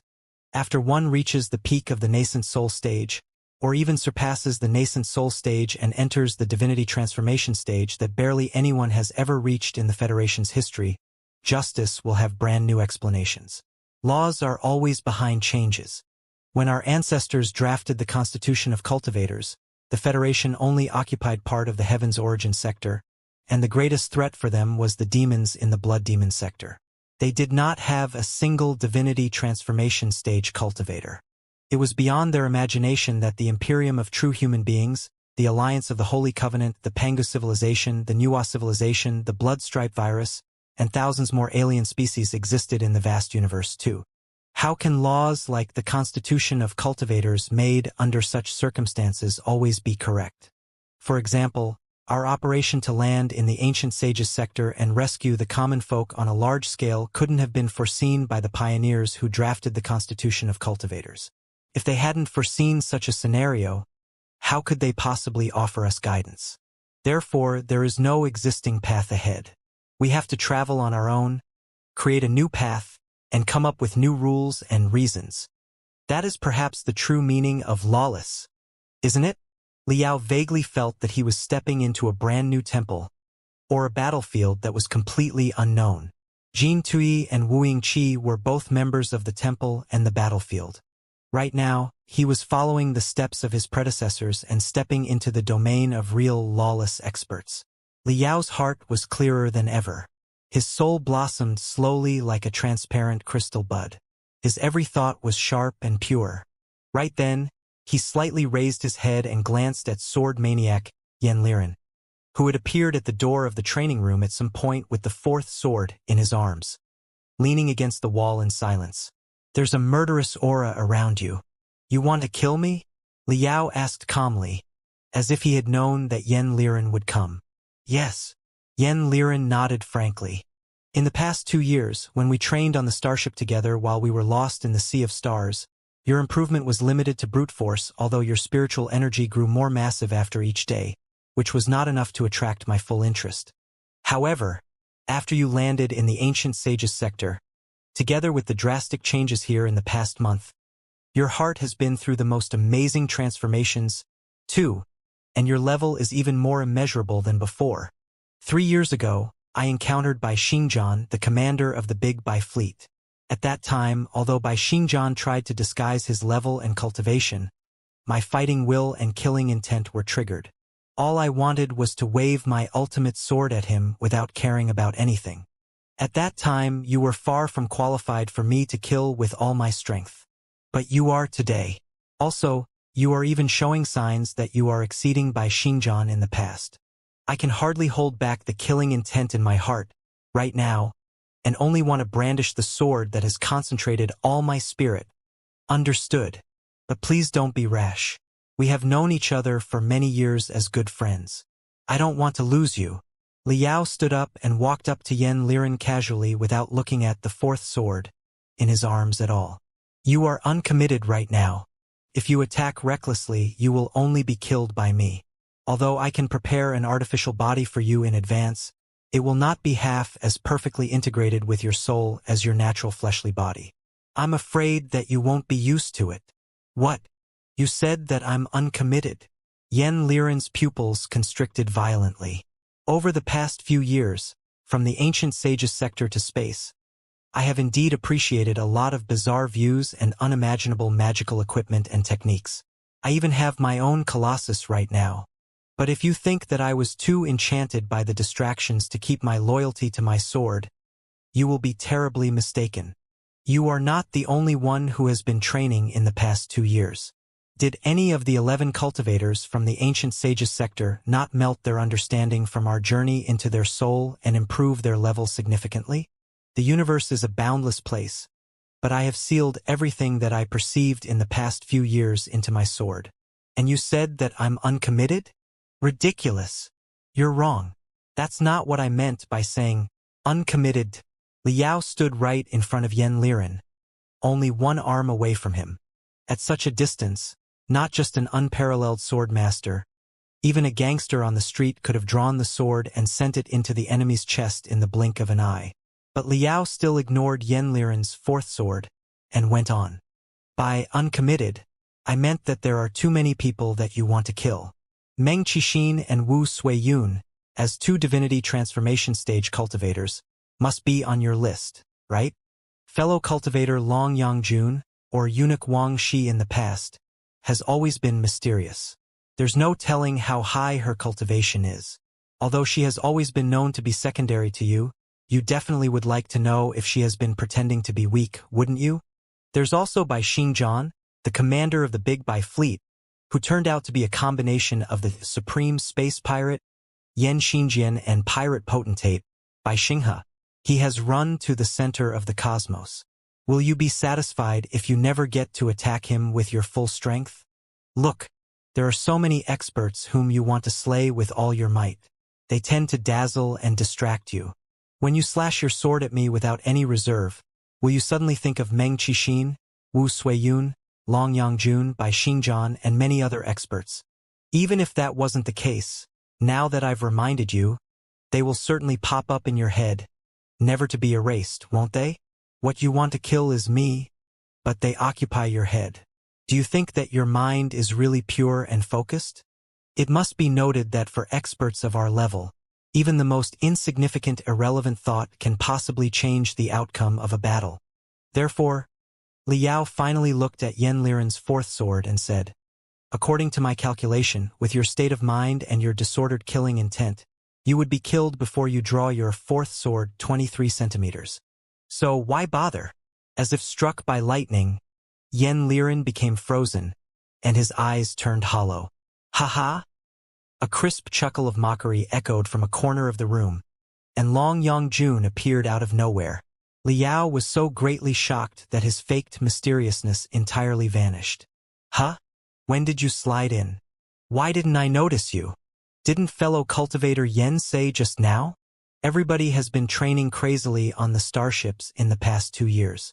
Our cultivation skyrocketed. Do you think that he was kidding? Long Yangjun said with a smile. If your conversation just now, which gave me a feeling that you were 2 third-rate actors, hadn't been so ridiculously funny that I failed to contain myself, you wouldn't have discovered me even if I hid here for another 3 days. Well, Liao put on a solemn expression, somewhat embarrassed. What are you doing here? Is there any progress on the Nuwa warship? Yes. Long Yangjun nodded.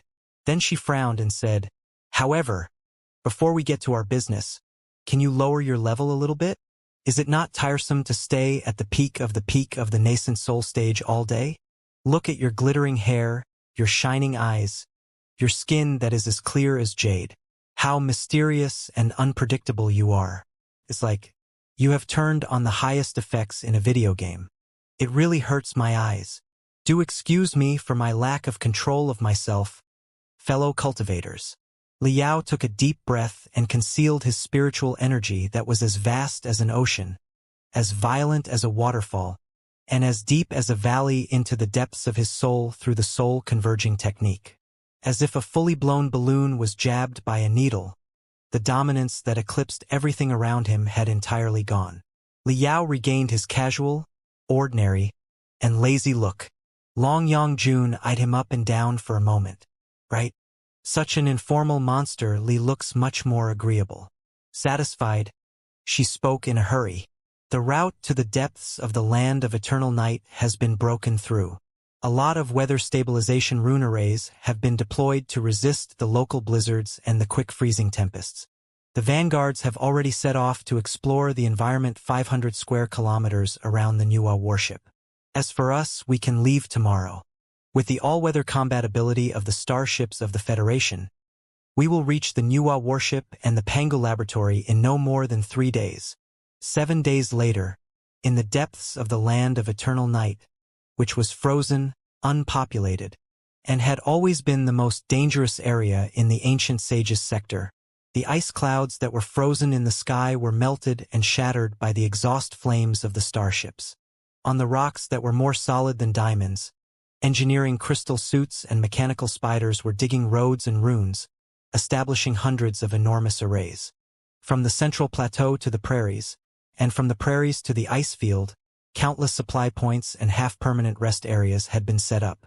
Those strongholds that extended deep underground were enough to keep the ordinary soldiers whose spiritual roots had not awakened safe and sound in the most freezing wind, so that they could join the enormous project to excavate the Nuwa warship and the Pangu laboratory again after a good rest. The scenes that almost appeared to be miracles were completed by the most experienced engineering troops in the Federation. In the past 100 years, the troops had been involved in the development of Kunlun, the modifications in the water crystal sector and the netherworld sector, and the reconstruction of the Uranian ring sector, accumulating tremendous experience in altering nature.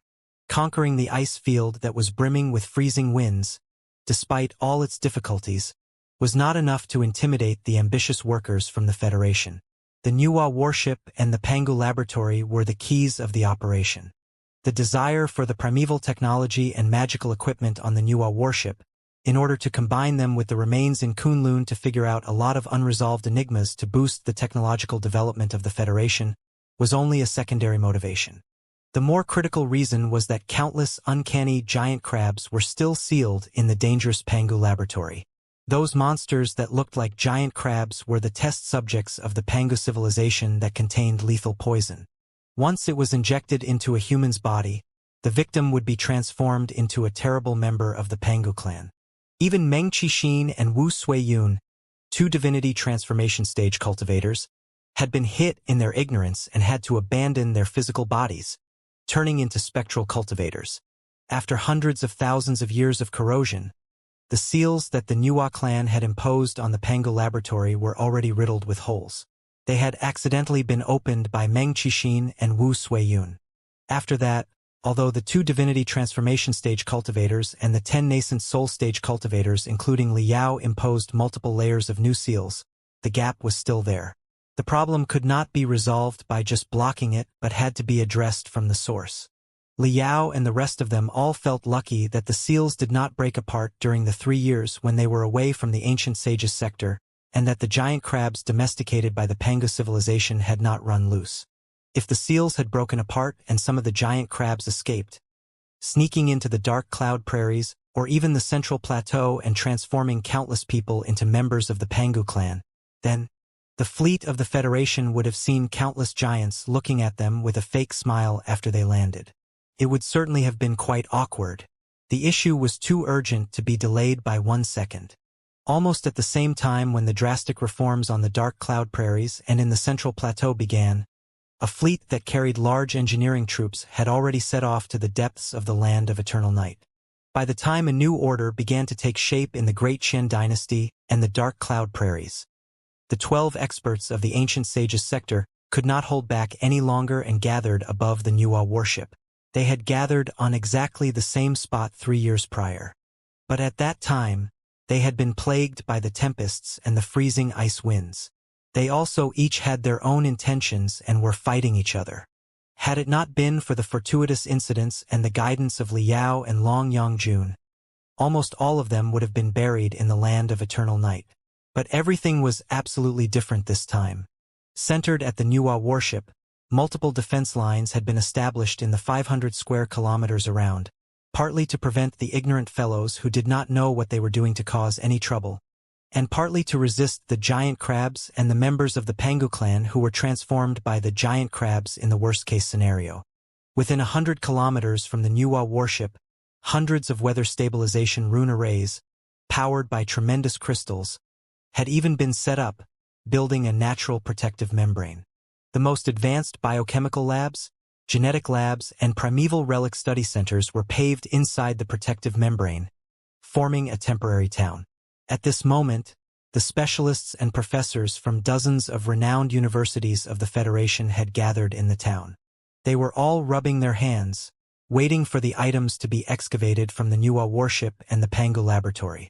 Naturally, until absolute safety was ensured, those strengthless specialists and professors would never be allowed to enter the Nuwa warship or the Pangu laboratory in person.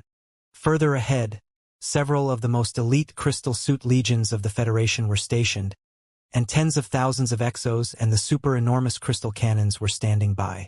Should the giants of the Pangu clan crawl out of the earth, they would certainly be bombarded by the Federation in less than 3 seconds. It would be a miracle if they could keep their backs straight. Guided by the memory of Meng Qixin and Wu Suiyun, the only two to have visited the Pangu laboratory personally, the Federation had made thorough plans for the operation. The first to explore the laboratory, besides the 11 experts of the Ancient Sages sector and Liao, included more than 100 elite exos who were all above the core formation stage. Everybody carried tremendous beast puppets and grand illusionary soldiers. They had also been injected with various vaccines and genetic drugs. As of now, they were unaware of the specific elements of the poison inside the giant crabs or its mechanism. However, all the vaccines and drugs slowed down the mutation of genes. Should anybody be accidentally poisoned, their mutation would certainly be greatly delayed. Other than that, their crystal suits had all been through the most rigorous airtightness and anti-pressure tests. It was made sure that there would not be a single gap on them when the crystal suits were placed tens of thousands of meters deep in the water. Even if the giant crabs jumped on the explorers, they would have nowhere to inject the poison at all. The average height of the Pangu clan was impressive, and the tallest of them could be dozens of meters tall. According to Meng Qixin and Wu Suiyun, the Pangu laboratory was also splendid and immeasurable, like an underground palace of giants. Weird mist that could absorb spiritual energy and telepathic thoughts also covered the palace. A team of only 100 members was certainly not enough to figure out the general picture of the place. However, other than the living, they also had a troop of almost 1,000 spectral cultivators, who were all warriors that had lost their physical bodies and kept their souls in iron shells. Those spectral warriors were partly from the famous ghost troop of the Flying Star sector that had a long history and partly made of the natives of the Netherworld sector. Since the giant crabs had to unlock the mysterious strength in the genes by injecting poison, the technology must be similar to biochemical modification. Then, for the spectral cultivators who had no fleshly bodies, the giant crabs would have nowhere to bite, right? The prospection and cleaning regarding the Nuwa warship had started 3 days ago. The armor, flying swords, magical equipment, and fragments that were carved with the primeval runes indeed hooked and intoxicated the professors and experts from the renowned universities. Today, the defense array and the cannon bastion around the Nuwa warship was finally set up, and the dozens of warships in the sky had all locked onto the target, too. All the preparations had been made to unveil the seals inside the Nuwa warship. The code name of the operation was very simple: archaeology. Liao, Longyang, the other 10 experts of the Ancient Sages sector, almost 100 elite exos, and 1,000 ghost warriors marched into the Nuwa warship and toward the seals at the head of the warship. "Are you really coming down with us?" Longyang asked Liao for the 10th time. Without changing his countenance, Liao declared, "You can stop persuading me. I know that it must be highly perilous down there, but that is all the more reason I should lead the charge. I was already able to kill one member of the Pangu clan in the beginning, even if there are a dozen of them right now, so that they will be the best targets to test my new blade." "You know that is not what I mean," Longyang said gloomily. "I'm saying that the operation is already dangerous enough by itself, and every operation is 10 times more dangerous if you are in the team. So, Why don't you stay above as a commander instead of adding to our trouble down there? No. Fine. Long Yongjun conceded. You can't stop a man who is determined to get him killed. If uncanny changes take place, don't blame me for not warning you in advance. 3 years ago, Liao and the 11 experts of the ancient sages sector once trained for half a year in the Nuwa warship and knew the general structure of the warship very well. Naturally, they did not meet any trouble in finding the place where the Pangu laboratory was sealed. The seals that they had left years ago were already lackluster and dim. The rocks behind the seals were full of cracks that looked like spider webs, too, as if the seemingly solid rocks would crumble into powder at a light cough and release the fiends caged deep underground. The shocking view made everyone breathe heavily. The first defense line is deployed. The second defense line is deployed. The peripheral defense line is deployed. The geological investigation has been completed. The rock stratums here are relatively stable. No big tectonic changes will happen anytime soon. On everyone's tactical crystal processor, information and holographs flashed, suggesting that the last defense measures had been paved. Senior Meng, Senior Wu. Liao suddenly asked the 2 divinity transformation stage cultivators who once explored the Pangu laboratory. When you were injected with poison by the giant crabs and about to be transformed into members of the Pangu clan, what did you feel? Did you keep your original self-awareness? Was your soul twisted or injected with something new, as if you were possessed by something powerful?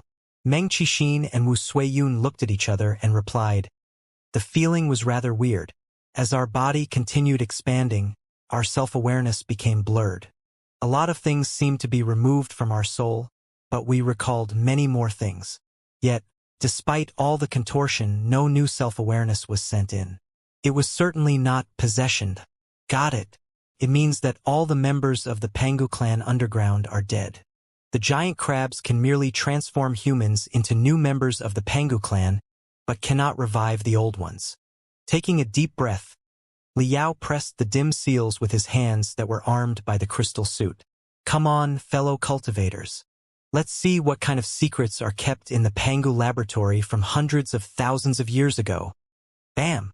After one last moment of brilliance, the 1,000 lackluster seals ran out of spiritual energy and splashed like ice before they melted into nothingness. Losing the support of the seals and barriers, the rocks that were full of cracks immediately crumbled without a sound, as if they had always been made of sand. They poured out like water, revealing the deep, dark cave behind them. Hoo! Freezing wind blew out of the cave immediately, mixed with some dark gas that lunged at everyone like erratic devils. The members of Operation Archaeology were long prepared for that. They knew that tremendous venomous air must have accumulated underground, as it had only been briefly opened once or twice in the past hundreds of thousands of years. Besides, the environment hundreds of thousands of years ago could have been vastly different from the present. The air on the planet possibly contained a lot of impurities that modern people were not aware of or adapted to. They had already completely blocked the head of the Nuwa warship and installed the most advanced air test and filtration system. Everybody also activated the internal circulation mode on their crystal suits, not touching the unknown gas of the outside world at all. As they expected, the air test system beeped non-stop, implying that the gas spurting out from the underground space contained almost 100 bizarre elements, some of which could never have possibly existed on this planet. How strange. Thankfully, none of the elements were too toxic or corrosive. With everyone's cultivation that was no lower than the core formation stage, they could breathe normally inside the cave. It was needless to mention the beast puppets, the grand illusionary soldiers, or the spectral cultivators, which did not require such a thing as air in the first place. After a minute, the speed of the flowing black gas was much lower, suggesting that the internal air pressure and the external air pressure had reached a balance. The heat examination devices and the biochemical activity examination devices did not report any signs of living creatures inside the cave. The first to be projected into the cave were the spider-shaped beast puppets that carried highly precise crystal cameras and sound wave collection facilities. They could be remotely controlled through telepathic thoughts. However, they encountered exactly the same problem here as Liao once had during the exploration of Kunlun. The vast Pangu laboratory was filled with vague, black mist, which posed huge interference on the transmission of signals. The beast puppets were all out of reach when they were a certain distance away. Even when they were still within reach, the videos that they managed to send back were fuzzy and obscure. It was impossible to tell what was on them exactly. So much for remote control. Eventually, it required human beings to enter the cave in person to figure out the truth. Liao, Long Yangjun, and the other experts of the ancient sages sector looked at each other. They turned on the power rune arrays of their crystal suits and floated at a low altitude half a meter from the ground. Then, they flew into the dark, narrow pathway without touching any part of the building. The grand illusionary soldiers and the spectral warriors followed them closely as the main force of Operation Archaeology, and the 100-core formation stage cultivators were responsible for covering the retreat. They were closest to the entrance. Should anything go wrong, they could escape in time to ensure their own safety. The pathway led straight down. There was no telling how far they had gone, but the black mist around them grew thicker and thicker and came at everyone like tides. The black mist was indeed weird. All the waves, regardless of whether they were from the searchlights of the highest power, the cultivators almost in the divinity transformation stage, or the mobile spiritual towers that they deployed, were absorbed with absolutely nothing left after they were transmitted to 200 meters away at best, making it impossible to get a general picture of the Pango laboratory. However, from what they could see in the limited range of exploration, the scale of the Pango laboratory indeed far exceeded their imagination. Any random pathway could be almost 30 meters wide and 50 meters tall. Also, the pathways were full of branches, many of which leaned downward. There was no telling how deep they went. There were also gates that were carved with primeval runes, which were locked tightly as if cages where primordial beasts were sealed were behind them.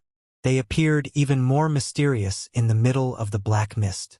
The exploration team of 1,000 members, plus 10 times more beast puppets and grand illusionary soldiers, was like a handful of pebbles thrown into a vast lake after they entered the Palace of Giants.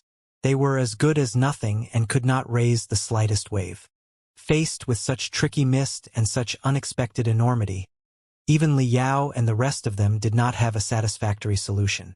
Thankfully, they had prepared rather sufficient resources for the operation. By establishing a mobile spiritual tower every 100 meters, and even opening the reels of crystal wires with the most stable wired connection, they were finally able to keep in touch with the reinforcement team and specialist team outside. Led by Meng Qixin and Wu Suiyun, the two divinity transformation stage cultivators who had once visited the Pango laboratory, everyone continued going downward. What they saw on their way was actually similar to the underground Black City that Liao had come across on Kunlun. Everything was strictly horizontal or vertical without the slightest error, implying high disciplines and indifference. It was almost like a cold, lifeless grave. That did make sense.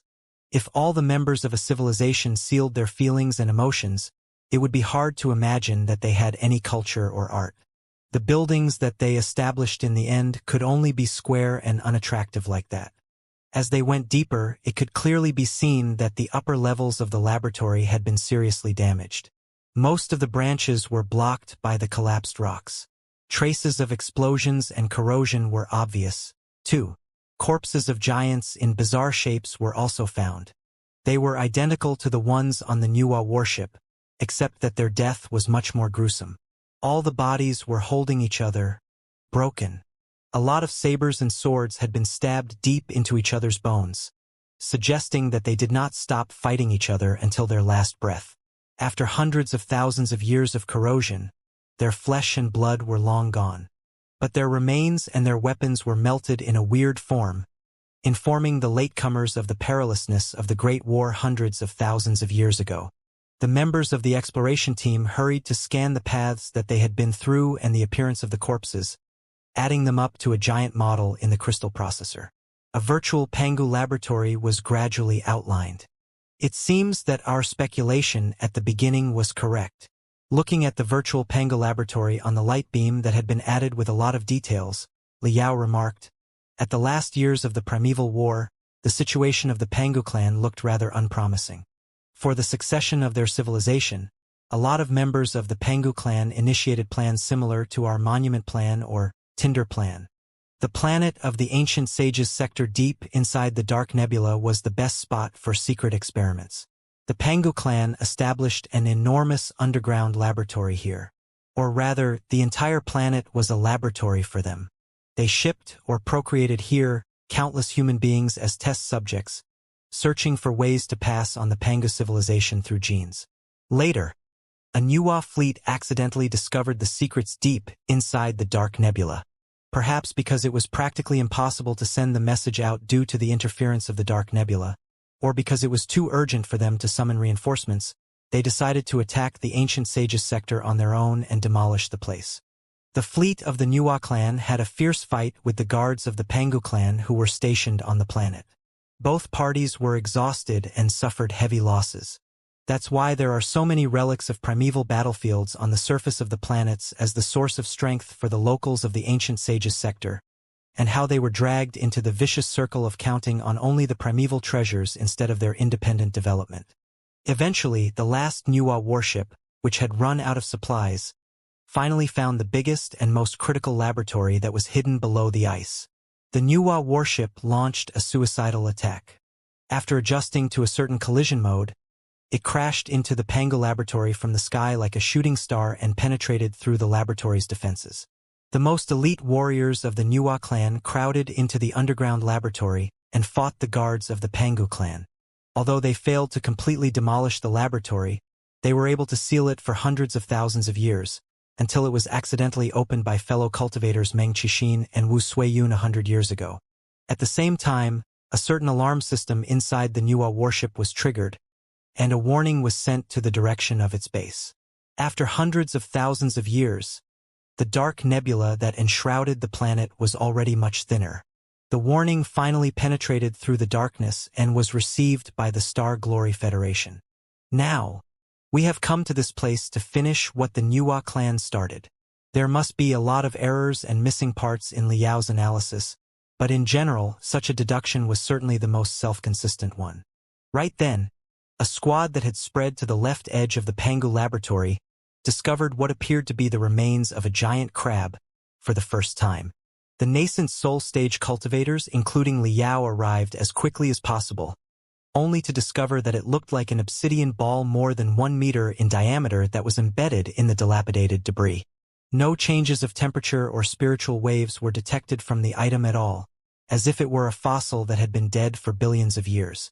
However, along the uneven surface, it could clearly be seen that more than 10 long tentacles were curled up and that a limb that was similar to a tail was spiraling back into the body. Is this a living creature or dead? One of the spectral cultivators was bold enough to approach it to get a closer look. Watch out! Intuitively, Liao felt that something was not right. Beep, beep, beep, beep. The biochemical test system on everyone's crystal suit shrieked ear-splittingly at the same time.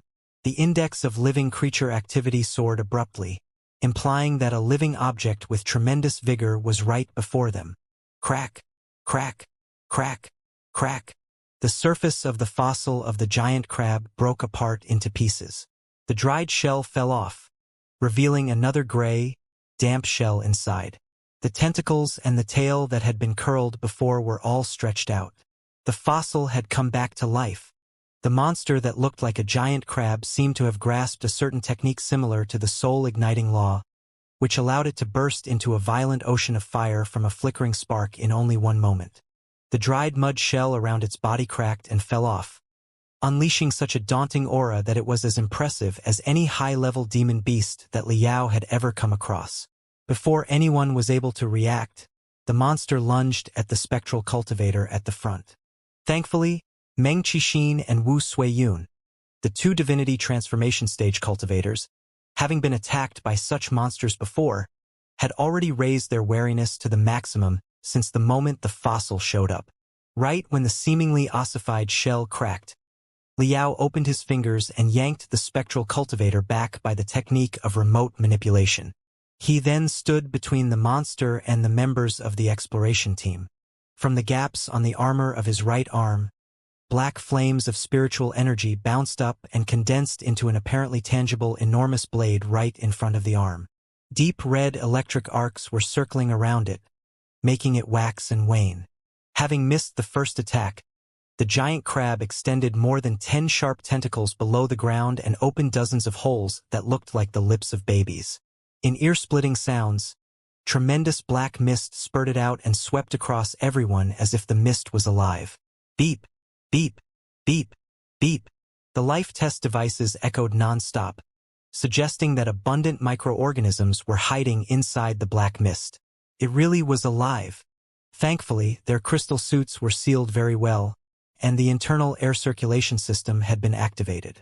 Otherwise, the mist rife with weird microorganisms would have caused great trouble for them. Liao did not intend to kill the giant crab directly but hoped to capture it alive for research. But as it turned out, the giant crab boasted a high resistance against spiritual energy and telepathic thoughts. Even his massive spiritual energy close to the divinity transformation stage was not enough to limit the actions of the giant crab when it suppressed the enemy overwhelmingly like a mountain. The giant crab's limbs all burst out like springs, stretching its body size to almost 4 meters long. Before it lunged at Liao, the abdomen of the creature was filled with dense holes and glands, which shot out bright green acids faster than bullets. They easily pierced through multiple layers of spiritual shields. Some of the acids even splashed onto Liao's crystal suit. Bright green foam immediately popped up on the surface of Liao's crystal suit, which became dented and ugly due to the corrosion. Liao was secretly surprised. Although the crystal suit on his body was still named Mystic Skeleton, it was merely a brand name. In fact, it was one of the most advanced crystal suits at the edge of the cosmos that had applied the most sophisticated technology in the Star Glory Federation. It was a top-tier crystal suit even according to the standard of the Imperium of true human beings. The Mystic Skeleton battlesuit, Ultimate version, adopted 4 layers of alloys and super tough porcelain, which granted it a higher defense ability than the plate armor of many light starships. But still, the acid attack from the giant crab corroded 3 layers in the blink of an eye and almost broke through the defense. It never occurred to him that the giant crab would be so tricky. They were indeed as expected of the terrible seed sours left by the Pangu clan. No wonder even Meng Qixin and Wu Suiyun did not survive them in the past. Liao sniffed. His hundreds of telepathic thoughts locked onto the monster tightly before the black blade flashed and slashed 1,000 times in a moment. All the attacks landed on the giant crab's long limbs and tail precisely. The giant crab had just been woken up from a prolonged hibernation. It was already its limit to spurt out some acids. How could it resist Liao's thunderous blade auras? Before it was able to struggle, all the limbs and the tail had been cut off, leaving the torso that was full of wounds writhing on the ground like the dry shell of a grapefruit. Green acids flowed toward everyone on the ground, raising dense smoke and weird noises as they corroded the floor. Liao was about to step forward and impose barriers on the giant crab, but the giant crab was still able to cause trouble despite the loss of its limbs and tail. After a popping sound, the torso of the creature exploded like a fruit that was well ripe. As the juice splashed out, countless bugs resembling screws darted out and flew over while wriggling in midair. This is truly tricky. Liao secretly clicked his tongue, but his reaction was not delayed at all, and the black blade immediately turned into overwhelming black fire, covering all the screw-like bugs.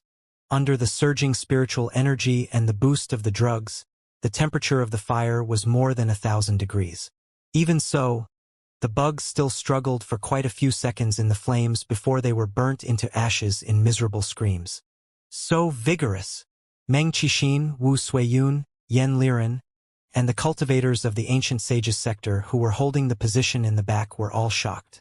It must be noted that Liao's combat ability definitely ranked among the top 5 at the edge of the cosmos. His expertise in using crystal suits was one of the best, too. But even he had spent so much time and effort dealing with a giant crab. It was indicative enough of the toughness of the monster. Be extra careful, everyone. Such a monster should be able to secrete a special mucus that will turn into a dry, solid shell on the surface of their body, allowing them to enter a spore state similar to hibernation.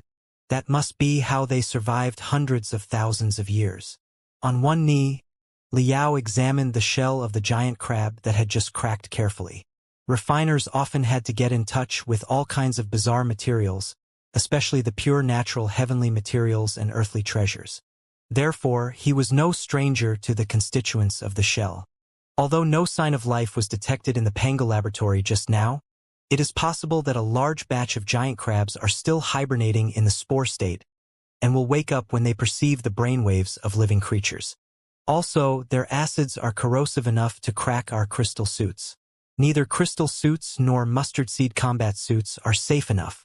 Also, even if such a monster is killed, its body can still release dense bugs.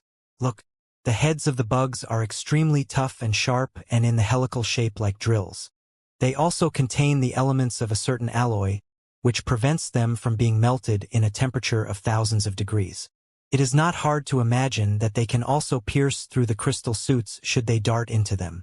How can such a life that is like a terrible machine be born in nature? It is doubtlessly a sower that the Pangu clan created by combining the features of hundreds of primeval animals.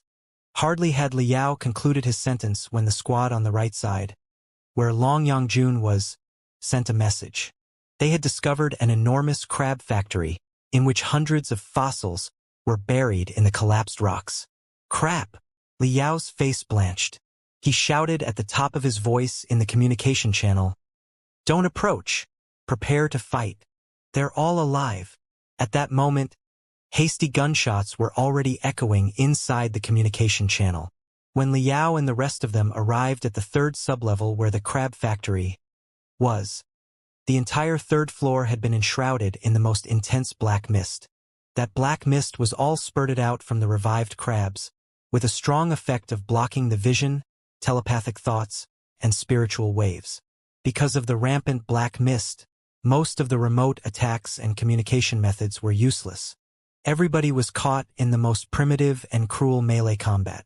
Giant crabs jumped up and down in the black mist, tackling the members of the exploration team and corroding them with acids ruthlessly. The situation could not have been more chaotic. Thankfully, most of the members were spectral cultivators who carried a lot of beast puppets and grand illusionary soldiers. Even though their artificial bodies might have been riddled with holes by the acid, there was not the slightest flesh and blood that the giant crabs could make use of inside. The remaining souls of the spectral cultivators hurried to escape from the broken shells. As for the beast puppets and the grand illusionary soldiers, they were even less of everyone's concern. Under the Federation's great industrial system, they were nothing more than consumables. More and more nascent soul stage cultivators arrived. The super heavy magical equipment was set up one piece after another, too, as they pushed forward stably. The bullets cleansed the mysterious space inside the black mist like an iron storm. However intense the black mist was, it was still ripped apart with burning gaps. The nascent soul stage cultivators, on the other hand, were responsible for the giant crabs that jumped out of the black mist making a desperate attempt. In the past 2 years, they had been running simulations all the time. With the help of crystal suits, beast puppets, grand illusionary soldiers, and spectral warriors, it was more than easy for them to accomplish the task. Pooh, pooh, pooh, pooh, pooh. 100 spectral cultivators, who carried glittering, enormous freezing tanks on their backs, spurted tremendous frigid foams into the black mist. The super low-temperature foam was similar to a different form of liquid helium. With its low temperature, quick consolidation, and high inactiveness, it barely had any chemical reaction with known materials, which made it the best extinguishers and blockage drug. After the foam was sprayed generously, the crab workshop was turned into an ocean of low-temperature foams. The broken crabs and the crabs that had yet to wake up from the spore state were all frozen into bizarre-shaped, hideous statues. 10 minutes later, the result of a second test was that there was no sign of life activity inside the crab factory at all. All the giant crabs and the screw-like bugs inside them were either completely killed or sealed. Liao, on the other hand, was not entirely relaxed because he knew that there was a group of 17 exos in the squad that had been deployed to the right flank. All exos, mark your position and body status on the tactical crystal processor. Make sure that everyone is safe and sound. Liao ordered in the communication channel. Beep, beep, beep. Very soon, light spots appeared on the light beam. They were all near the crab factory, and they contained heartbeats, breath, brainwaves, hormone secretion, and many other indexes. However, there were 17 members in the exo group, whereas there were only 16 light spots. One teammate is missing. Where is Xiaoyu? Liao frowned deeply. He checked multiple times but still failed to find the last exo. Then, he noticed a more important problem. Where is Long Yongjun? Why is Long Yongjun missing, too? Right then, Long Yongjun's angry roars echoed inside the communication channel. All along, Long Yongjun had always had two faces in Liao's mind. When she showed up as eunuch Wang Shi, she was cunning and sophisticated. When she presented herself as Long Yongjun, she was always casual and not bound by any restraints. But Liao had barely heard her shouting so angrily and desperately when she was wearing either of the faces. Not even when the two of them had both run out of trump cards on the bridge of the Nuwa warship. Beep, beep, beep, beep, beep, beep, beep, beep. An intense life wave appeared on Liao's light beam and rose like a steep mountain. It was much more intense than when the dozens of giant crabs were woken up. Put on the Colossus.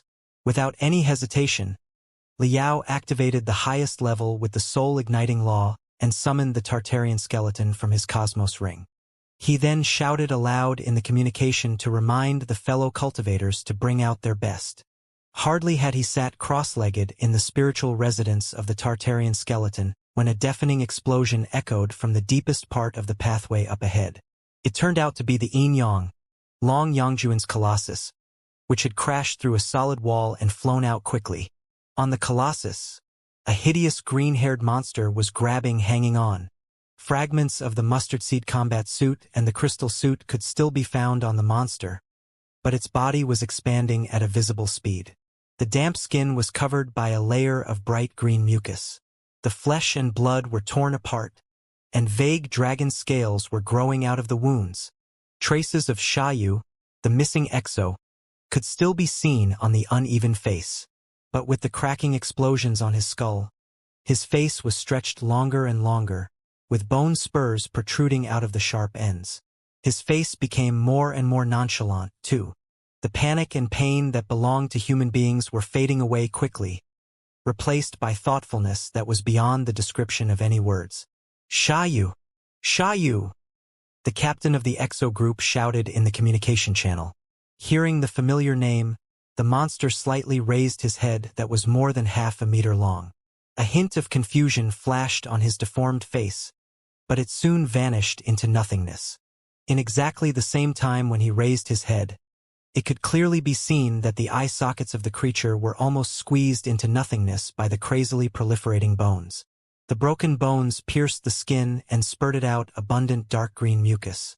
The mucus hardened the moment it met the air and turned into a hard, black shell that covered the upper half part of the skull, including where the eye sockets were previously.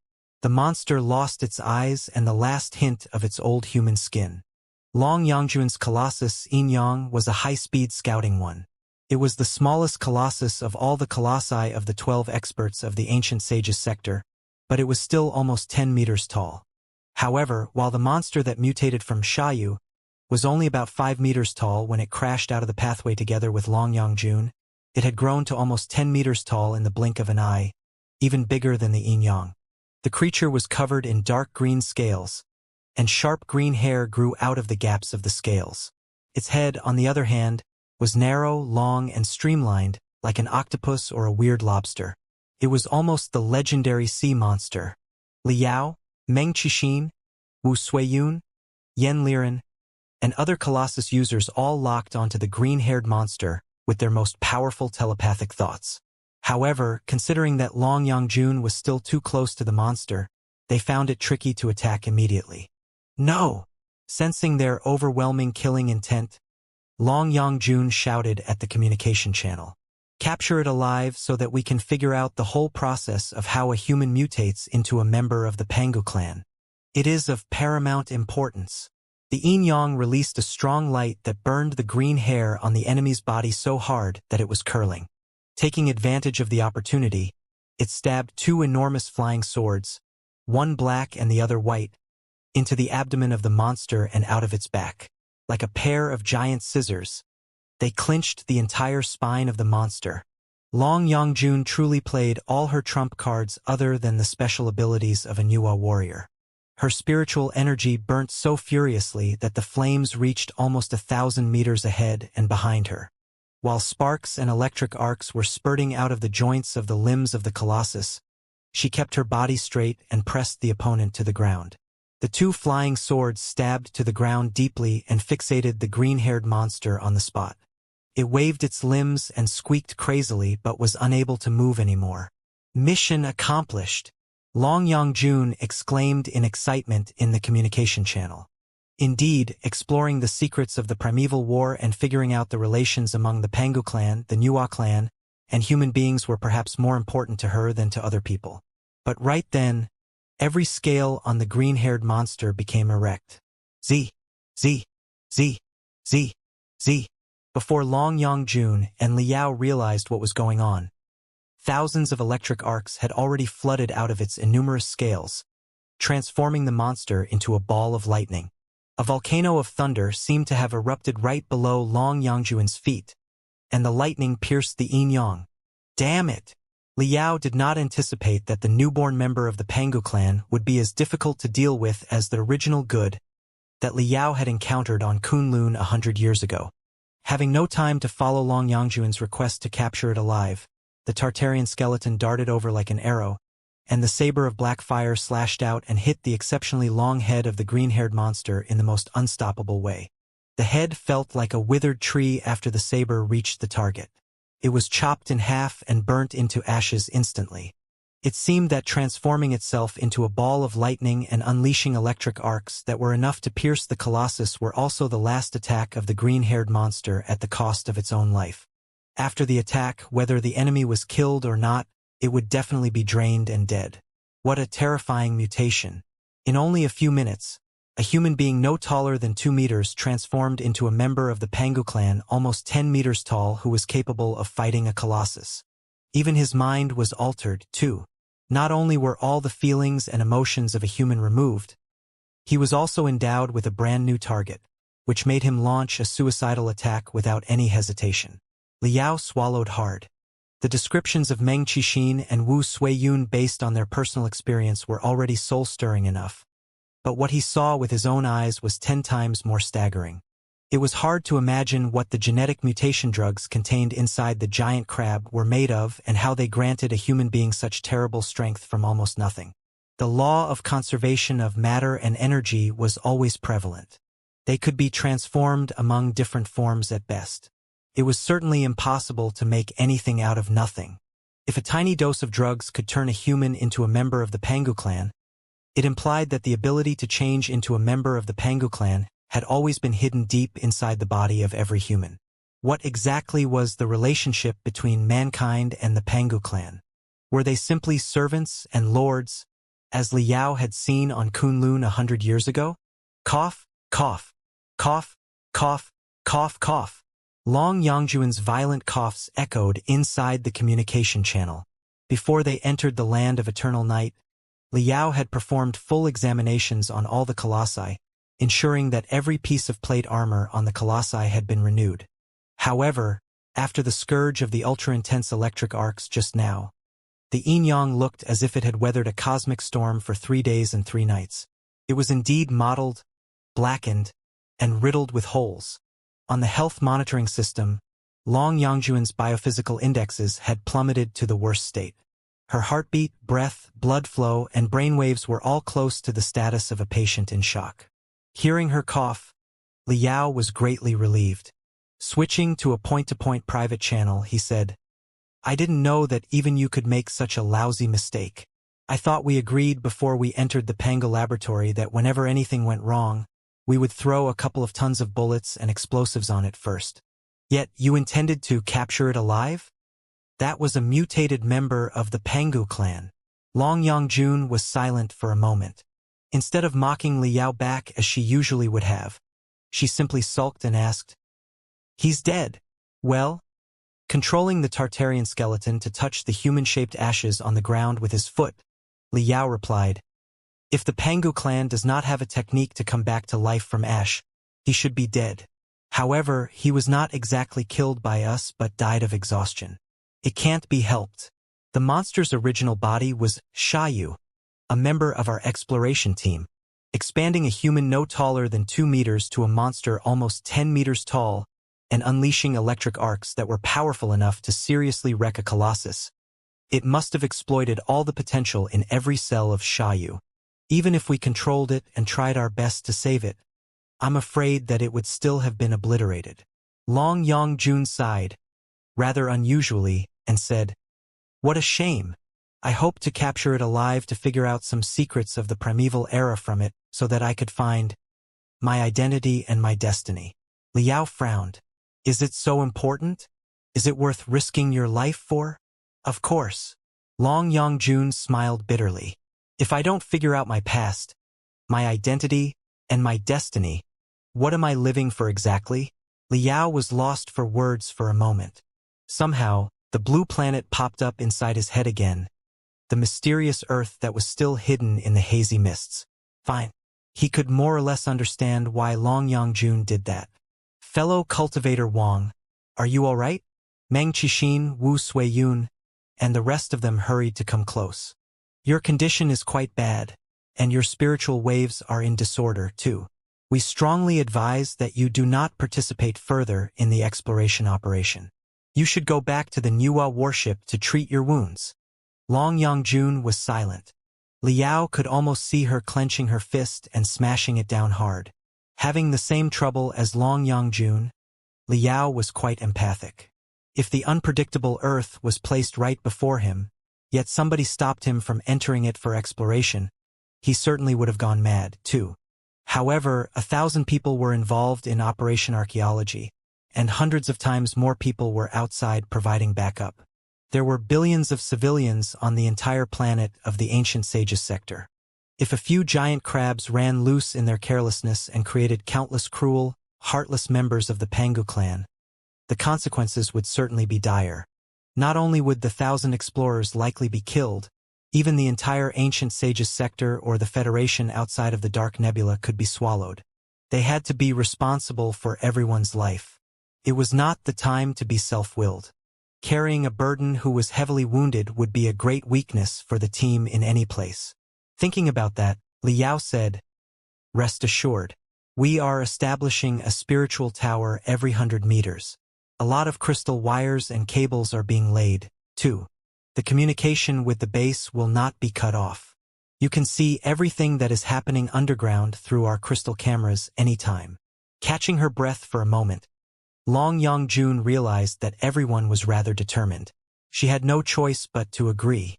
"All right, my wounds will probably be healed in 12 hours. Let's keep in touch. I'll come back again in half a day." Lying on a floating, anti-gravity medical cabin, Long Yongjun was escorted back to the Nuwa warship up above by 2 medics. On the Nuwa warship, the most advanced large medical rooms and laboratories had long been established in preparation for such scenarios. But such a grave accident when the exploration had only just begun and the losses of an expert at the peak of the nascent soul stage and one in the core formation stage still made everyone's heart heavy. They became even more cautious. Liao and the rest of them also discussed if all the explorers below the nascent soul stage who had physical bodies should quit, leaving only the cultivators at the peak of the nascent soul stage, the spectral warriors, and the grand illusionary soldiers to continue the exploration. However, deep below the Earth where the interference was severe due to the black mist, the spectral cultivators and the grand illusionary soldiers were highly affected, too. Even the spectral cultivators could be blown apart by the ultra-strong radiation. In order to investigate the entire Pangu laboratory and exterminate all the problems while they were in cradle, the warriors of flesh and blood were indispensable. Now that the seals have been opened, the most important thing is to figure out everything here as soon as possible. We cannot allow any of the giant crabs to cause trouble outside. We are all prepared to die here. There is no need to quit. All the members of the exo squads declared similar sentiments. After deciding the tactics in the next step, they turned around and began to study the body of Xiaoyu, the explorer who had unfortunately died. Although the enormous body had been burnt into coal and ash, the charred body more than 10 meters long was still telling the horror of the genetic mutation drugs in silence. How unbelievable! Liao was aware that when body fundamentalists trained themselves to a high level, their bodies would show some features of the primeval creatures. Growing dragon scales, long hair, tusks, or sharp claws was not a problem for them at all. For the demons, by bombarding the primeval cells in their training techniques, they could achieve a similar effect. Sometimes, they could even transform someone no more than 2 meters tall into a magnificent being almost 4 meters tall that was covered in a shell and horns. Even Liao himself could unleash the primeval force deep inside the cells if he wanted to, and turn his left arm into the powerful cell obliteration cannon. However, expanding from no more than 2 meters to 10 meters and competing with a colossus in the blink of an eye still far exceeded Liao's imagination. There was also another puzzle. How did the change of body affect the brain and soul so that the human lost their memories and character, becoming cruel and emotionless? If a certain method was developed to retain a human's self-awareness and emotions after they were transformed into members of the Pangu clan, or to make it possible to transform between mankind and Pangu clan freely, would they not immediately boast an invincible army in the Sea of Stars? By then, even if the real members of the Pangu clan showed up, there would be nothing to fear. We would be as much giants as you are, except that we would be giants with love and feelings and could change our body size freely.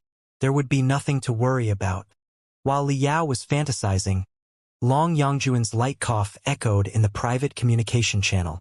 Are you still studying the body? What have you found? You have arrived at the medical room? Liao asked. Yes, I am soaked in the high-energy nutrition liquid right now. You know that I hate other people monitoring my physical indexes most. Long Yongjun gnashed her teeth. I said that you shouldn't come down with us. Look at what happened. Another accident. Liao chuckled and got back to the original topic. We are now studying the body of Xiayu, the deceased explorer, but his cells have been too seriously damaged. Every last bit of strength in them was drained, and even every gene strand has been minced apart brutally. There are no interesting discoveries yet. Pausing for a moment, Liao confessed his ideas just now. Do you think if we can modify the genetic mutation drugs by eliminating the side effect of suppressing emotions and self-awareness, so that human beings can be transformed into the Pangu form freely and controllably, we will be given a powerful primeval troop immediately? Liao had thought that even if Long Yongjun argued with him, she would only criticize the ridiculousness of his idea because such drugs could never exist. But after a brief silence, Long Yongjun simply replied, Are the Pangu clan really powerful? Liao was slightly dazed. The newborn member of the Pangu clan just now beat you heavily without armor or a weapon. Does that not count as powerful? Long Yongjun, however, disagreed. First of all, Xiayu was himself at the middle level of the core formation stage. Even in the era of great development in the Star Glory Federation today, he was still one of the rarest geniuses. Massive strength had accumulated inside his body. It was based on such strength that he expanded to more than 10 meters tall. However, even a cultivator at the middle level of the core formation stage could only support such a gigantic body to perform one fatal attack before he was exhausted and killed. Let me ask you, can a troop really be called powerful if the soldiers who are 1 in 10,000 elites die after launching a critical strike even before the enemy's counterattack? Well, also, Long Yongjun continued, even the so-called critical strike is actually not as tough as you imagine. If the electric arcs can only be released in close-distance combat, they will only be suitable for a narrow, dark environment like here. In a plateau, in the sky, or in space, such electric arcs will be utterly useless because we can already launch bombardments from 1,000 kilometers away. Furthermore, you only noticed their combat ability but did not take into consideration how many resources they would consume. This is just my speculation, but judging from the hill-like body size, I guarantee that his appetite couldn't have been small. Even if a member of the Pangu clan can release a combat ability 10 times higher than a cultivator's, it will consume 100 times more food and crystals than a cultivator will. Is a troop made of such warriors truly powerful? One other thing, the adaptation to all territories. For the members of the Pangu clan who can easily grow to 20 meters tall in all kinds of bizarre body shapes, it is perhaps not a big deal if they live in the vacuum of space under zero gravity or starships where gravity can be adjusted. But if they land on the planets of standard or higher gravity, their bodies will be very clumsy and burdensome for them. Yes, you may argue that the Pangu clan can float and ignore the gravity with all kinds of amazing techniques. But any technique can only be sustained with the consumption of resources. Then we are back to the issue before, which is that the Pangu clan's resource utilization efficiency is not high at all. If they are engaged in activities on a high-gravity planet, they will have to waste a lot of resources on resisting the gravity. Unfortunately, the more resourceful a planet is, the denser and heavier it tends to be, and the greater gravity it will have. I know that the Star Glory Federation has discovered quite a few resource planets that are no larger than the home planet of the Heaven's origin sector but have gravity multiple times higher. Even humans no more than 2 meters tall can barely move on those planets. Not to mention the gigantic members of the Pangu clan. Liao blinked quickly. What you said does make sense. Of course it does. Perhaps the Pangu clan was not as strong as we imagined. Or rather, despite their marvelous techniques and technology, they had a lot of fatal weaknesses, and they were not nearly as invincible as they appeared. Long Yang-jun remarked. That was probably why they built a tool that was more powerful than themselves after arduous effort to take over most of the heavy and painful jobs for them. A tool that was more powerful? You are not kidding, are you? Why do you underestimate yourself? Is strength and advancement proportional to body size in your eyes? Are they not? Liao asked. That is practically a middle school student's way of thinking, Long Yang-jun said. No. Even a middle school student should know that on the path of evolution of the crystal processors, as their performance increases and their energy consumption lowers, the more advanced crystal processors have a smaller size, don't they? In terms of survival on battlefields and resource utilization, while maintaining the same performance or even slightly reducing it, it will always be for the best to minimize the body size as much as possible. Liao slightly frowned and asked, Why do I feel that you have recalled something of your past? Yes. Long Yang-jun did not deny it at all.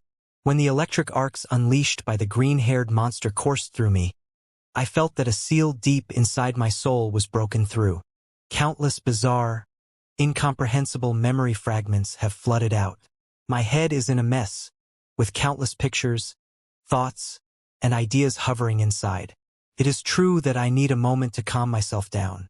Perhaps our opinions in the past were incorrect or at least incomplete. The whole time we have considered mankind as tools of Pangu, which can be traced back to the 3 fundamental laws, or the path of ultimate benevolence, which was discovered by you on Kunlun and interpreted by the immortal cultivators. Whether it is named 3 fundamental laws or the path of ultimate benevolence, it deprives human beings of their feelings and free will. That's why we thought that human beings were to the Pangu clan what tools are to masters. However, the 3 fundamental laws were written in the primeval language. Nobody can guarantee that the full meaning has been perfectly translated. More and more evidence has shown that the Pangu clan did not just deprive human beings of their feelings and free will but also did exactly the same things to themselves. So, Liao craned his neck without him knowing. So what? Perhaps mankind and Pangu were not tools and masters, Long Yang-jun said carefully.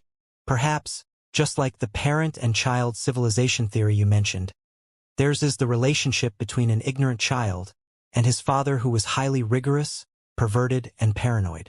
What a great relief to hear that. Let me think more. I have a feeling that I will remember a lot of new things very soon, things that are of paramount importance. That's easy, Liao said. How about we prepare a few rune arrays of the Thunder class up there and give you some electric shocks? Chances are that you will remember everything quickly. No, thank you. You can just continue your exploration. I'm beginning to feel that the environment down there is familiar, as if I were there a long, long time ago. Long Yang-jun was a clone of a Nuwa warrior from hundreds of thousands of years ago. Since her original body had likely broken into the Pangu laboratory years ago, it was only reasonable that some of the memory pieces of the original body were kept in her head in a mysterious way. The exploration team continued marching deeper into the Pangu laboratory. With the lessons that they had learned, they had a lot of high-pressure tanks of freezing foam delivered from above and would spurt into the darkness whenever they noticed anything wrong. Liao and the other nascent soul stage cultivators stayed inside their colossi without caring about the cost of their spiritual energy and spread out their telepathic thoughts as far away as possible. On their way, they discovered another 2 crab factories, but all the giant crabs inside had been shattered and lost all signs of activity. It was obvious that they were destroyed by the warriors of the Nuwa clan before the laboratory was completely sealed. The deeper they went, the more damaged and collapsed the structure was. Several floors had completely collapsed. The pathways, the laboratory, and the dead bodies were all squeezed together by the rocks. Their surface also looked like tinted glass because of the high temperature at the moment of explosion. It seemed that the place was the main battlefield of the war hundreds of thousands of years ago. I seem to have attacked this place before. While Liao was focusing his attention on scanning the rocks, he heard Long Yongjun speak not very confidently. Scan the 3rd pathway on your left. Is there a gate inside? Liao blinked. Boosted by his telepathic thoughts, 3 floating crystal cameras darted out. After several beeps, they unleashed dozens of scarlet rays, illuminating every detail of the environment inside the pathway. There was indeed a splendid gate more than 20 meters tall inside the pathway. Like the other buildings, magical equipment, and devices of the Pangu clan, there were no decorations on the gate. The only adornment was the square and sophisticated geometric patterns. The gate was damaged hundreds of thousands of years ago, with a hole almost 5 meters in diameter. It might have been difficult for the soldiers of the Pangu clan or the Nuwa clan to crawl in with their enormous body size, but it was more than easy for a human being to walk in. Since there was such a great hole in the gate, any devils and fiends inside should have escaped a long time ago. Still, Liao did not dare act carelessly. He summoned the explorers to deploy defense rune arrays, half-fixated cannons, and freezing foam on the entire pathway outside of the gate. He then blocked the hole with Meng Qixin, Wu Suiyun, Yen Liren, and other experts before he commanded 100 beast puppets through wire control to crawl into the room. Scanned by the hundreds of crystal cameras from various perspectives, the world behind the gate slowly revealed itself on the 3D light beam. The scale of the room far exceeded everyone's imagination. It was similar to the factory to manufacture human beings that Liao had seen on Kunlun. Countless metal pillars rose up like trees in a forest, with dark red cysts hanging from the branches. However, the cysts varied in size. The largest of them was more than 100 meters long, obviously not designed to develop the embryos of humans. Perhaps the Pangu clan had once stored the seeds of all the creatures in the primeval era. It was a warehouse of embryos that contained everything. After all, if the Pangu clan intended to be reincarnated, they could not just live on their own but also require the microorganisms, plants, animals, and the entire ecological environment that they were familiar with. It was a shame that the warehouse of embryos had been greatly sabotaged by the troops of the Nuwa clan. Almost all the cysts had been burnt into nothingness. Liao's attention was not on the cysts. He was fully attracted by the 100 culture cabins at the front part of the entire warehouse of embryos. Those half-transparent culture cabins were multiple times sturdier than regular cysts. Therefore, some of the remains could still be found in the broken culture cabins.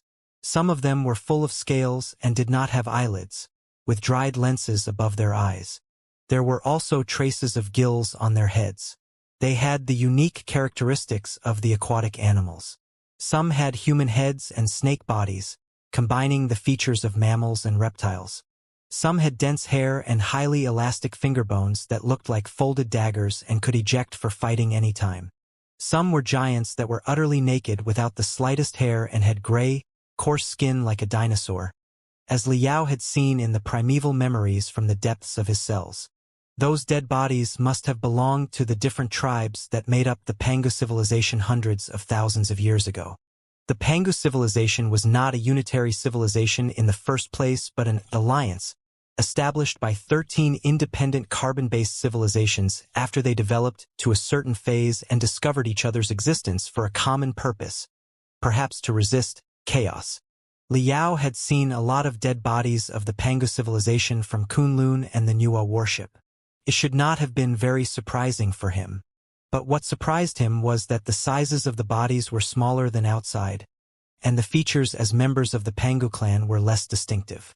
The further he went, the smaller the bodies were, and the less hideous and terrible they appeared. In other words, they looked more and more like humans. At the last row of culture cabins, regardless of whether they had a human head and a snake body, or were covered in scales and horns, or had 3 heads and 6 arms in the beginning, they all became human beings with smooth skin and normal facial organs. What's the meaning of this? Liao thought hard. Did the Pangu clan come up with some sort of drug or secret technique that could compress them step by step until they turned into human beings? I have suddenly discovered something interesting. I don't know if it has ever occurred to you before. Long Yang-jun suddenly said in the communication channel. Look, the Pangu civilization is actually made of a dozen carbon-based intelligent lives which developed independently. That is why their body shapes varied and could be vastly different. It is hard to tell that the Pangu clan and the Gonggong clan, or the Gonggong clan and the Kwafu clan, were related because they were not related at all. However, no matter how bizarre they looked, they had a lot of features that were similar to human beings. There is a mathematical concept named greatest common denominator. Mankind is like the greatest common denominator of the dozen carbon-based intelligent lives and has inherited some of the features that were of paramount importance to them. Liao thought of something and observed. There's indeed such a theory in the Legends of Ancient Demons, a classic passed on among demons. The Pangu civilization ordered the Nuwa clan to extract part of the features of many species and jumble them into a brand new species, mankind. Perhaps it was not jumbling, but filtering, optimization, and compression, Long Yang-jun said. Chances are that human beings are the strongest form that focused the essence of the 13 carbon-based lives and the evolved version of the Pangu civilization. I still feel that such an explanation makes more sense than the Tool hypothesis. Besides, even according to the Tool hypothesis, human beings should still be stronger than the Pangu clan. Liao was rather surprised. The Pangu clan created human beings and regarded human beings as tools, but human beings are stronger than the Pangu clan? What's with that logic? Please explain. On some level, a tool must be stronger than its user, which is why it is invented and used in the first place, Long Yang-jun said matter-of-factly. Why do human beings use swords and sabers? Because they are sharper, sturdier, and more enduring than our fists, of course. If swords and sabers were more sluggish than fists and would crumble at the first touch, who would ever use such tools? By that logic, why do human beings use guns? Because the guns can shoot bullets further and more powerfully than the possible damage of bare hands. Shuttles, crystal processors, crystal suits, starships, all the tools that human beings invented are at least stronger than human beings in one field, such as speed, strength, or computational ability. It is why human beings create and utilize them. Then, if human beings are weaker than the Pangu clan in every respect, what was the point of creating such a vulnerable, worthless tool? Liao thought for a long time, only to fail to come up with any rebuttal. He simply said, perhaps it is because the member of the Pangu clan who woke up on Kunlun left too deep an impression on me. I find it hard to imagine what weaknesses those giants possibly had. Compared to the weak human beings, they are almost invincible. This is exactly what one might call survivorship bias, Long Yang-jun said casually. It is very possible that the members of the Pangu clan that we can see right now are all the exceptional experts among experts, and the common members in the Pangu civilization were not as tough as them at all.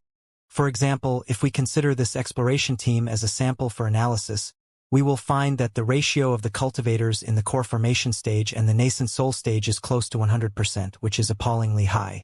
But we cannot infer that all human beings are experts at least in the core formation stage solely based on that, right? The same goes for the Pangu clan. Has it ever occurred to you that the dead bodies of the Pangu clan have all been found on battlefields, secret bases, or laboratories like the one here? Those who were qualified to show up in such places must have been the soldiers, experts, and senior researchers in the Pangu clan who were filtered over hundreds of thousands of years. The weaker ones among them have long been obliterated without leaving any dust behind. How can we even discover them? After all the screening and the test of time, what can the bodies that were kept intact and could even be revived be if not the experts among experts? In short, only if they were strong enough could their bodies be kept intact for our studies, and the majority of them who were not strong enough have long perished in the river of time. This is a classic survivorship bias. Liao was not entirely convinced. Is it? Of course it is, Long Yangjun said. If you still can't understand it, let me give you another example. Do you have any grand illusionary soldiers around you? Looking at 3 grand illusionary soldiers of the latest generation that were glittering but somewhat numb, Liao said, yes. What about them? With your capability right now, it is nothing to blow up dozens of grand illusionary soldiers, right? However, it only proves that you are strong enough personally.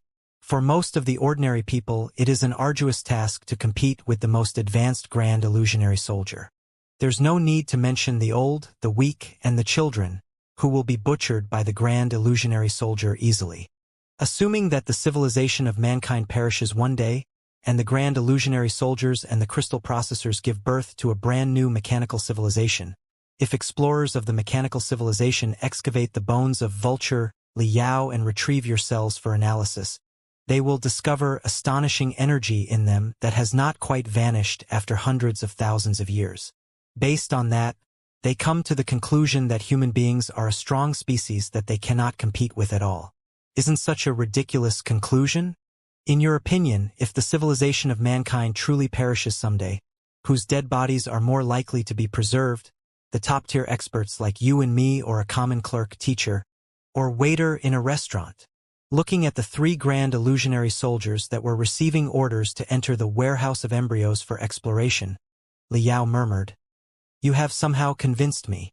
Long Yangjun smiled. In fact, we don't have to go through so much trouble. There is obvious proof that human beings were actually quite dangerous for the Pangu clan. Liao was surprised. What is that? What else? The 3 fundamental laws themselves. Long Yangjun said. In your eyes, the 3 fundamental laws were a barrier that the Pangu clan imposed on human beings. They were seals and restraints. But think about it. Under what circumstances would you impose barriers and restraints on a tool and even seal it? If it is just a random hammer or axe, it will not require any barrier or restraint. Only the tools that are highly dangerous and can attack the master anytime but have been too widely used as a bedrock of the civilization to be destroyed will be blocked and restrained. Hehe. The more I think about it, the more I feel that the Pangu clan probably treated human beings exactly like how human beings treat the crystal processors and the spiritual nexus. Human beings invented crystal processors, but crystal processors run faster than the brains of most people. They can control all kinds of machinery and perform difficult work that normal people cannot. Human beings are scared of crystal processors. In fiction, many people have foretold that the crystal processors will one day develop self-awareness and swallow their creators. Human beings now understand that very well, but they cannot live without crystal processors. They can only set up barriers on the crystal processors in self-deception, trying to exterminate the birth of a mechanical civilization in such a way. However, some insightful people have realized that the birth of a mechanical civilization is unstoppable. They are studying and pushing it actively, trying to make it develop toward a more controllable direction. Was it the same for the Pangu civilization? It is true that the Pangu clan created human beings, but the prosperity in the last years of the Pangu civilization and the glorious civilization it established in the 3,000 sectors could not have been achieved without the hard work of human beings. Human beings were to the Pangu civilization what crystal processors, the spiritual nexus, and beast puppets are to mankind. They couldn't be abandoned. If they were, the Pangu civilization would have been completely destroyed. Therefore, the Pangu civilization could only brand the so-called 3 fundamental laws into the souls of the newborn human beings. It is a sign of absolute control in your eyes. But from another perspective, is it not indicative of fear and helplessness? Long Yangjun's words cast Liao into deep thought. After pondering for a long time, he said, then, in your opinion, was mankind a tool or a descendant of the Pangu civilization? They are fundamentally the same, Long Yangjun said. The Pangu civilization was an alliance of 13 different kinds of carbon-based lives. When the carbon-based lives were developed enough to utilize the energy of a star at a high efficiency and to edit genes, it was only natural for them to come up with the idea of combining the essence of the 13 carbon-based lives and creating a new, evolved entity as a successor of the Pangu civilization, wasn't it? Perhaps they had indeed created human beings as tools in the beginning, just like human beings created crystal processors and beast puppets as tools at first. However, as the crystal processors and the beast puppets were more and more developed, and when the perfect individuals such as grand illusionary soldiers showed up, the inadequacy of the body's sturdiness and the brain's computational ability of the ordinary people couldn't have been more highlighted. Didn't some human beings try to get rid of the fleshly body and live inside iron shells and supercrystal processors? Look at all the spectral cultivators. In terms of appearance, they are entirely different from past human beings and more like combinations of crystal processors and machines. They can be built into the most bizarre shape or even get rid of the restraint of the shell and live inside the spiritual nexus. But who can deny that they are also human beings? Then, although the Pangu clan created mankind for the purpose of making tools in the beginning, they began to develop human beings as a certain carrier of civilization, after discovering the infinite potentials in human beings. This is a rather reasonable hypothesis, isn't it? In that case, the Nuwa clan played a similar role in the Pangu civilization to Professor Emotien's in the civilization of mankind. Now that the awakening of mankind is inevitable, and it is impossible for us to abandon such an important tool, we might as well control its awakening and make us their parents while hoping that they consider themselves our offspring, which will be the best outcome. That was perhaps what was on the mind of the Nuwa clan and why they had conflicts with other members of the Pangu civilization and eventually had a civil war, right? Liao found it hard to believe. You came up with all these theories only a moment ago? Indeed. This trip to the Pangu laboratory has proved to be very rewarding. There was a vague chuckle in Long Yangjuan's voice. Although it is just my nonsense that is not supported by much evidence, I somehow have a feeling that we are very close to the final truth. After repeatedly scanning the beast puppets and the grand illusionary soldiers to make sure that there was no sign of life or any giant crab that was lurking in the form of spores in the warehouse of embryos, Liao and the rest of them finally stepped in prudently. The southeast corner of the vast warehouse had completely collapsed, buried by rocks and walls that weighed tens of thousands of tons. Even the telepathic thoughts of the divinity transformation stage could barely penetrate through. However, Long Yangjun suddenly told Liao that she vaguely recalled that something was behind it. With a dozen of colossi there, even a real mountain would have been moved away quickly. It was certainly no trouble at all to dig a hole that was enough for the beast puppets and the grand illusionary soldiers to crawl through. The result of their scouting was that there was indeed a rather large space behind the collapsed rocks. Surprisingly, despite the passage of hundreds of thousands of years, almost 10 gigantic black cubes were still floating in midair, with dense, layered geometric patterns whose lines were as thin as a hair on their surfaces. The moment they touched the air, they immediately unleashed green glimmers. There were hundreds more black cubes that had crashed to the ground helplessly with cracks as thick as fingers on the surface, revealing the crystal components inside that could not have been more precise. Liao had seen a lot of similar magical equipment on Kunlun. They were the tools of the Pangu civilization to help with computation and control, similar to the crystal processors of mankind. It appeared that this place was the control center to maintain the functionality of the entire warehouse of embryos. Dozens of crystal cameras were rolled agilely and scanned hundreds of broken, giant bodies with their cold rays of light. Judging from the fragments of the armors and the weapons, they were of much higher levels than the dead bodies outside. Also, in two corners that were opposite each other with a long distance in between, two dead bodies, with flickering light flowing on their surface as if they would come back to life at any moment, were sitting cross-legged. The two dead bodies, they were more like sleepers who had fallen asleep the day before than corpses that had been sealed for hundreds of thousands of years. They were both around 20 meters tall. Even when they were sitting cross-legged, they were like two enormous statues and were about 50% larger than their compatriots of the same species. The giant in the northwest corner was lead gray in color, but there were not many uneven wrinkles on his skin. It was as clear as jade and filled all kinds of complicated geometric stripes. Liao knew that a lot of members of the Pangu clan had such patterns on their skin, which were some sort of natural antenna for them and could help enhance their brainwaves and spiritual energy so that it was easier for them to communicate with each other. The denser the stripes and the more complicated the patterns, the more advanced the embedded antenna, and the greater their range of communication. The common members of the Pangu clan outside had wrinkles on their skin, which were only the crudest antenna, and their range of communication was very limited. However, this particular member of the Pangu clan had the most glamorous antenna, which covered every corner on his body without even leaving off the fingertips or the back of his ears. It was obvious that his range of communication could have covered the entire laboratory, suggesting that he was some sort of commander in the Pangu clan. As for the giant in the southeast corner, the lower half of his body was as thick as a bucket and covered with tiny scales. After hundreds of thousands of years of corrosion and oxidization, those scales were still releasing the most vivid and eye-catching colors, as if they had condensed a rainbow into part of its body. The upper half of the giant's body was similar to a human being's and did not have the uneven natural stripes that the Pangu clan had.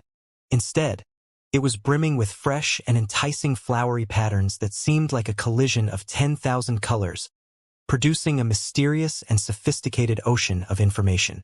Also, because of the different probe perspectives of the crystal cameras, the flowery patterns were vaguely flowing like waves, as if the giant would wake up at any point. It was a standard member of the Nuwa clan. Delivering information through vibrating the air with a certain organ to make sounds was a rather low-efficiency approach even for carbon-based life. Among human beings, the high-level cultivators such as Liao had also mastered communication methods via telepathic thoughts. The information transmitted every second could be hundreds of times more than in an oral conversation. The Pangu clan and the Nuwa clan exchanged information through vocal organs at first, but as their civilizations became more and more developed, they gradually evolved with organs of higher levels for communication purposes. In the Pangu clan, it was the uneven, lumpy wrinkles on their skin. In the Nuwa clan, it was the colorful, flowery patterns on their body. There was an additional organ inside the head of the members of the Pangu clan. As some sort of mind wave receptor, it could help them sense the waves that were unleashed from the embedded antenna inside their body. On the other hand, the optical organs of the Nuwa clan went through great evolutions, allowing them to see the informational light that they released on their body. That was why the Nuwa clan, which was developed from some sort of carbon-based amphibian in the beginning, had retained the thick tail even after they entered the universal era and could roam through space. When the Nuwa clan was at their zenith, the thick, long tail was not entirely used for walking or slithering. It was also a communication organ of paramount importance. Their every scale could unleash light of different wavelengths, with also some radiation that human beings were not familiar with. The light of different frequencies and wavelengths released by any scale was already enough to transmit abundant information. When all the scales were combined, they would establish an intact matrix. The information that it could contain was astronomical. Whenever a member of the Nuwa clan saw the colorful tails of each other, they would immediately perceive an overwhelming amount of information. When two human beings met and said good morning to each other by vibrating the air through their vocal cords, two members of the Nuwa clan could have finished the discussion of a complicated technique or a mathematical problem by shaking their tails at exactly the same time. If they were still dissatisfied about the speed of communication, two members of the Nuwa clan could even bind their tails together. Through the friction of the tens of thousands of scales and the refractions and reflections of light, the communication could be 100 times faster. Even the magical equipment, crystal processors, and warships of the Nuwa clan were mostly controlled by tails. Liao had seen a lot of deep holes near many crystal processors on the Nuwa warship. Before, he had no idea what the holes were for. It was not until the specialists of the Federation studied them for a long time that he finally learned that the Nuwa clan did not need to type on the rune keyboard with their hands at all when they were controlling the crystal processors. They did not really control the devices with brainwaves either. Instead, they simply stabbed their tails into the holes and adjusted the different radiation on thousands of scales. In the universal era, information was the most valuable resource. The speed of information transmission and communication directly decided the advancement of a civilization. It was because of the powerful abilities in information transmission and communication that the Pangu clan and the Nuwa clan were able to make the Pangu civilization stand at the peak of the Sea of Stars and become the leader of all carbon-based civilizations in the world known to human beings. The glamorousness of the flowery patterns on the member of the Nuwa clan was unprecedented for Li Yao, suggesting that it must be an expert of experts. Chances were that they were the captain of the Nuwa warship up above. Seeing the two vivid giants, Li Yao could not help but feel palpitation. He shouted, "Watch out!" Before his warning died down, perhaps due to the scanning rays from the crystal cameras, the two giants both released colorful smoke, and their bodies withered at a visible rate. It was a common phenomenon of instant oxidization and corrosion when ancient bodies that had been sealed for hundreds of thousands of years met fresh air and waves from the outside world. It appeared that they could not have been more dead. But some sort of last wish that they failed to accomplish supported them to sustain their physical bodies with some mysterious arts for such a long time. At this moment, the control center that had been blocked for eons was opened again. Their physical bodies could not withstand the changes any longer and sunk into destruction uncontrollably. Li Yao was rather anxious, but there was little he could do about it. Such instant oxidization and corrosion could not be stopped by the methods of human beings. But they could not just leave the control center alone, either. So, they could only try to scan the two dead bodies before they entirely perished and hope to reconstruct their forms in the virtual world. Right then, an abrupt change took place. The two dead bodies withered quickly, and the colorful flowery patterns and complicated stripes all turned into smoke and flew to the midair. But the smoke did not disperse at all and reassembled into two clusters of glittering rune arrays instead. Each cluster was made of thousands of glittering runes. All the runes were changing their strokes and order non-stop, like two ever-rolling information clouds. Humming sounds were echoing from the clouds, like a series of rumbling thunder that was so hasty that it all overlapped. The anomaly lasted around 10 seconds. After the glittering and eye-catching information clouds both perished, the two dead bodies also dried into two enormous piles of bones, which could not sustain their own weight anymore and cracked on the ground. Li Yao, Meng Qixin, Wu Suiyun, Yen Liren, and other nascent soul-stage cultivators looked at each other in bewilderment. None of them understood what the unusual view meant. Thankfully, they had the support of an entire team of experts, many of whom had dedicated their whole lives to Kunlun. They knew much more about the primeval civilizations than Li Yao, who had slept for 100 years. Hardly had they connected the channel of specialists when a specialist of primeval linguistics from the Sky Fantasia Academy announced in excitement, "It is their last words. It's the last words left of the two members of the primeval civilizations when they knew that they were dead for sure. Also, those last words were not left for their companions but for the future generations who wouldn't come until a long, long time because the unpredictable, rumbling information clouds actually contained a lot of methods to decipher the primeval parlance. Although the language of mankind was in line with that of the Pangu clan and the Nuwa clan, the civilizations of the primeval species had advanced to a much higher level than modern people. Their vocabulary and linguistic logic could barely be comprehended by human beings. It was almost like, while a 3-year-old in modern society understood the meaning of network very well, the most knowledgeable scholar in ancient times might not be able to understand the meaning of the word and the power it entailed. Therefore, even though the Pangu clan and the Nuwa clan did not intentionally encrypt their languages, it was still rather troublesome for humans to decipher them. In many cases, they had to count on deduction and imagination to understand the ambiguous parts. However, according to the specialist of primeval linguistics, the information clouds that had flashed for 10 seconds stored some sort of dictionary in them. It seemed that the Pangu clan and the Nuwa clan had left the assistants on purpose for fear that the future generations could not understand the information they left behind. Our analysis on the primeval languages has already reached a very high level in the first place. But all the problems are stuck in the same procedure. We haven't made any significant progress for decades. The specialist of primeval linguistics was almost dancing in joy. The two dictionaries are truly eye-openers for us. They can save us years of trouble and improve our studies on the primeval languages to a whole new level. Liao pondered for a moment and immediately understood the reason.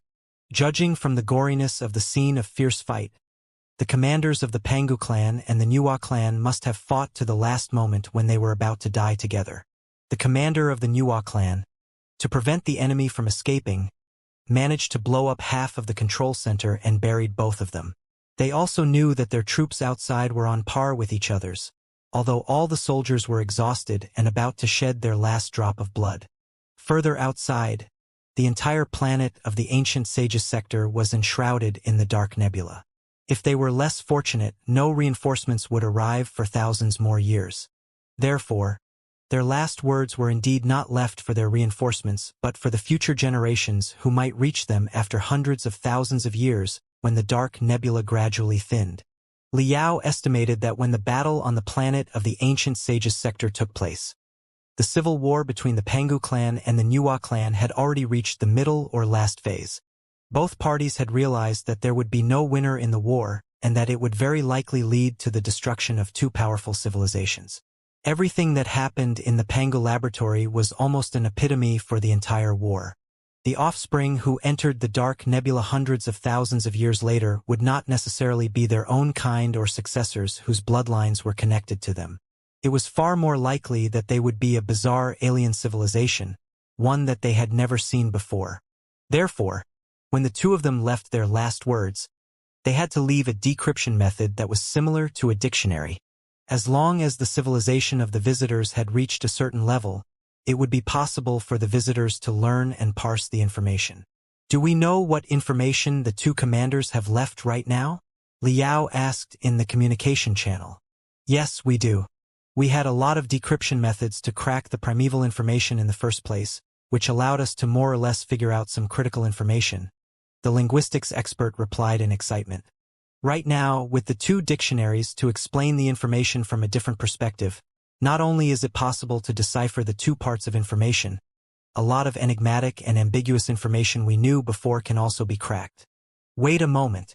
We are doing our best to unravel the mysteries of the two dictionaries and analyze the two information clouds according to their guidance. Give us half an hour or maybe just 10 minutes.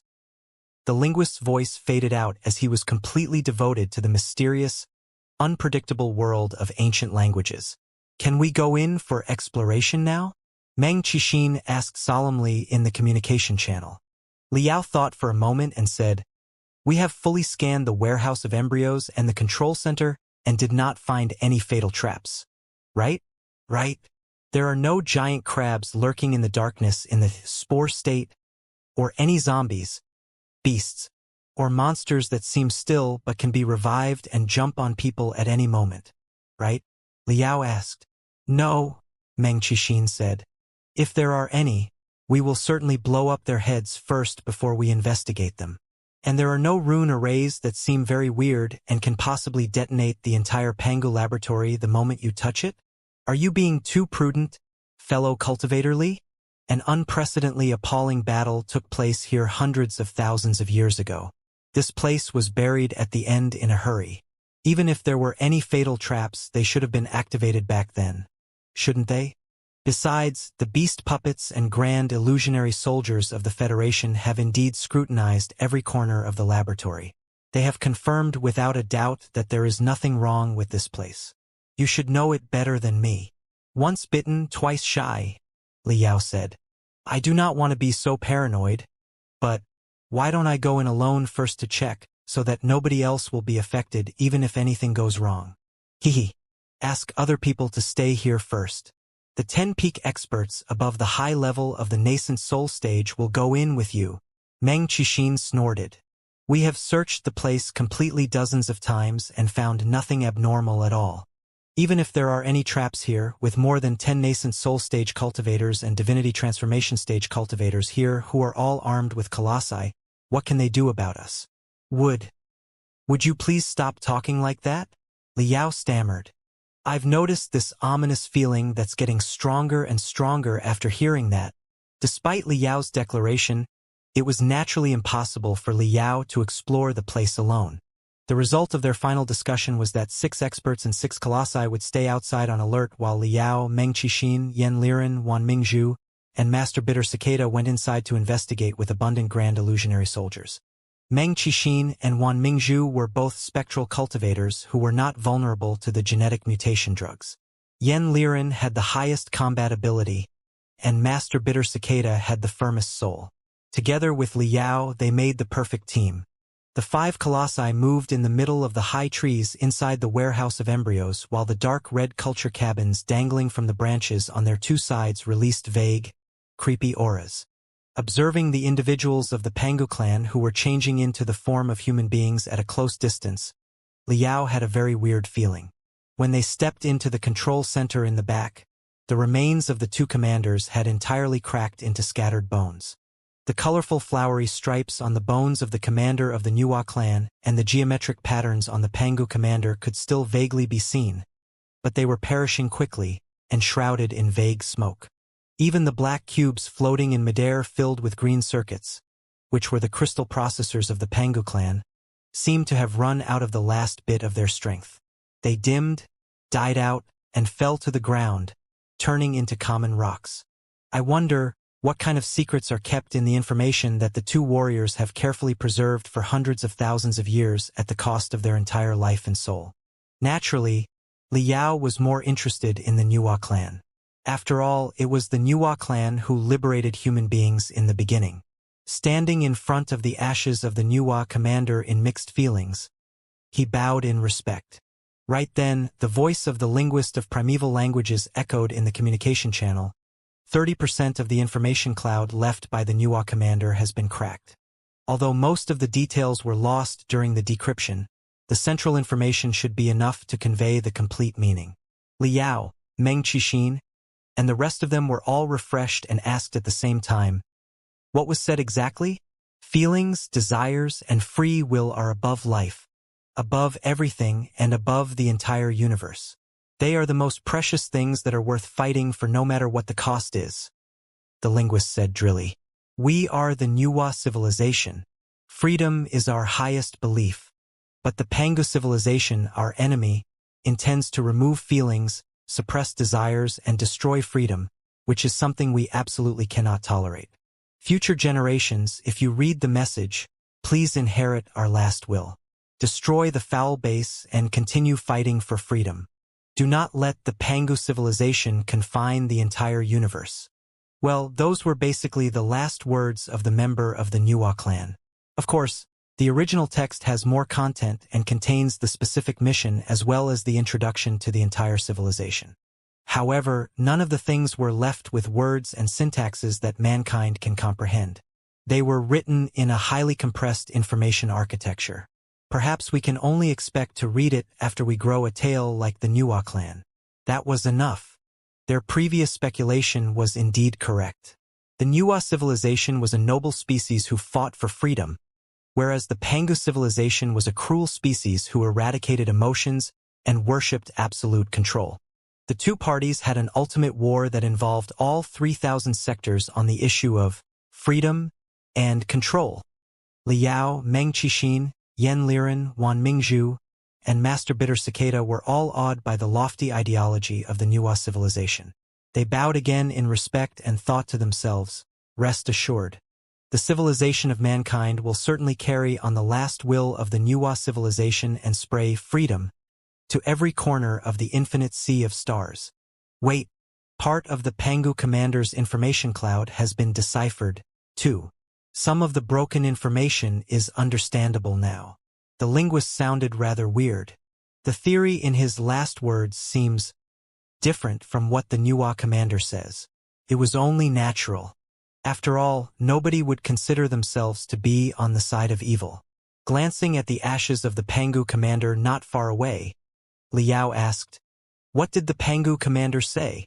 The universe needs order. Infinitely expanding desires, 2 intense emotions, and absolute freedom will only destroy the universe as well as all the civilizations in it.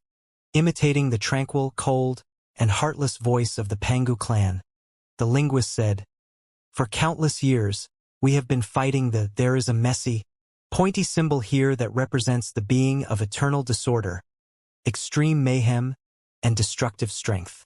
According to the extension of the word, It can be translated as chaos or extraterrestrial devils. What should we call it? Liao thought for a moment and said, "Let's call it chaos." For countless years, the linguist continued coldly, we have been fighting the chaos in the universe and trying to maintain the balance in the universe, not allowing it to destroy the universe. We used to think that we had destroyed the chaos that savaged the entire universe and that peace had arrived. But it was just the beginning of a scheme and ultimate destruction. Chaos was never destroyed.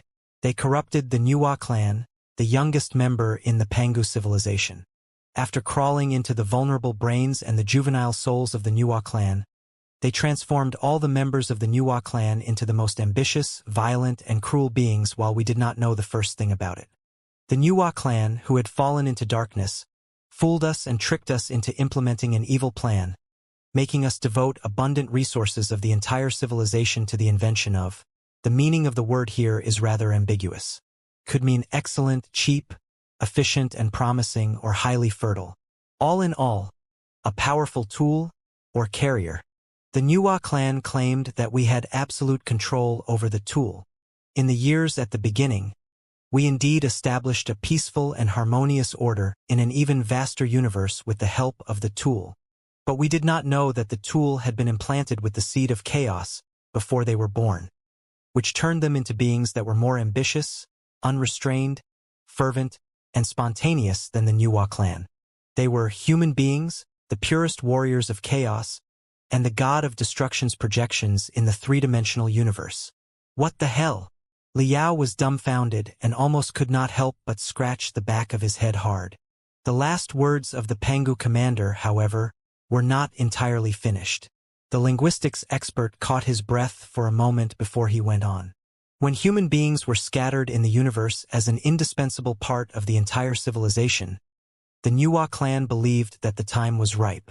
Finally, they activated the seeds of chaos that were hidden deep inside the souls of themselves and the human beings. Launching a civil war, they tore apart our great and harmonious civilization and called themselves the Nuwa civilization. With the help of the army of human beings, the Nuwa civilization attacked the Pangu civilization in every realm. Also, in their most vile attempt, they even sprayed tremendous seeds of chaos into the Pangu civilization and corrupted a lot of Pangu warriors into members of the Nuwa civilization. They became slaves to their feelings and emotions and the servants of so-called free will. We resisted and fought hard, too, trying our best to reseal human beings and awaken them from madness. We hoped that they could be controllable again and fight for the order of the universe. But our efforts failed time and time again. One world was destroyed after another, and all the planets were falling into the enemy's hands. We were losing the war, and the entire universe could not be extricated from turmoil and destruction. We had no choice but to try to preserve the seeds of the Pangu civilization in the depths of the dark nebula, hoping that they could be revived again in millions of years and reconstruct the universe that has been destroyed by chaos, Nuwa, and human beings. However, even such an inconspicuous shelter deep inside the dark nebula has been discovered by the Nuwa civilization. I really do not know if the seeds of harmony and order can be passed on to the future or if a brand new intelligent life capable of exploring the dark nebula and reading the information will be born in the dying, broken universe by then. If the future generations do come to this place with enough wisdom to comprehend the information, please do bear the advice of the Pangu civilization in mind. Absolute freedom will only lead to absolute destruction. Feelings, desires, and curiosity are all devils in your heart. Control yourselves, control your civilization, and do not let it expand abnormally.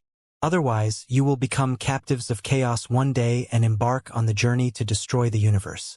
Or perhaps, you will be wiped out by the will of the universe. That marked the end of the Pangu commander's last words. However, the aftermath it raised was like a huge mountain being thrown into a vast ocean. The tides thousands of meters tall did not die down until a long time later. Liao, Meng Qixin, Yan Liren, Wan Mingzhu, and Master Bitter Cicada were all too stunned to say a word. Looking at each other in bewilderment for a long time, they felt that their hands and feet were frozen, and they could not move anymore. This is pure nonsense. Mother White Lotus Wan Mingzhu shrieked. Did the translator make a mistake?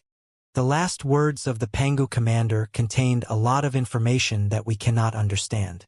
Naturally, there is no way that we can translate those parts, the linguist replied. But that is indeed all the information that can be translated. The dozens of linguists here have studied it for a long time. Perhaps some word choices might be different from the feelings that the original text intended to express. For example, is it chaos or extraterrestrial devils? Tool or carrier? Influence or corruption? It is difficult to make the critical words perfectly accurate, but the central meaning cannot be wrong. Taking a deep breath, Liao calmed himself down and said, "In the last sentence, we are asked to control ourselves and our civilization. Otherwise, we will either destroy the universe or be wiped out by the will of the universe." What exactly is the will of the universe? It is really hard to explain in our language, the linguist said. Here, the Pangu clan used a very unique, complex symbol. It is similar to the symbol that represents universe, except that it has a lot of personification modifiers. We have never seen a personified usage of the word universe before. After much deliberation, we can only interpret it as will of the universe. What unexpected last words.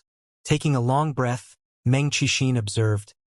One of them was a commander of the Pangu clan, and the other was a commander of the Nuwa clan.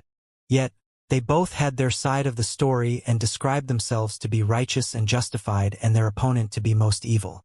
It is hard to decide which of them is right and which is wrong now. The last words of the Pangu clan indeed disagree with the information that we have received before, Master Bitter Cicada said. However, it does help connect all the known evidence and explain the origins of mankind from another perspective. It sounds rather reasonable. You mean that we are accomplices of chaos? Mother White Lotus Wan Mingzhu snorted. I don't buy it. The civilization of mankind outside of the Dark Nebula has developed for 100,000 years. But the universe has still not been destroyed. Perhaps it is because the time of development is still not long enough. Long Yangjun said casually in the communication channel. In only 100,000 years, the civilization of mankind, which has just grasped strength, has already fought several universal wars that involved all 3,000 sectors, tearing countless worlds apart and destroying countless planets. In the meantime, mankind's speed of development is growing exponentially. In the tens of thousands of years in the era of ancient cultivators, the social form and the training technology evolved very slowly.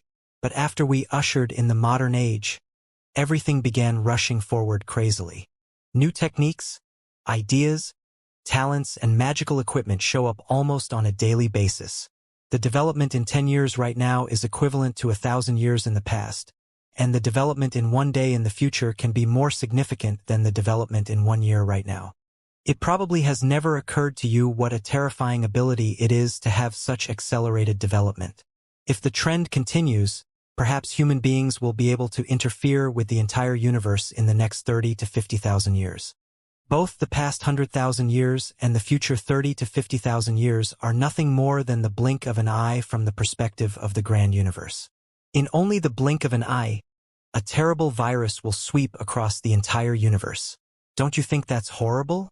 If the Pangu civilization was an ancient civilization that developed at a fixed speed or was even caught in stagnation, and it took them millions of years for them to advance to their apex, it wouldn't be strange at all for them to regard human beings as the most perfect destroyers in devastation after they realized the terrifying potential of mankind's accelerated development. You do have a point, fellow cultivator Wang.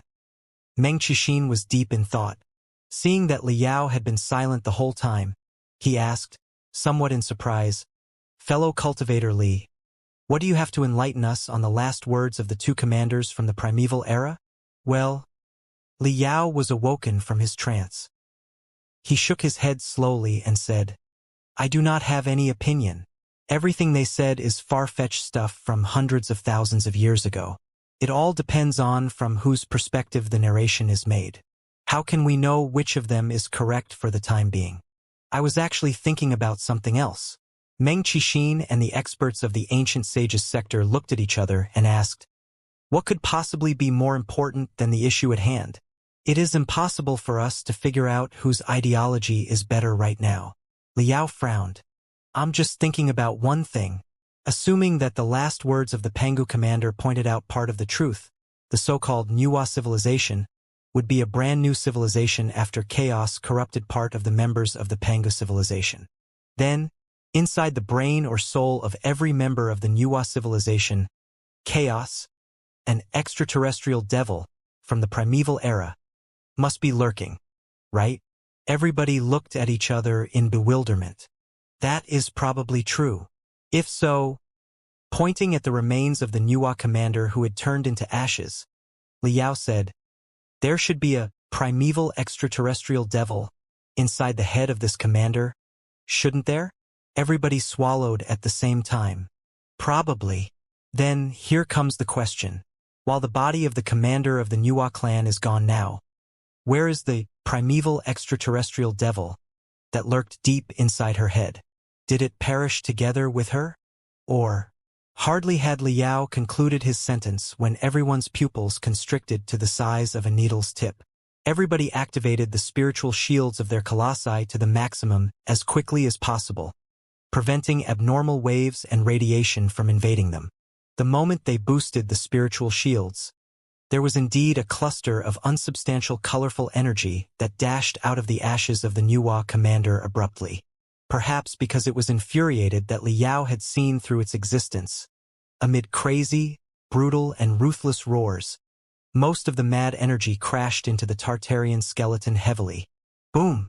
In that moment, abundant invisible particles penetrated through the Tartarian skeleton's spiritual shield and multiple layers of plate armor, darting into the depths of Liao's brain. Liao felt as if he had been hit by a torrent of blood and slaughter and drowned in the turbulence of dread and destruction.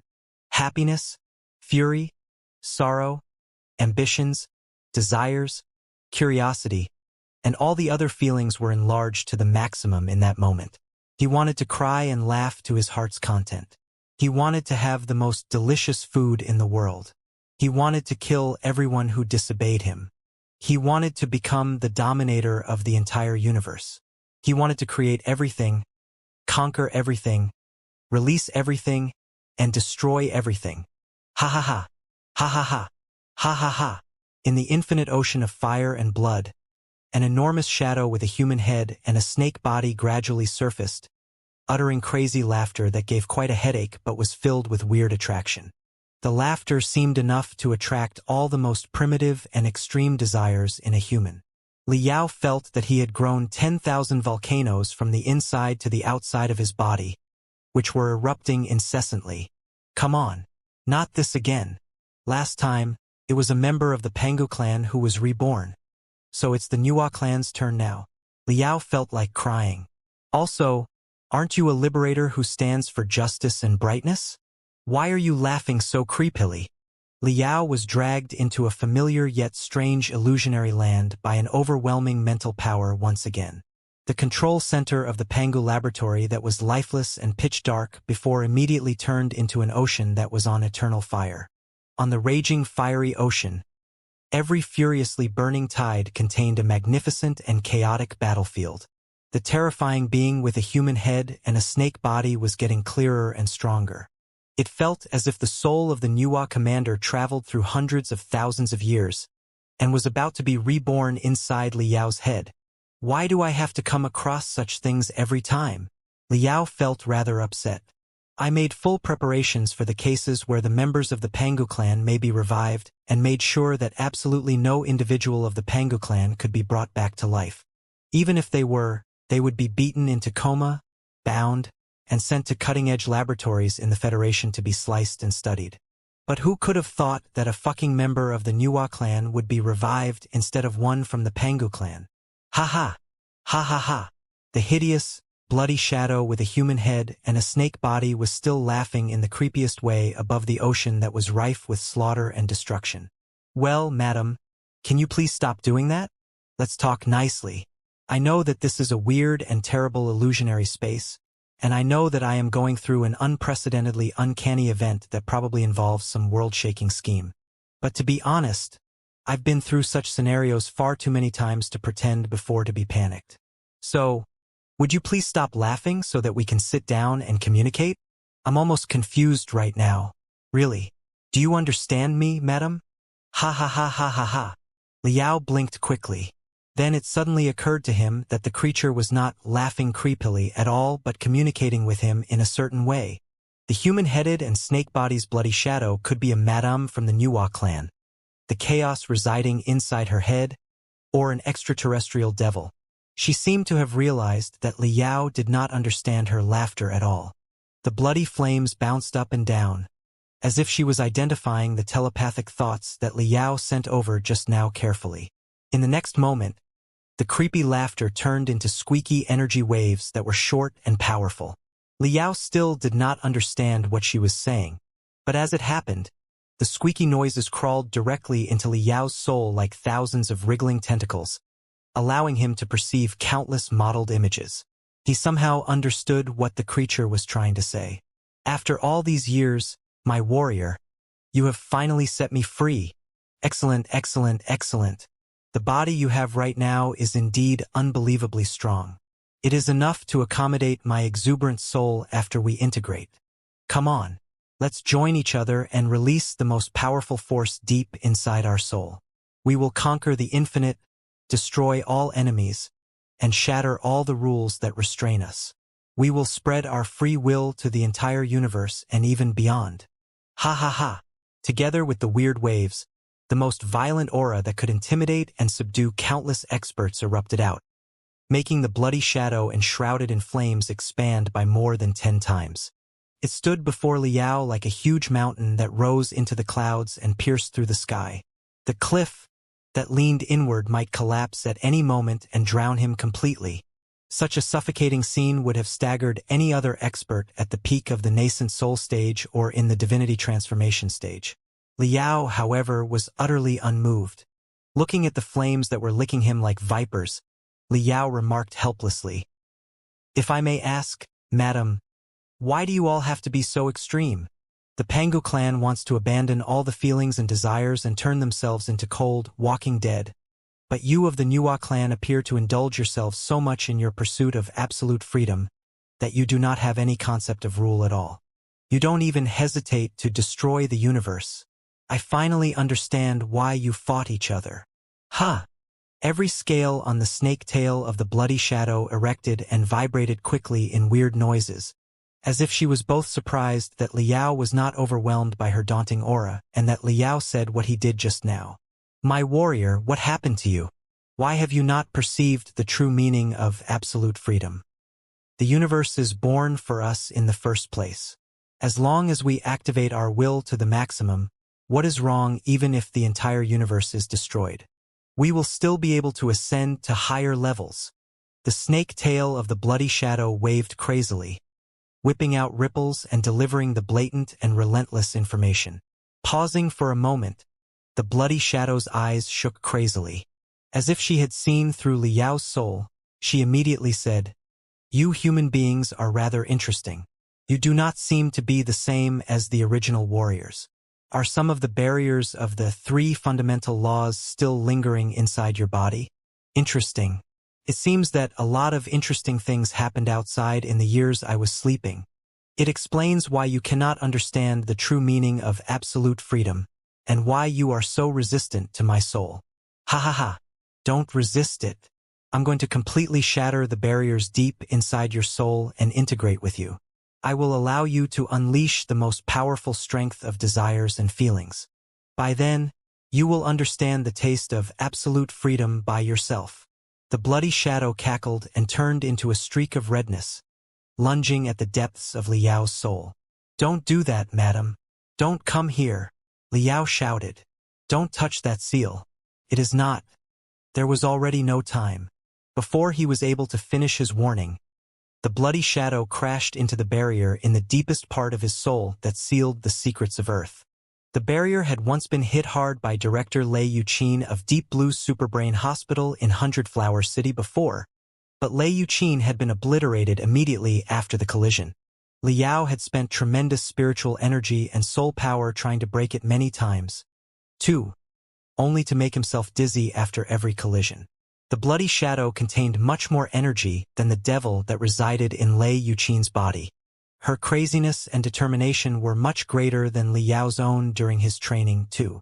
After a cracking sound, the whole universe seemed to have fallen apart. The bloody shadow, together with the entire ocean of fire and blood, turned into magnificent battlefields. Devastating pictures, desperate roars, gratifying laughter, and sorrowful cries.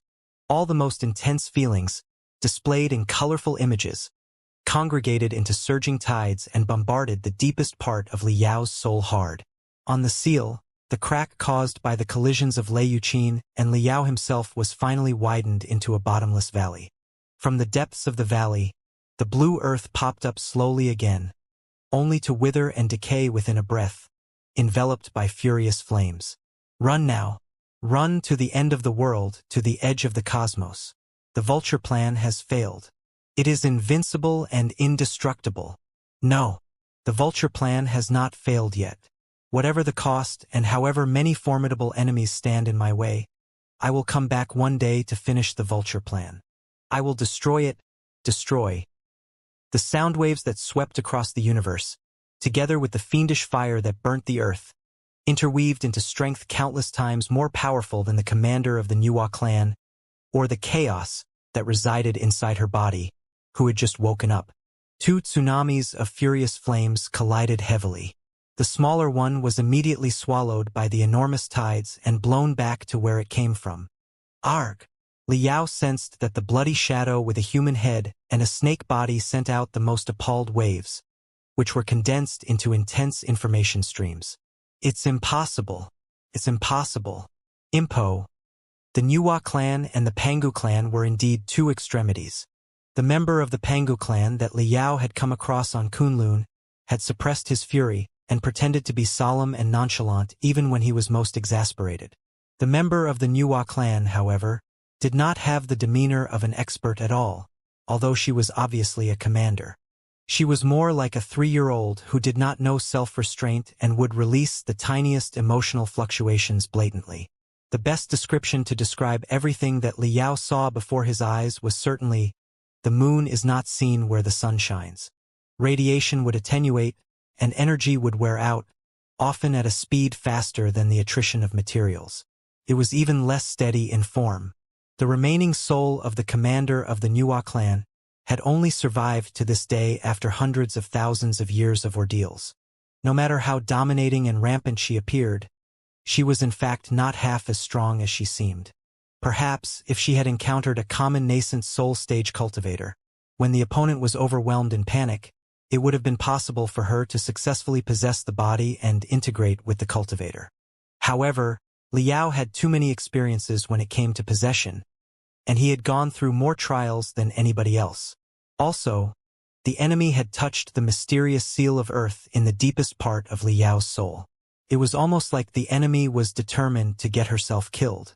Boom! Boom! Boom! It was not explosions but surging, overwhelming tides, unleashed from the seals in the deepest part of Li Yao's soul. The huge tides blew apart the soul of the commander of the Nuwa clan immediately. Most of the bloody flames were extinguished. The broken soul fragments squeaked like shocked rats and flew into the air, trying to disperse and run away.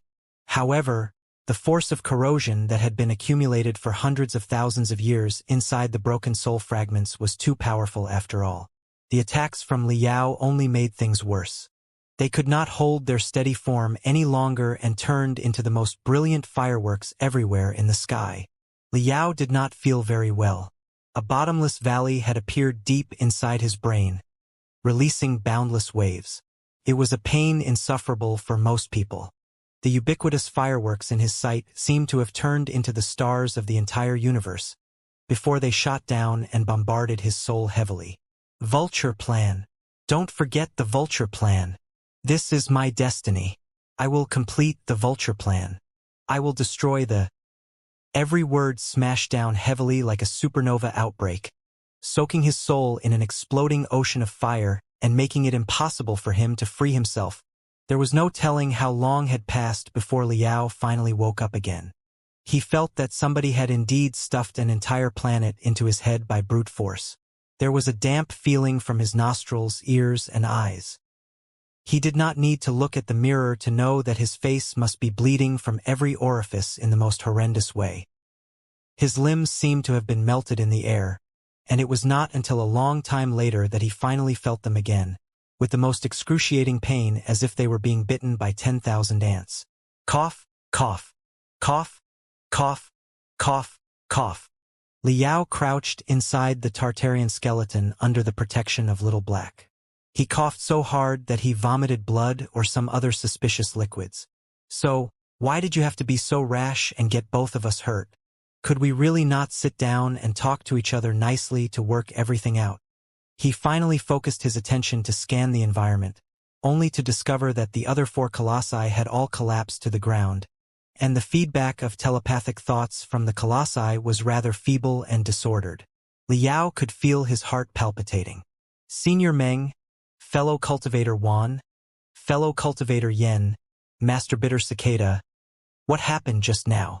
Are you all right? Coughs and gasps echoed inside the communication channel.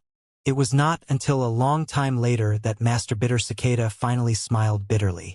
We would like to know what happened just now, too.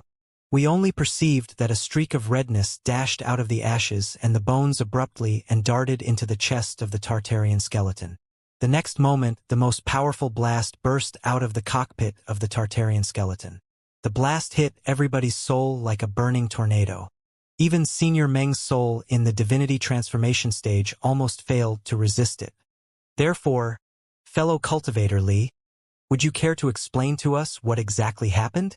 Well, Liao scratched his chin hard, his head in a mess, not because he was troubled by how to explain the seal of earth, but because he had an ominous feeling. The animalistic instincts that he had been born with had helped him survive a lot of fatal traps that should have killed him. Every time he had such a feeling, it meant that something terrible was happening.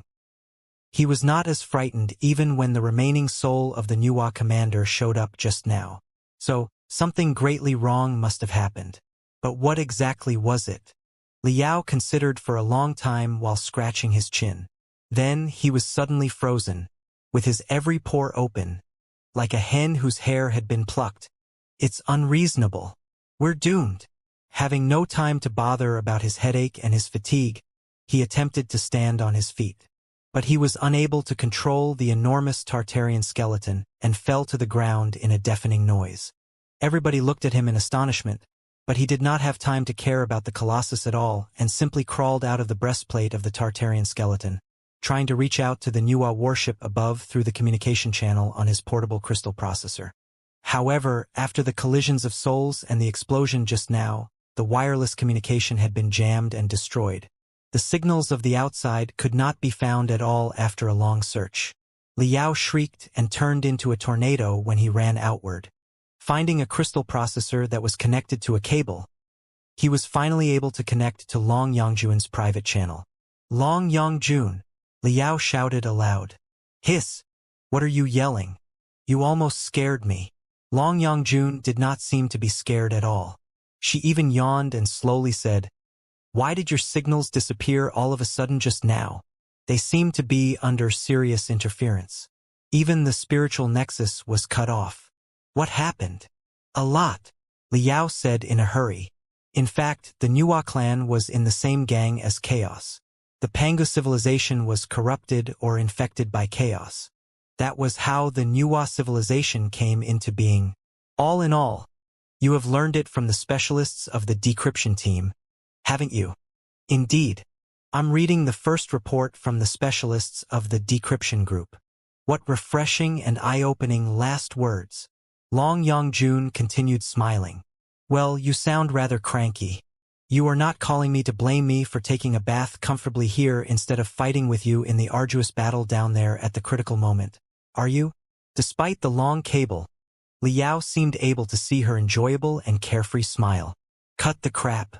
I have suddenly discovered a self-contradictory issue, one that calls for great suspicion. I would like to study it with you. Before Long Yongjun wandered off the topic again, Liao simply went on without any stop. Assuming the Pangu commander's last words are true, the Nuwa clan and Chaos are accomplices. and some of them were even directly invaded and corrupted by chaos. The so-called chaos is an extraterrestrial devil today. In that case, what kind of being are you as an elite warrior of the Nuwa civilization?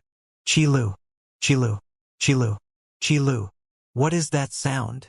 Well, I'm drinking the tropical fruit juice that you brought from the Federal. It doesn't taste bad at all. Ice juice and a hot bath of high-energy nutrition liquids. Could anybody ask for more in life? Asshole, Liao snarled. How did you get my juice? Did you sneak into my room? No, that doesn't matter. What matters right now is what you are exactly. If you are an elite warrior of the Nuwa civilization, you should be on the same side as the extraterrestrial devils. Then, why did you stand on my side and help me deal with other extraterrestrial devils in 100 Flower City and the space battle? If you had stood on Lu Qingqian's side, it would have been more than easy to finish me as well as the entire Federation. The fire of the extraterrestrial devils would have at least consumed the whole edge of the cosmos, wouldn't it? What exactly happened? Tell me the truth. Tell me. Qilu. Qilu, Qilu, Qilu. I only have limited patience, and it has run out in the last second. Long Yangjun. TSK. The juice is up. It is so delicious. I will feel sorry when I can't drink the juice of such a brand in the future. Liao took a deep breath and said, Hey, we've been friends for a while. Just tell me the truth. I can deal with it. You won't tell me that you're actually the ultimate supervillain who has been hiding behind the curtain in the game the whole time. Will you? Well, Long Yangjun seemed to be chuckling. In the end, she said cunningly, About that question, I'll tell you later. She cut off the communication quickly. Liao was dumbfounded for half a second looking at the dark light beam. Then, he dialed all the communication ports on the Nuwa warship that could be connected as quickly as possible. The medical cabin, the exo teams, the Grand Illusionary Soldiers control squads, the bridge and fire control teams of all starships. Where is Long Yangjun right now? Capture her. Shwa. Shwa. Shwa. Shwa. The surveillance pictures in dozens of medical cabins were displayed in front of Liao, but the pool of dark green liquid in which Long Yangjun had lain comfortably to heal her wounds half a minute ago was now empty. The pathways that led to the medical cabin were closely monitored and blocked, too. Even a fly would not be able to make it through. However, there were still complicated, narrow pathways, tubes, and traps in the Nuwa warship that were beyond the reach and investigation of Liao and other human beings. Perhaps, only a member of the Nuwa warship would know how to make use of the secret tunnels, teleportation arrays, and escape capsules, right? No discovery in the medical cabin. All the pathways nearby have been investigated. Nothing has been found. No discovery. Negative. Negative. Negative. In the end, it was a crystal camera deployed in the corner of a remote pathway that captured a shadow that flashed like lightning 3 minutes ago. In other words, before Liao spoke to Long Yangjun had already left the medical cabin and disappeared.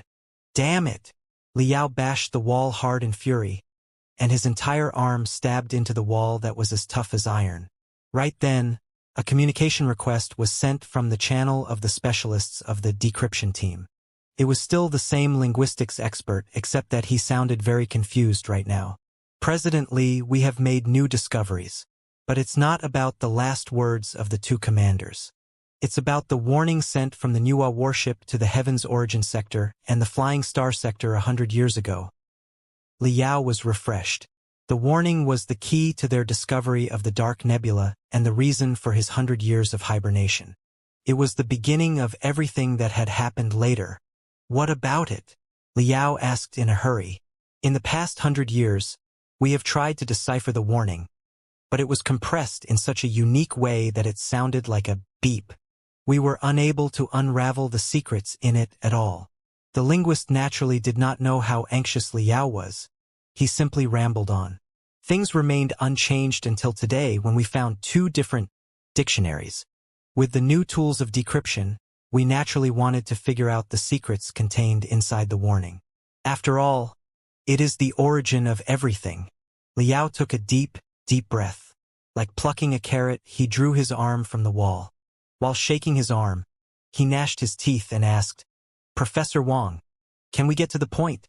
What is the meaning of the warning after it is uncompressed and deciphered? It means something very strange, Professor Wang, the linguist, replied in confusion. It seems to suggest that an original body or embryo of a warrior on the Nuwa warship was released. But the original body was contaminated by the forces of the Pangu clan when it was still in the fetus state. It was no longer a loyal warrior of the Nuwa clan, but a dangerous accomplice of the Pangu clan. The warning was sent to alarm all members of the Nuwa clan nearby to be wary of the patient, or rather, the spy of the Pangu clan who pretended to be a member of the Nuwa clan. Every vein inside Li Yao's body seemed to have turned into a hollow cone of ice, with the most scorching magma flowing inside. His face was now grim and now blushing, while he lowered his voice with his best. Anything else? There is. A lot of details are described in the warning, Professor Wang said. First of all, the warning told the members of the Pangu clan in the outside world that the spy of the Pangu clan must not be allowed to touch crystals or heavenly materials and earthly treasures that contained high energy because the original body was in the most vulnerable fetus state, when it was just born and could not remember many things or master very powerful techniques. It would be the best opportunity to destroy her. However, if she got in touch with astronomical energy and resources, her growth could be most astonishing, and she might surpass the tipping point and turn into a dreadful mature body. By then, even the guardians of an entire planet might not be able to stop her. Li Yao gulped hard. Well, secondly, Professor Wang continued. The warning informed the Nuwa clan that the spy of the Pangu clan must not be allowed to touch crystal processors of high computational abilities because her evolution seemed to concern a lot of very complicated computational problems. Only with the assistance of high-level crystal processors could she surpass the most critical threshold and completely unlock the boundless strength inside her body and the memories from hundreds of thousands of years ago. Li Yao scratched his cheeks hard, his face gloomier than ever. Anything else? Lastly, and most critically, she must not be allowed to touch the members of the Nuwa clan outside or human beings, and she must be strictly forbidden from, well, the symbol here has a similar meaning to our spiritual nexus. Yes, she must be strictly forbidden from cyberspace, because she obviously came with a certain destiny of the Pangu clan and would likely seal all the members of the Nuwa clan and human beings that she encountered by eradicating their feelings, desires, and will. She would even turn the entire world into a silent grave through cyberspace. Therefore, at the end of the warning, it was written in the harshest tone to remind the soldiers of the Nuwa clan outside that the spy of the Pangu clan was an extremely dangerous being and that she must be completely obliterated without any hesitation and at any cost, even if an entire planet had to be razed to the ground. President Lee, it is getting serious now. We thought that the automatic alarm system on the Nuwa warship was triggered because the seals of the Pangu laboratory were broken. We didn't know that some of Pangu's forces already escaped when the seals of the laboratory were broken 100 years ago, and even corrupted a certain original body of the Nuwa clan.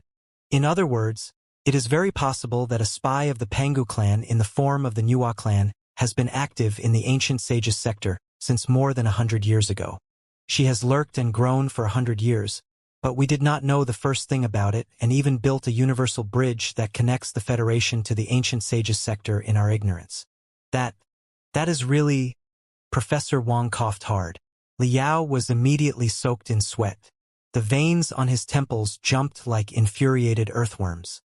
He was about to inform all the starships, all the defense lines, and every exo to raise their wariness to the highest when a new communication request was sent over. It was from Long Yangjun. Li Yao's pupils constricted to the minimum, and he jumped to his feet. Managing to control his shaking hands, Li Yao approved the communication request. Long Yangjun's smiling face immediately appeared on the light beam. However, there was nothing but silver in the background. She seemed to be crouching on an enormous egg-shaped seat. It was impossible to tell where she was. Ha! Why are you sweating so hard as if you just got out of a pond? Long Yangjun approached the light beam, her face growing bigger and bigger, as she observed Li Yao carefully. Then she opened her hands and said, "Forgive me. I was occupied and did not have time to chat with you until this moment. You don't mind it, do you? No, not at all. Liao wiped his sweat with his sleeves hard. He asked, his voice dry and sour. Let me ask you a few questions. Well, first of all, have you been in touch with high-energy crystals, precious heavenly materials and earthly treasures, and things like that? Of course. Long Yongjun nodded hard. After we saved the Star Glory Federation together, everybody in the Federation regarded us as heroes. I could get whatever crystals and heavenly materials and earthly treasures I wanted. In fact, most of them were supplied by the Glorious Sunlight Group under your name. I said that it was enough and I did not need that much for my training. But you insisted that I should keep it, claiming that I should make myself at home in the Glorious Sunlight Group and that I could take whatever I need. I was almost touched by your hospitality. Don't you remember it? I seem to have indeed done that. Then, have you touched advanced crystal processors of high computational abilities? Of course I have. Why else would I go through all the trouble of joining the team to investigate extraterrestrial devil Mo Xian, if not for the high-level crystal processors in Hundred Flower City? Long Yongjun admitted frankly. Of course, it seems to be a redundant move in retrospect because the Glorious Sunlight Group has a fairly large stock of high-level crystal processors, too. Didn't you give me special permission so that I could use them unlimitedly? The computational ability of those crystal processors was more or less enough for my training. All in all, I have walked this far, turning from an ignorant eunuch of the ancient sage's sector into whatever I am right now, all thanks to you. I should really express my gratitude for your sincere support and selfless help. Thank you very much, Liao. You're fucking welcome. Thirdly, have you been in touch with a lot of people or the spiritual nexus? Forget it. I already know the answer. Okay. Long Yongjun said with a smile. Anything else you want to ask? This is your last opportunity. I will tell you everything completely and truthfully. Before Liao realized what last opportunity meant, the picture on the light beam began to shake quickly. Long Yongjuan's smiling face and her body were both blurred, as if she was gradually vanishing. At first, Liao thought that it was because of signal transmission, but a moment later, it suddenly occurred to him that Long Yongjun must be in the middle of a device similar to an escape capsule, and it was about to be launched. In a hurry, Liao turned on all the surveillance pictures in the outside world. However, the land of eternal night still had nothing but white snow and a gloomy sky. No other aircrafts could be spotted at all except the Federation's own starships. You can stop wasting your time. Long Yongjun yawned lightly.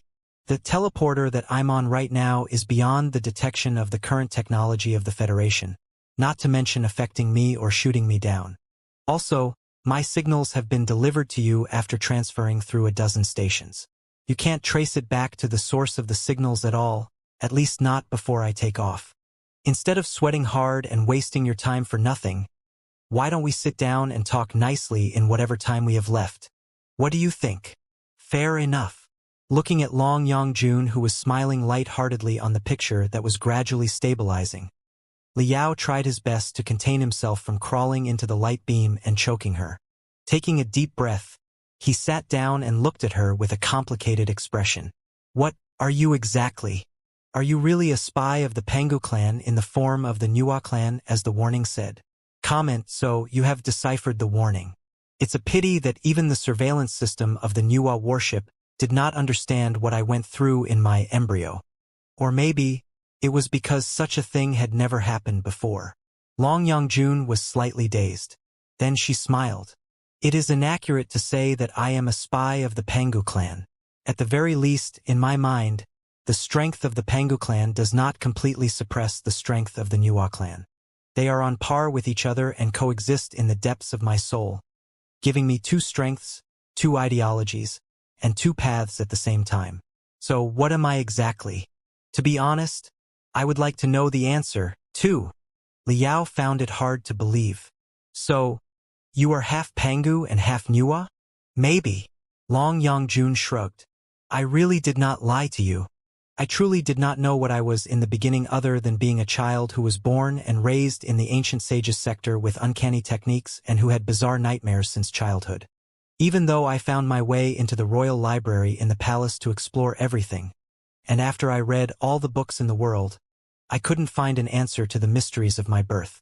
It was not until we met inside the Nuwa warship that the fuzzy memories inside my brain finally turned clear.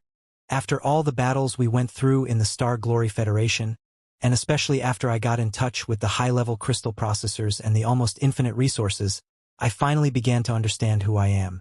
But the more I understood, the more confused I became because I always felt that two entirely opposite strengths existed in my soul. One of them was absolute control, and the other was absolute indulgence. They were hostile to each other and attacked, swallowed, and transformed each other. It almost drove me mad. Take the battle against the extraterrestrial devils in Hundred Flower City, for example. There were two distinct voices in the depths of my soul. One of them asked me to wipe out the extraterrestrial devils and even everyone that got in touch with them mercilessly without leaving any hidden problem behind, even at the cost of blowing up the whole of Hundred Flower City. The other voice, however, advised me to take the extraterrestrial devil's side and help them to complete the plan to virtualize mankind so that we could see what kind of interesting changes happened later. The two voices were equally unquestionable, filled with threat and enticement, almost irresistible.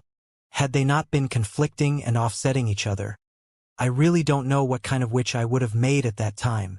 Liao recalled the fierce, soul-stirring fights with extraterrestrial devil Mo Xian in Hundred Flower City, and with extraterrestrial devil Lu Qingchen in the space battle. At that time, he had thought that the few extraterrestrial devils were the most dreadful enemies. Never did it occur to him that the greatest ticking bomb had been right next to him the whole time and could have been detonated at any moment. Now that he thought about it, he could not help but shiver in fear. Long Yongjun chuckled and went on, "At that time, I thought that I was only the reincarnation of an elite warrior of the Nuwa civilization. Therefore, I was baffled by the two competing voices in my head. Even though I devoured tremendous resources and boasted the assistance of advanced, high-performance crystal processors with your support, the puzzles in my heart were never completely resolved. It was not until I returned to the land of eternal night again and entered the Pangu laboratory, where I was electrocuted by the revived member of the Pangu clan and thousands of electric currents ran through my soul, that most of the puzzles were completely shattered. I have been finally awakened and realized who I am exactly. That explains a lot. I am not just the reincarnation of an elite warrior of the Nuwa clan. I was infected with the power of the Pangu clan when I was still in the fetus state. I am a being that carries dual destinies. Everything has started to make sense now." Nervously, Liao asked, "What kind of destinies?" Long Yongjun sniffed and said, "Reviving the Pangu clan and the Nuwa clan, conquering the universe, suppressing human beings, destroying the world, or similar boring stuff." Liao was dumbfounded.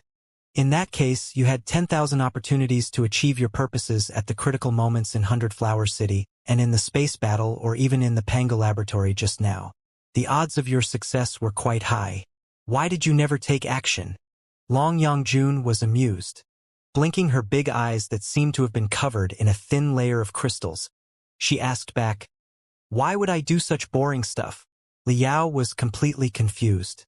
"Weren't you the one who told me that the most important thing in your life was to figure out who you were and to accomplish your destiny? You have awakened right now and know what your destiny is." "Wrong," Long Yongjun declared matter-of-factly. "You did not get what I meant. I was going to accomplish my destiny, not a destiny that was given by somebody else." Liao blinked. "Is there any difference between them?" "Of course there is. Assume that one day you have an uncanny dream and a solemn, unquestionable voice pops up in your head, telling you that you are a man for a great cause, and that you have been bestowed a sacred, glorious responsibility before you were born, which is to eat shit. Let me ask you, would you consider such a destiny as a goal to fight for with your life and your whole significance? I don't think that's the same." "Why not?" Narrowing her eyes and observing her narrow and sharp fingers that looked like daggers, Long Yongjun softly said, "If I do not figure out why I have to do it before I do anything, is there any difference between conquering the world, manipulating people, and destroying everything and eating shit? Liao thought for a long time and argued. But that is the destiny given by the Pangu clan and the Nuo clan, your creators. Therefore, if you parents ask you to eat shit, you will just be a good kid and eat it obediently? Long Yangjun asked. Can we just talk nicely instead of resorting to such metaphors? Liao replied. I only mean to make it easier for you to understand, considering that your abilities in analysis and comprehension are rather low. Long Yangjun chuckled.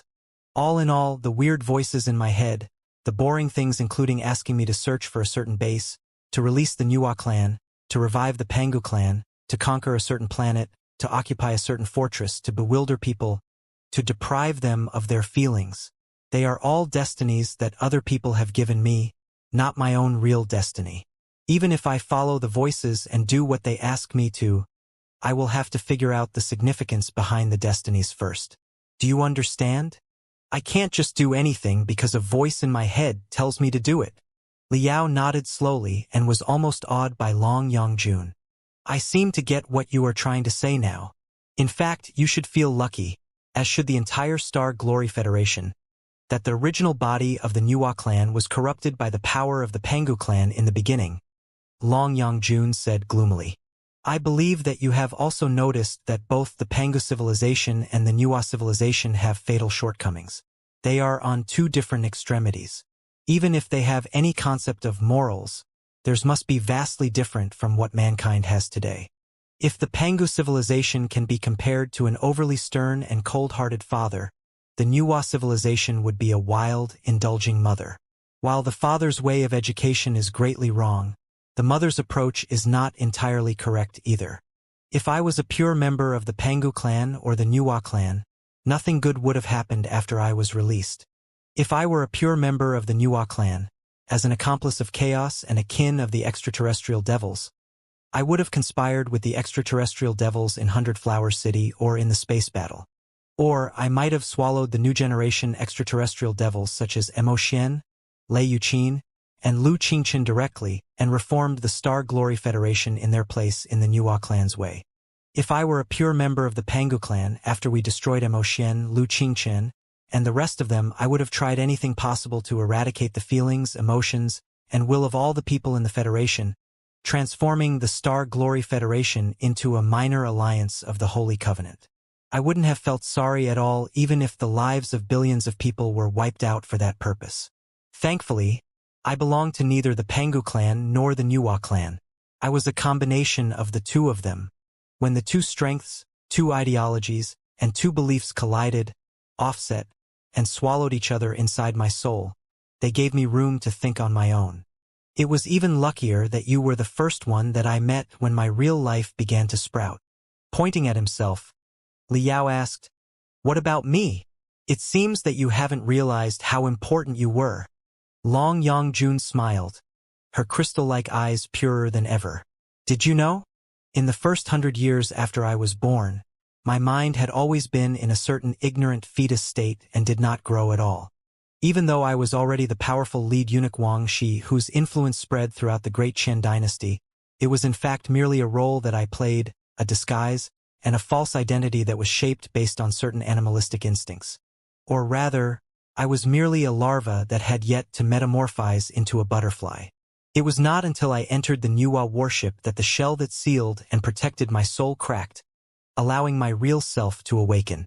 At that time, my real self was still ignorant and did not know the first thing about the entire world. The identity of the Pangu clan, the identity of the Nuo clan, and the identity of lead eunuch Wang Shi were nothing more than modeled memory pieces that were enough to form my real self-awareness, personality, and way of thinking. At that time, I ran into you. How should I describe you? You are sometimes reckless and hot-blooded, sometimes ridiculously naive, sometimes astoundingly unintelligent, and sometimes so whimsical that the only ideas you can come up with are worse than what you have already proposed. Besides, you are sloppy, lazy, and do not have the charisma of the supposed dominator of 3 sectors. Thank you, Liao said. Why don't you skip to the but part? But, perhaps because I was too young and ignorant back then, it was rather strange that I was affected, moved, or maybe even contaminated by you before I knew it? Long Yangjun mumbled. It's true that you are rather silly, but you have also shown me what a real cultivator should look like and what a more independent, beautiful, and bright civilization of mankind can be without the support, interference, and control of the Pangu clan or the Nuwa clan.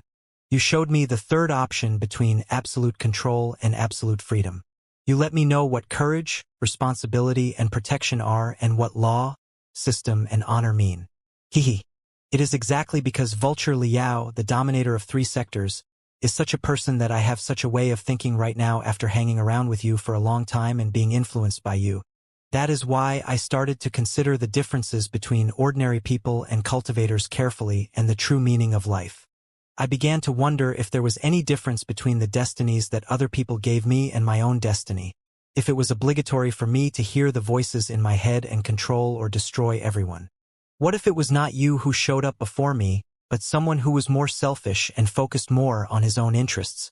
If he had intended to obtain something from me instead of showing me the possibilities of a bright and beautiful future of mankind, or if he had tried to capture me and interrogate me for the secrets of the Nuwa worship and even slice me up for studies, I wouldn't have become who I am today, and the outcome of the Star Glory Federation would have been vastly different, too.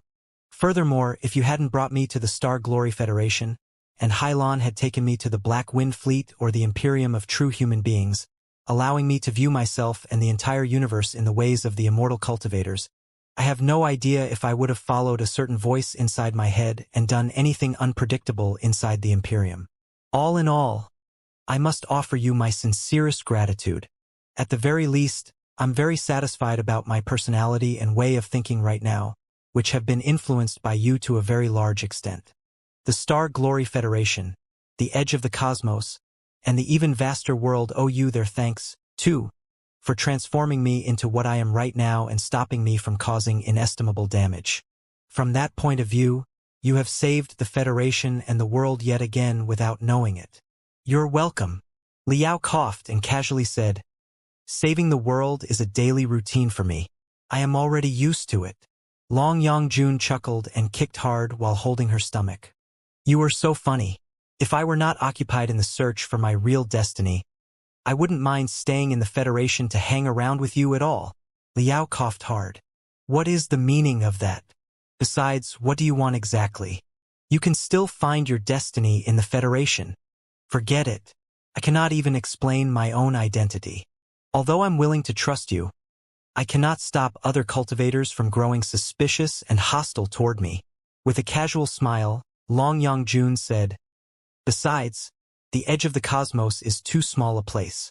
I would like to visit a vaster world and see how the civilizations of mankind function in the Imperium of True Human Beings and the Alliance of the Holy Covenant, what the people there are guarding, and what kind of future they are fighting for.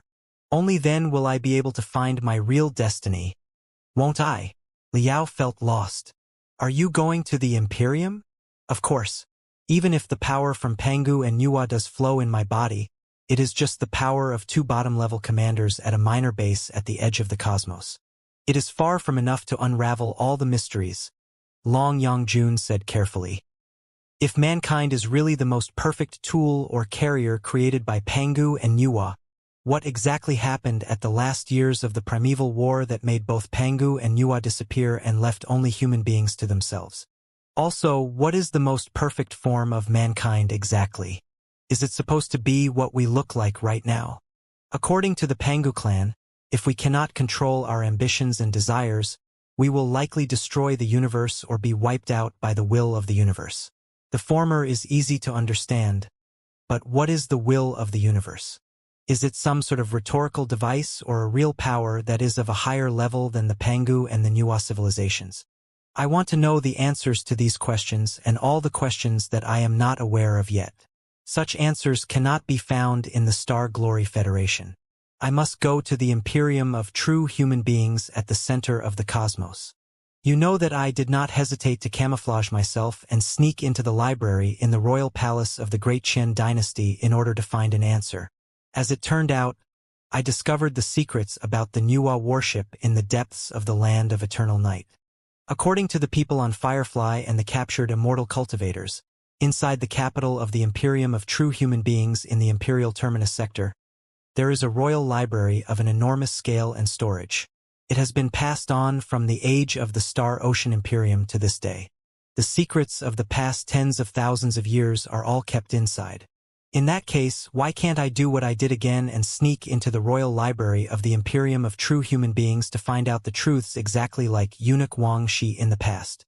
Chances are that I will find something unexpected. Also, what is the truth about the Supreme Emperor, who led the civilization of mankind out of the Great Dark Age, and the Mad Armageddon, his strongest clone who was corrupted by the extraterrestrial devils? Do they know part of the secrets about the primeval wars and can help me resolve my puzzles and illuminate my way ahead?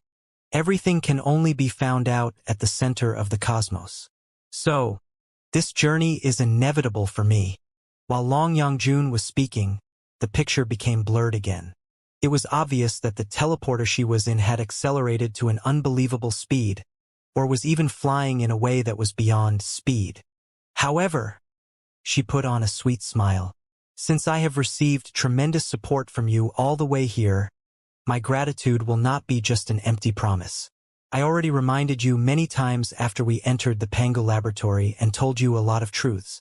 Right now, I will answer one last question from you. Cherish the opportunity and think carefully what you are going to ask. Liao could not help but clench his fists. Without any hesitation, he said, "Fine. I want you to tell me if you intentionally led Xiaoyu into the factory of giant crabs in order to create a reborn member of the Pangu clan and stimulate the recovery of your memories." Long Yangjun was slightly dazed. She frowned and said, "You have only one precious opportunity, and you chose to ask such an insignificant question?" Liao gnashed his teeth. "This is not an insignificant question. It is very important to me. Believe me, it is of paramount importance for you, too." Long Yangjun chuckled and asked back, "What if I say yes?" Staring at him, Liao declared, one word after another. "The exploration operation is highly dangerous. Everybody prepared to sacrifice themselves before they entered the Pangu laboratory. If it's due to an accident, we'll have nothing to say even if all of us are killed. However, if you intentionally led one of our teammates into the dangerous area for your own purpose, I will find you, kill you, and avenge Xiaoyu, even if I have to chase you to the center of the cosmos. Tisk, tsk, tsk. You do have some intimidating aura today, Monster Li." Long Yangjun covered her mouth and laughed, not scared of Liao's threat at all. She replied dutifully, "Although I do not have any evidence and cannot convince you to believe me, it really was an accident. At that time, when I was revisiting the familiar place, the two powers inside my head were in serious conflict, causing my brain to be an utter mess. Besides, the black mist that could block the search of telepathic thoughts were too dense for me to take care of each and every member in the exploration team. If I had done it on purpose, Xiaoyu wouldn't have been the only victim. I could have released a few more giant crabs to create more reincarnations of the Pangu clan. In that case, we would have been able to capture some of them alive for studies, wouldn't we?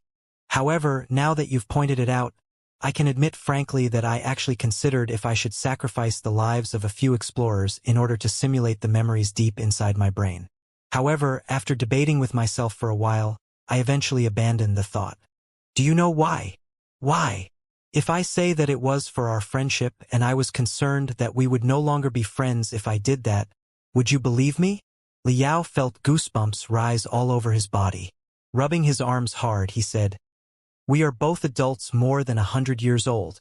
Would you please stop saying such disgusting things?" Long Yangjun laughed and said, "If you think that it is too disgusting, allow me to give you a metaphor that is easier to understand.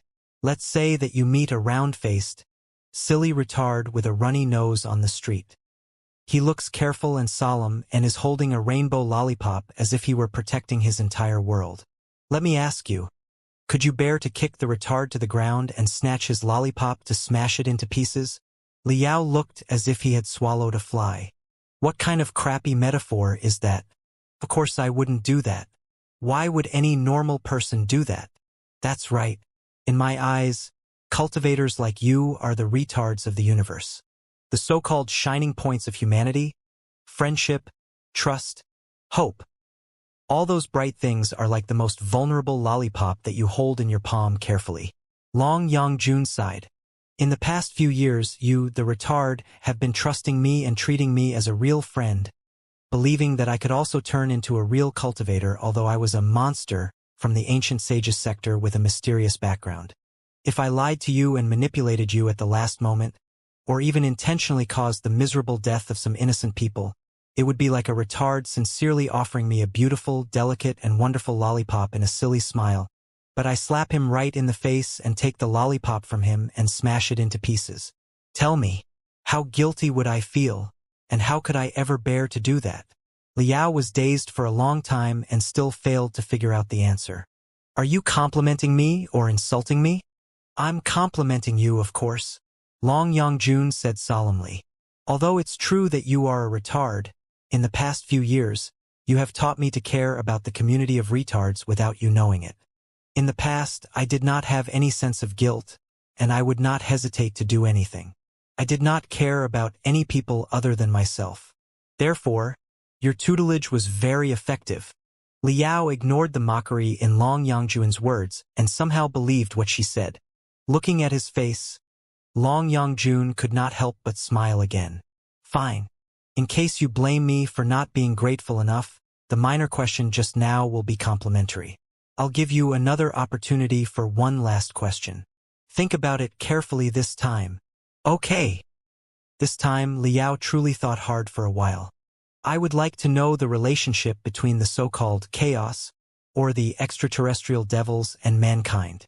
When I had a fierce fight with extraterrestrial devil Mo Xian and extraterrestrial devil Lu Qingqian, they told me that human beings are a type of extraterrestrial devil. At that time, I thought that they were merely trying to confuse me and disturb my mind.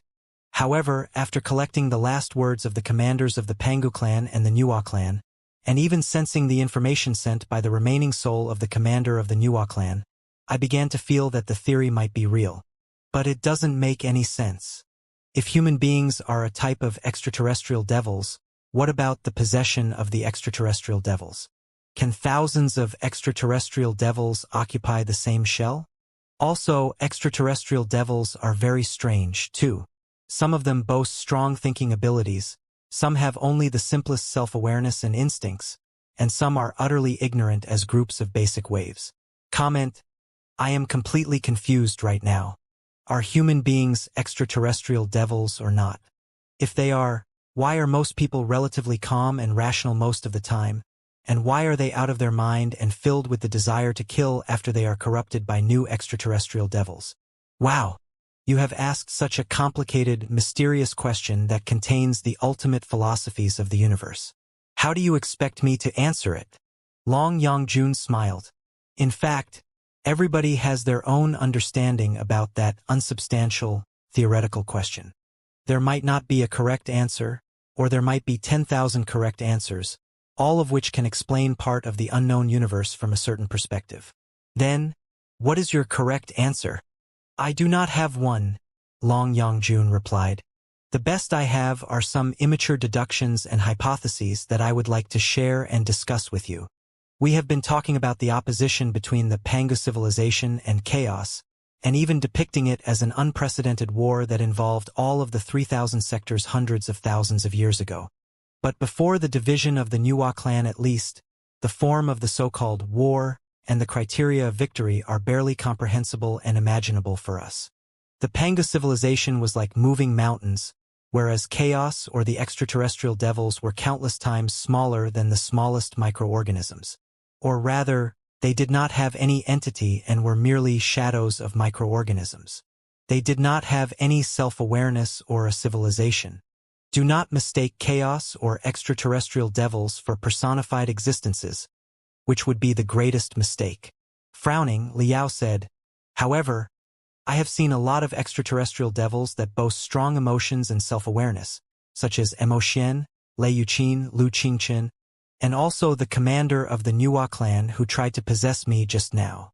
Wasn't an ancient extraterrestrial devil that had hibernated for hundreds of thousands of years lurking inside her brain. You couldn't be more wrong, Long Yang-jun remarked. It is highly inaccurate to call Mo Xian an extraterrestrial devil. Specifically speaking, what existed inside Professor Mo Xian's soul was not a single extraterrestrial devil, but a collection of millions of chaos and extraterrestrial devils. No, not just Professor Emotion. Millions of extraterrestrial devils exist in the brains of you, me, and everybody else. Millions of extraterrestrial devils?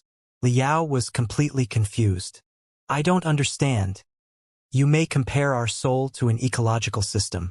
It has a sky, a continent, an ocean, and plants and animals. It is an exuberant, unique planet, an independent sector, or a mysterious, unpredictable universe. Every gentle breeze, every beam of sunlight, every blade of grass, and every drop of dew in the tiny universe is not exactly you. The ecological system that all of that makes up is your mind, your consciousness, and your soul. Do you find such a metaphor acceptable? After pondering for a moment, Liao nodded slowly. But a long time ago, at the very beginning, such an ecological system did not exist, Long Yangjun said. At that time, human beings, as tools or carriers, had only a bare, lifeless planet inside their brain. A world of absolute desolation and death, and a universe without the slightest heat and waves. The best that there possibly had been were some unconscious waves, like thunderstorms and earthquakes in nature. However, perhaps because seeds of life were implanted into the bottomless, scorching oceans when the planet was born, or maybe because meteorites from outer space brought amazing gifts, after a long time, ancient lives gradually appeared on the planet of death and silence. More and more lives appeared, and they became more and more complicated. They integrated, swallowed each other, and evolved, slowly transforming the desolate planet. They covered the lifeless earth with colorful moss. From the moss grew huge trees, and the fruits ripening on the trees fed countless creatures. Everything together made a complicated and precise ecological system that was the soul of a human being. Liao was rather stunned as he listened. The extraterrestrial devils are like cells, Long Yangjun said. Your body is made of millions of cells, while your soul is made of millions of extraterrestrial devils. A single cell or a single extraterrestrial devil is not you, but when millions of cells and extraterrestrial devils are condensed, they will construct your fleshly body and your powerful soul. The fleshly body may get sick. It may be infiltrated by foreign viruses and germs and can even grow cancer cells, eventually leading to self-destruction. By that logic, the extraterrestrial devils are themselves neither good nor bad. The grass swallows dew and sunlight, sheep feed on grass, and wolves feed on sheep. None of them are good or evil here. Everything will be fine if they can assemble a balanced food chain that can maintain the order of the entire ecological system. However, if a certain ferocious foreign species barges into the ecological system and shatters the vulnerable ecological balance, there will be dire consequences. Liao thought of something and said, "So, the so-called invasion of extraterrestrial devils is not as simple as an extraterrestrial devil swallowing the soul of a human being. It is the catastrophic consequence when a few extraterrestrial devils invade the sealed ecological system inside someone's brain, causing the malfunction and even collapse of the entire ecological system." Exactly, Long Yangjun said. The term extraterrestrial devils is strongly biased in the negative sense. One will inevitably imagine them as dark, evil, and bloodthirsty existences. I prefer to call them chaos. By chaos, it means that they are neither good nor bad, neither kind nor evil. It is brightness and it is darkness. It is kind and it is evil. Everybody has countless kind thoughts and malevolent ones inside their head all the time, but most of the time, they are able to control their malevolence, which is like the subtle balance in the ecological system where wolves, sheep, grass, sunlight, and dewdrops coexist. However, after the extraterrestrial devils arrive, it is like a meteorite bringing a virus that has never appeared in the ecological system before, causing the collapse of the entire system. That is the general sense of being possessed. How do you measure the power of the soul? In my opinion, it all depends on the complexity of the ecological system. The simpler an ecological system is, the more vulnerable it is. For example, an ecological made of only 4 elements, for example, wolves, sheep, grass, and sunlight, will collapse if any random variable is introduced. The variable does not even have to be an aggressive tiger or lion, but can be as insignificant as some germs that can cause the grass to wither and die on a large scale. The souls of the ordinary people are exactly such simple and vulnerable ecological systems. Therefore, in the arrival of the extraterrestrial devils, even the devils of the lowest level were enough to cause the cerebral collapse of hundreds of thousands of people, transforming them into devilized people. Through training, the soul can grow more and more powerful, which is equivalent to saying that the ecological system becomes more and more complicated. It has truly become a vigorous planet where billions of different creatures live. One or two foreign germs or living creatures will be far from enough to destroy the entire ecological circle. Or rather, they will soon be grabbed by thousands of food chains and digested as part of the ecological system. The reason why you could swallow the enormous tenebrum energy left by Mo Xian and Lu Qingchen is because your ecological system is extremely complicated and boasts an extraordinarily strong anti-corruption and assimilation ability. After the structure of the food chains are adjusted, the foreign species are embedded perfectly and turned into local species, and the ecological balance is achieved again. Therefore, there is no need to brood on if the extraterrestrial devils have invaded the deepest part of your soul. The extraterrestrial devils are not terrible by themselves. They are like our cells and the bacteria that live inside our intestines. What is terrible is the loss of balance in the ecological system, which will make it collapse. Liao listened silently. It was not until this moment that he finally took a long breath in relief. I have never heard such a theory before. It is truly refreshing and eye-opening. Of course you have never heard it before because that is the jibber-jabber I came up with just now. Long Yangjuan's eyes were glowing in eagerness. As for if it is real, I can't wait to jump to the center of the cosmos to find out the answer. Hehe. We have chatted for such a long time without me knowing it. If we go on, chances are that I will really be locked onto by the starships of the Federation. I'm leaving now to search. No, to create my destiny. Liao, if you want to continue our conversation, find me at the center of the cosmos. Blue ripples spread out on the light beam, as if a transparent flower was blooming slowly. By then, I hope that, staring at Liao, Long Yangjun said thoughtfully, I hope that you will be able to tell me what your destiny is. No, not the destiny that other people give you, but the destiny you create for yourself. Your real destiny. When the last word destiny was spoken, the light beam already turned from deep blue into snow white. Long Yangjun and the seat behind her were both enshrouded in dazzling light as if they had been entirely melted. Amid her thoughtful mumbles that were echoing in the room, Liao saw the most unbelievable scene through the surveillance cameras that were deployed around the land of eternal night. In the middle of the clouds in the sky of the ice field that were surging like tides, a deep blue flower slowly blossomed like a chrysanthemum, with the petals extending all the way to the horizons around. The pistils tied each other up in a spiral, establishing a bridge that led to the depths of the sea of stars. Hiu! A splendid streak of brightness appeared out of nowhere. Before any of the starships of the Federation realized what was going on, it had darted out of the clouds along the bridge beyond the dark nebula and disappeared among the infinite stars. Long Yangjun. The deep blue flower in the sky gradually dispersed, turning into glamorous blue light that splashed on the ground. The frozen land in the 1,000 square kilometers around seemed to be covered in the most glamorous auroras. Staring at everything in a daze, Liao could not help but recall the last thing that she had said before she left. Not the destiny that other people give me, but the real destiny that I create for myself? A month later, in the depths of the land of eternal night, above the Nuwa warship and the Pangu laboratory, the deep blue flower that had slowly blossomed in the night sky when Long Yangjun left was truly like a spring breeze that was filled with vigor and life.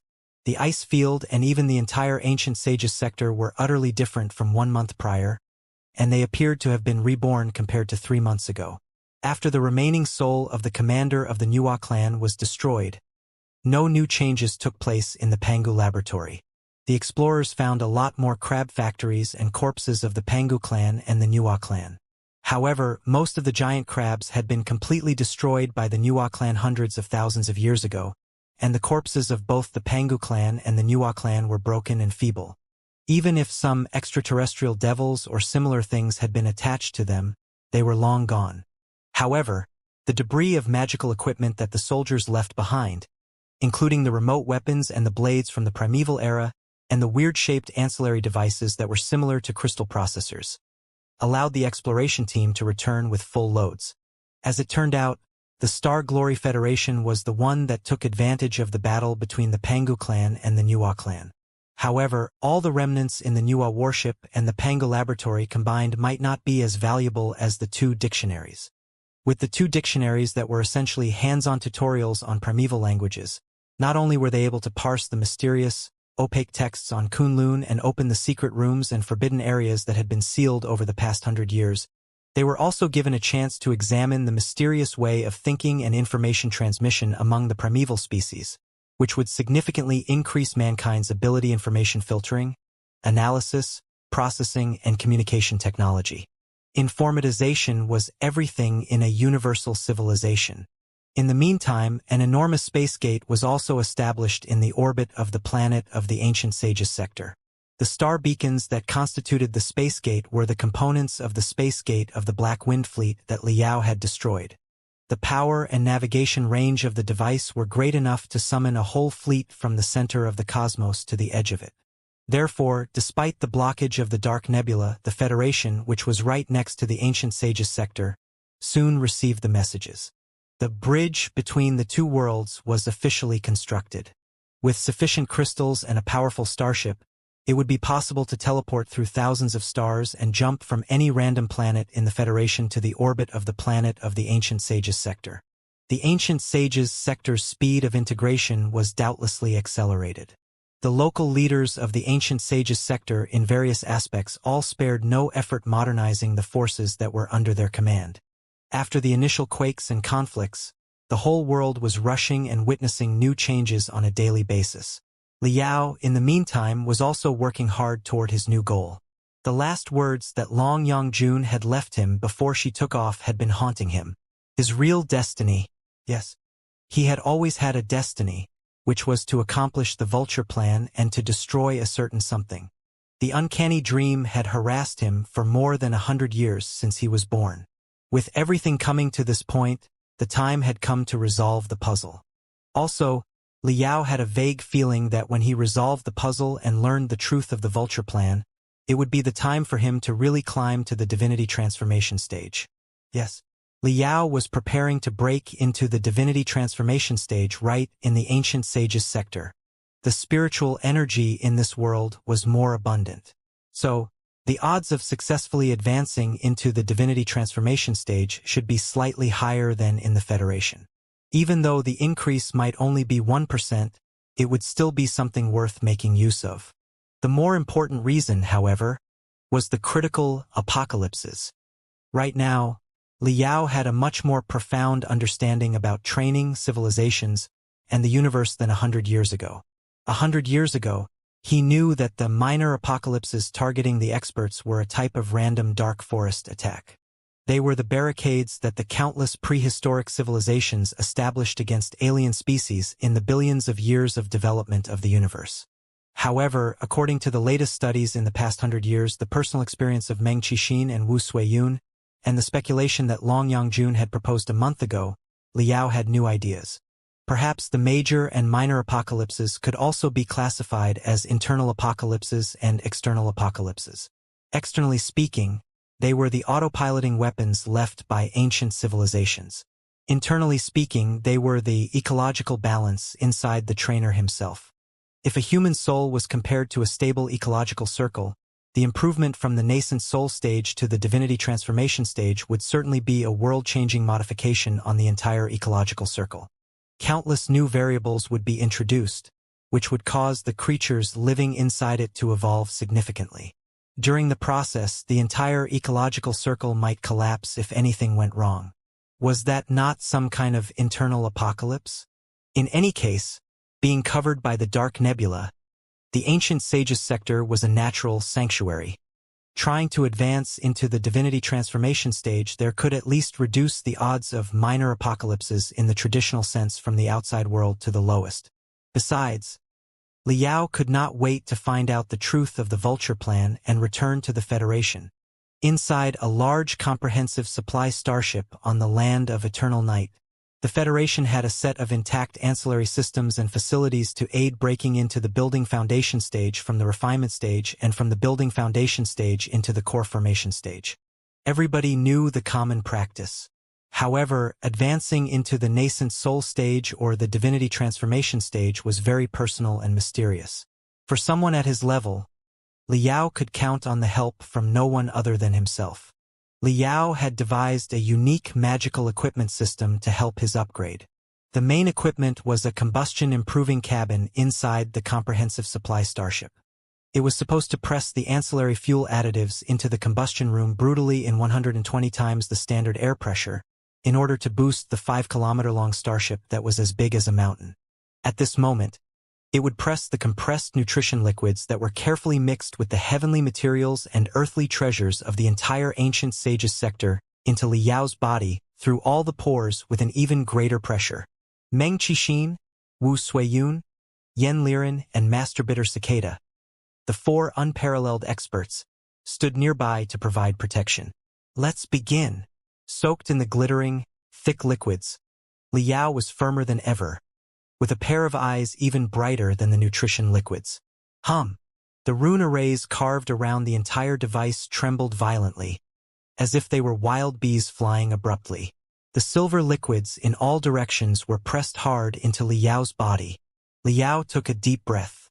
His nostrils, windpipe, and lungs were filled with the concentrated solution of heavenly materials and earthly treasures, which swept across his self-awareness like an unstoppable river and flooded into the depths of his soul. At this moment, the view in the depths of his soul was different from what he had seen in the past.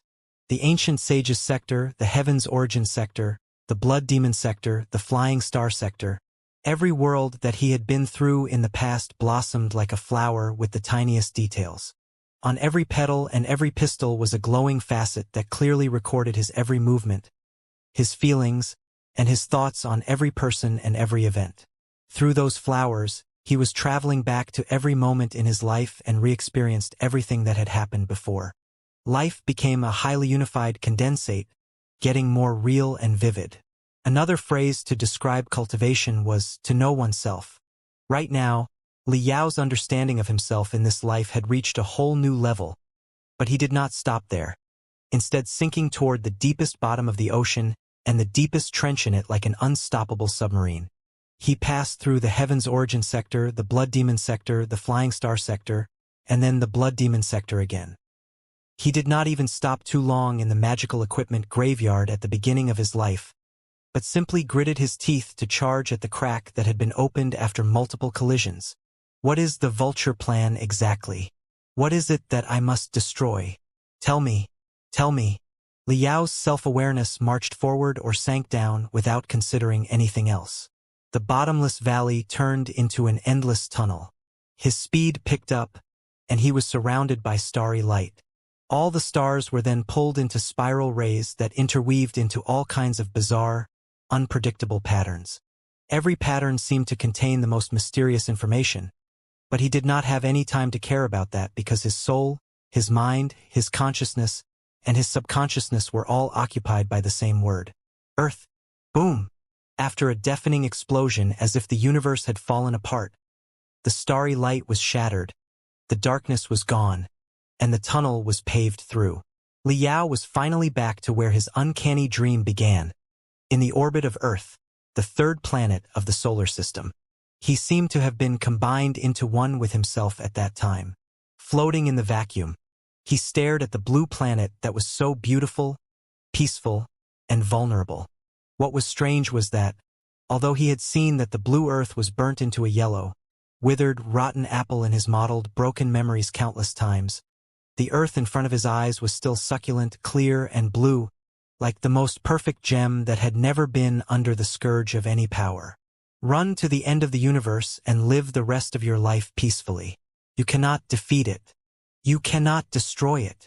As he expected, Liao heard the begging of his companions in the past from the depths of earth again.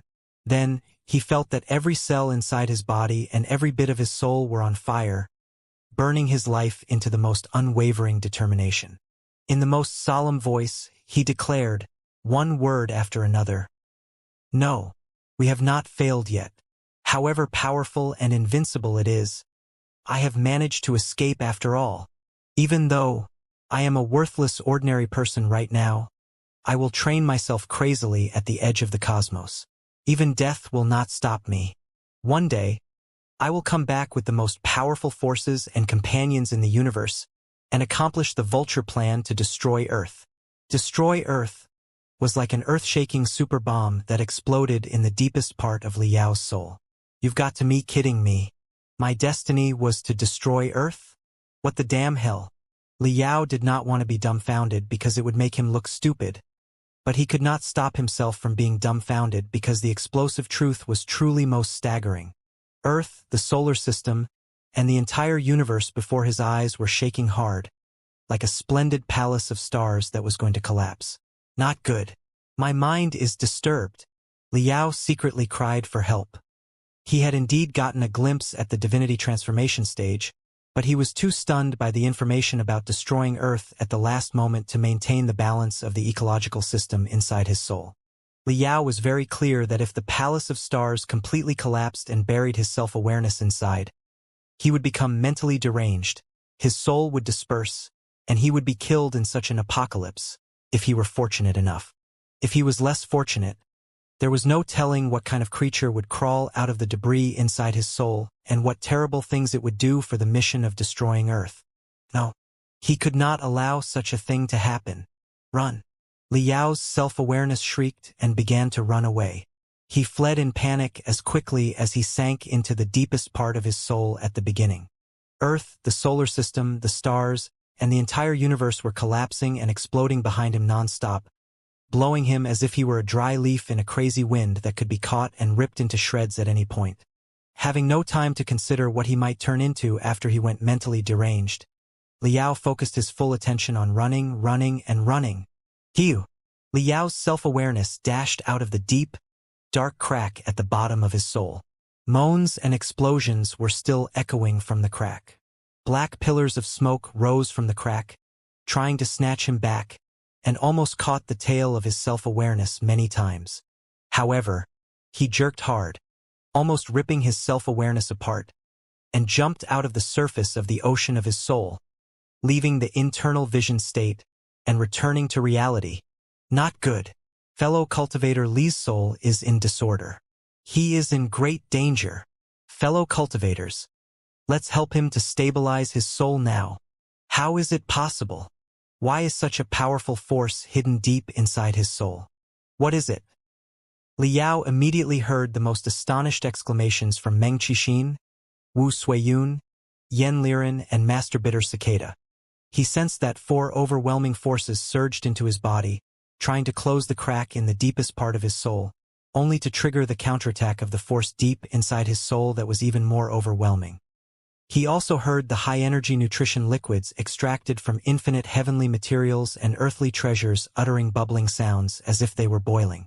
Even the high-pressure cabin made of 7 layers of alloys that was as hard as the shell of a starship was squeaking in metal fatigue. Fellow cultivators, stay away from me. Liao's soul trembled violently. I'm going to explode. Boom, boom, boom. Before the shivering of the soul died down, the high-pressure cabin whose shell was half a meter thick already had a world-shaking explosion. The nutrition liquids and the spiritual energy spread out overwhelmingly, blowing away the 4 unparalleled experts, 2 in the divinity transformation stage and the other 2 at the peak of the nascent soul stage, as if they were kites whose strings were severed. Liao was of a mind to express his apology to the 4 fellow cultivators. However, he could barely keep himself safe. While undercurrents were flowing deep inside his soul, the surface of his soul was rife with surging tides and crazy storms. His self-awareness was like a boat riddled with holes that was struggling in the middle of the tides and the storms, shaking. All he could do was grit his teeth and keep his mind clear. There was no telling how long passed before the tides and the storms finally died down. Under the suppression of Liao himself and the 4 experts, the black pillars of smoke condensed by the information of the old days retreated, and the crack deep inside his soul was temporarily under control. Liao could tell that his surroundings were an utter mess. The high-pressure cabin had fallen apart and turned into sharp fragments that stabbed into the walls of the room. Some of them had even been melted into liquids and did not consolidate again into dim pearls until they were shot into the wall at a high speed. It was truly an apocalyptic view. Thankfully, Liao had known the danger of entering the divinity transformation stage in the first place. He had deployed defense rune arrays of the highest level outside the cabin, and no staff other than the 4 unparalleled experts were inside the room offering help. Thus, the loss was kept to the minimum. Liao sensed that tremendous doctors rushed into the room and carried him into the medical cabin, soaking him in cool, comforting medical liquids. He then slowly examined his brain and the condition of his soul. Fortunately, he had reacted in time and was not lost in the collapsed palace of his soul, avoiding the worst-case scenario where he was mentally deranged. On the other hand, the massive blast raised by the collision of the violent force that popped out of the deep crack inside his soul and the suppressing forces from the 4 unparalleled experts expanded his brain a lot. The attempt to enter the divinity transformation stage was more of an incomplete success than a failure. After the examination, Liao decided that he was not wounded or left with too many hidden problems. He was finally able to take a breath in relief. As long as he wanted to, he could wake up by himself at any moment. But he would rather stay in the medical cabin for a while long to consider some minor issues while he was floating. Ha ha! Ha ha ha! The mental devil crawled out of a certain inconspicuous corner and pretended to be utterly shocked. Covering the mouth with its hands, it shrieked aloud. I did not know that this would be the truth. We are actually the ultimate supervillains who will destroy Earth. The form of the mental devil had greatly changed. It had secreted and condensed a delicate and hideous bloody armor on the surface of its body, with 6 pairs of bleeding wings that were enshrouded in black auras. Even 2 thick, long fiendish horns had protruded out of its head. It was raging and looked 10 times eviler than in the past. Liao frowned. Why are you acting like this? The mental devil grinned hideously. This is all thanks to you. Although your attempt to enter the divinity transformation stage was not a complete success, it was not a failure either. Your brain has been further expanded, and your level was slightly upgraded. In the meantime, an overwhelming amount of negative emotions popped up, which were even darker than those from Emotion and Lu Qingqin. After swallowing them, I am naturally stronger than before. I know that, Liao said. But you obviously can change your style however you want. Can't you? So, even if you are indeed stronger right now, why do you have to put on 6 pairs of chicken wings and a pair of bull horns? Well, the mental devil replied, the change of style was mainly meant to build up the atmosphere with consideration to the revelation that we will destroy Earth. It sniffed and retreated the horn, the wings, and the bloody armor. Sitting down in midair, it held its cheeks and looked at Liao solemnly before it went on to comfort him. I know that you are in too bad a mood to accept everything.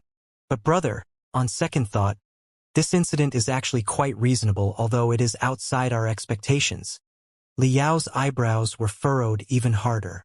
Hey, would you care to explain why it is reasonable at all? Look, most of the crises that we have been involved in share something in common. The one who seems righteous, bright, and kind and serves as a representative of justice is always the supervillain in disguise. The mental devil analyzed carefully. Also, the brighter, kinder, and more justified they appear and the more enormous power they have, the greater supervillain they will be. Yan Shibei, Xiao Xuanzi, Zhou Hengdao, Lu Zue, extraterrestrial devil Emotion, without any exception. Then, here comes the question. After shattering the schemes of Emotion, Lu Qingqin, and the extraterrestrial devils behind them, unifying the edge of the cosmos, and even having a wife who has been elected as the Speaker of the Federation, who else in the thousands of square light-years around can possibly be more powerful and righteous than Vulture Liao, the dominator of 3 sectors and the Black Wind King? When we entered the Panga laboratory just now, I thought that there was something wrong with Long Yangjun and that she could prove to be a supervillain later. But on second thought, she did not meet either of the previous two standards. In terms of image, hers was not very bright in the beginning and had always been ambiguous. In terms of power, as lead eunuch Wang Shi on the surface, she was incomparable to you. Even your little finger was more powerful than her. Therefore, how could she have been the supervillain? As it turned out, after she confessed her feelings for you, she immediately ran away. Wait! Liao raised his hands to protest. What do you mean by confessed her feelings? She and I are pure friends, nothing more. Besides, she might not be a she at all. Chances are that an organ similar to the snake tail of the Nuwa clan is hidden between her thighs that can be stabbed into the operation holes of the primeval magical equipment in order to activate the devices. Such details are not important, the mental devil declared.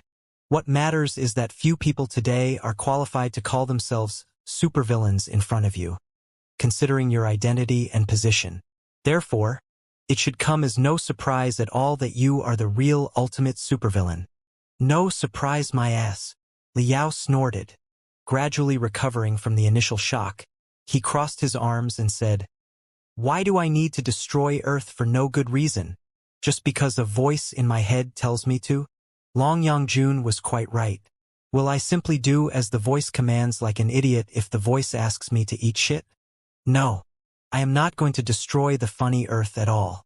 Besides, I don't even know where Earth is or if it exists at all.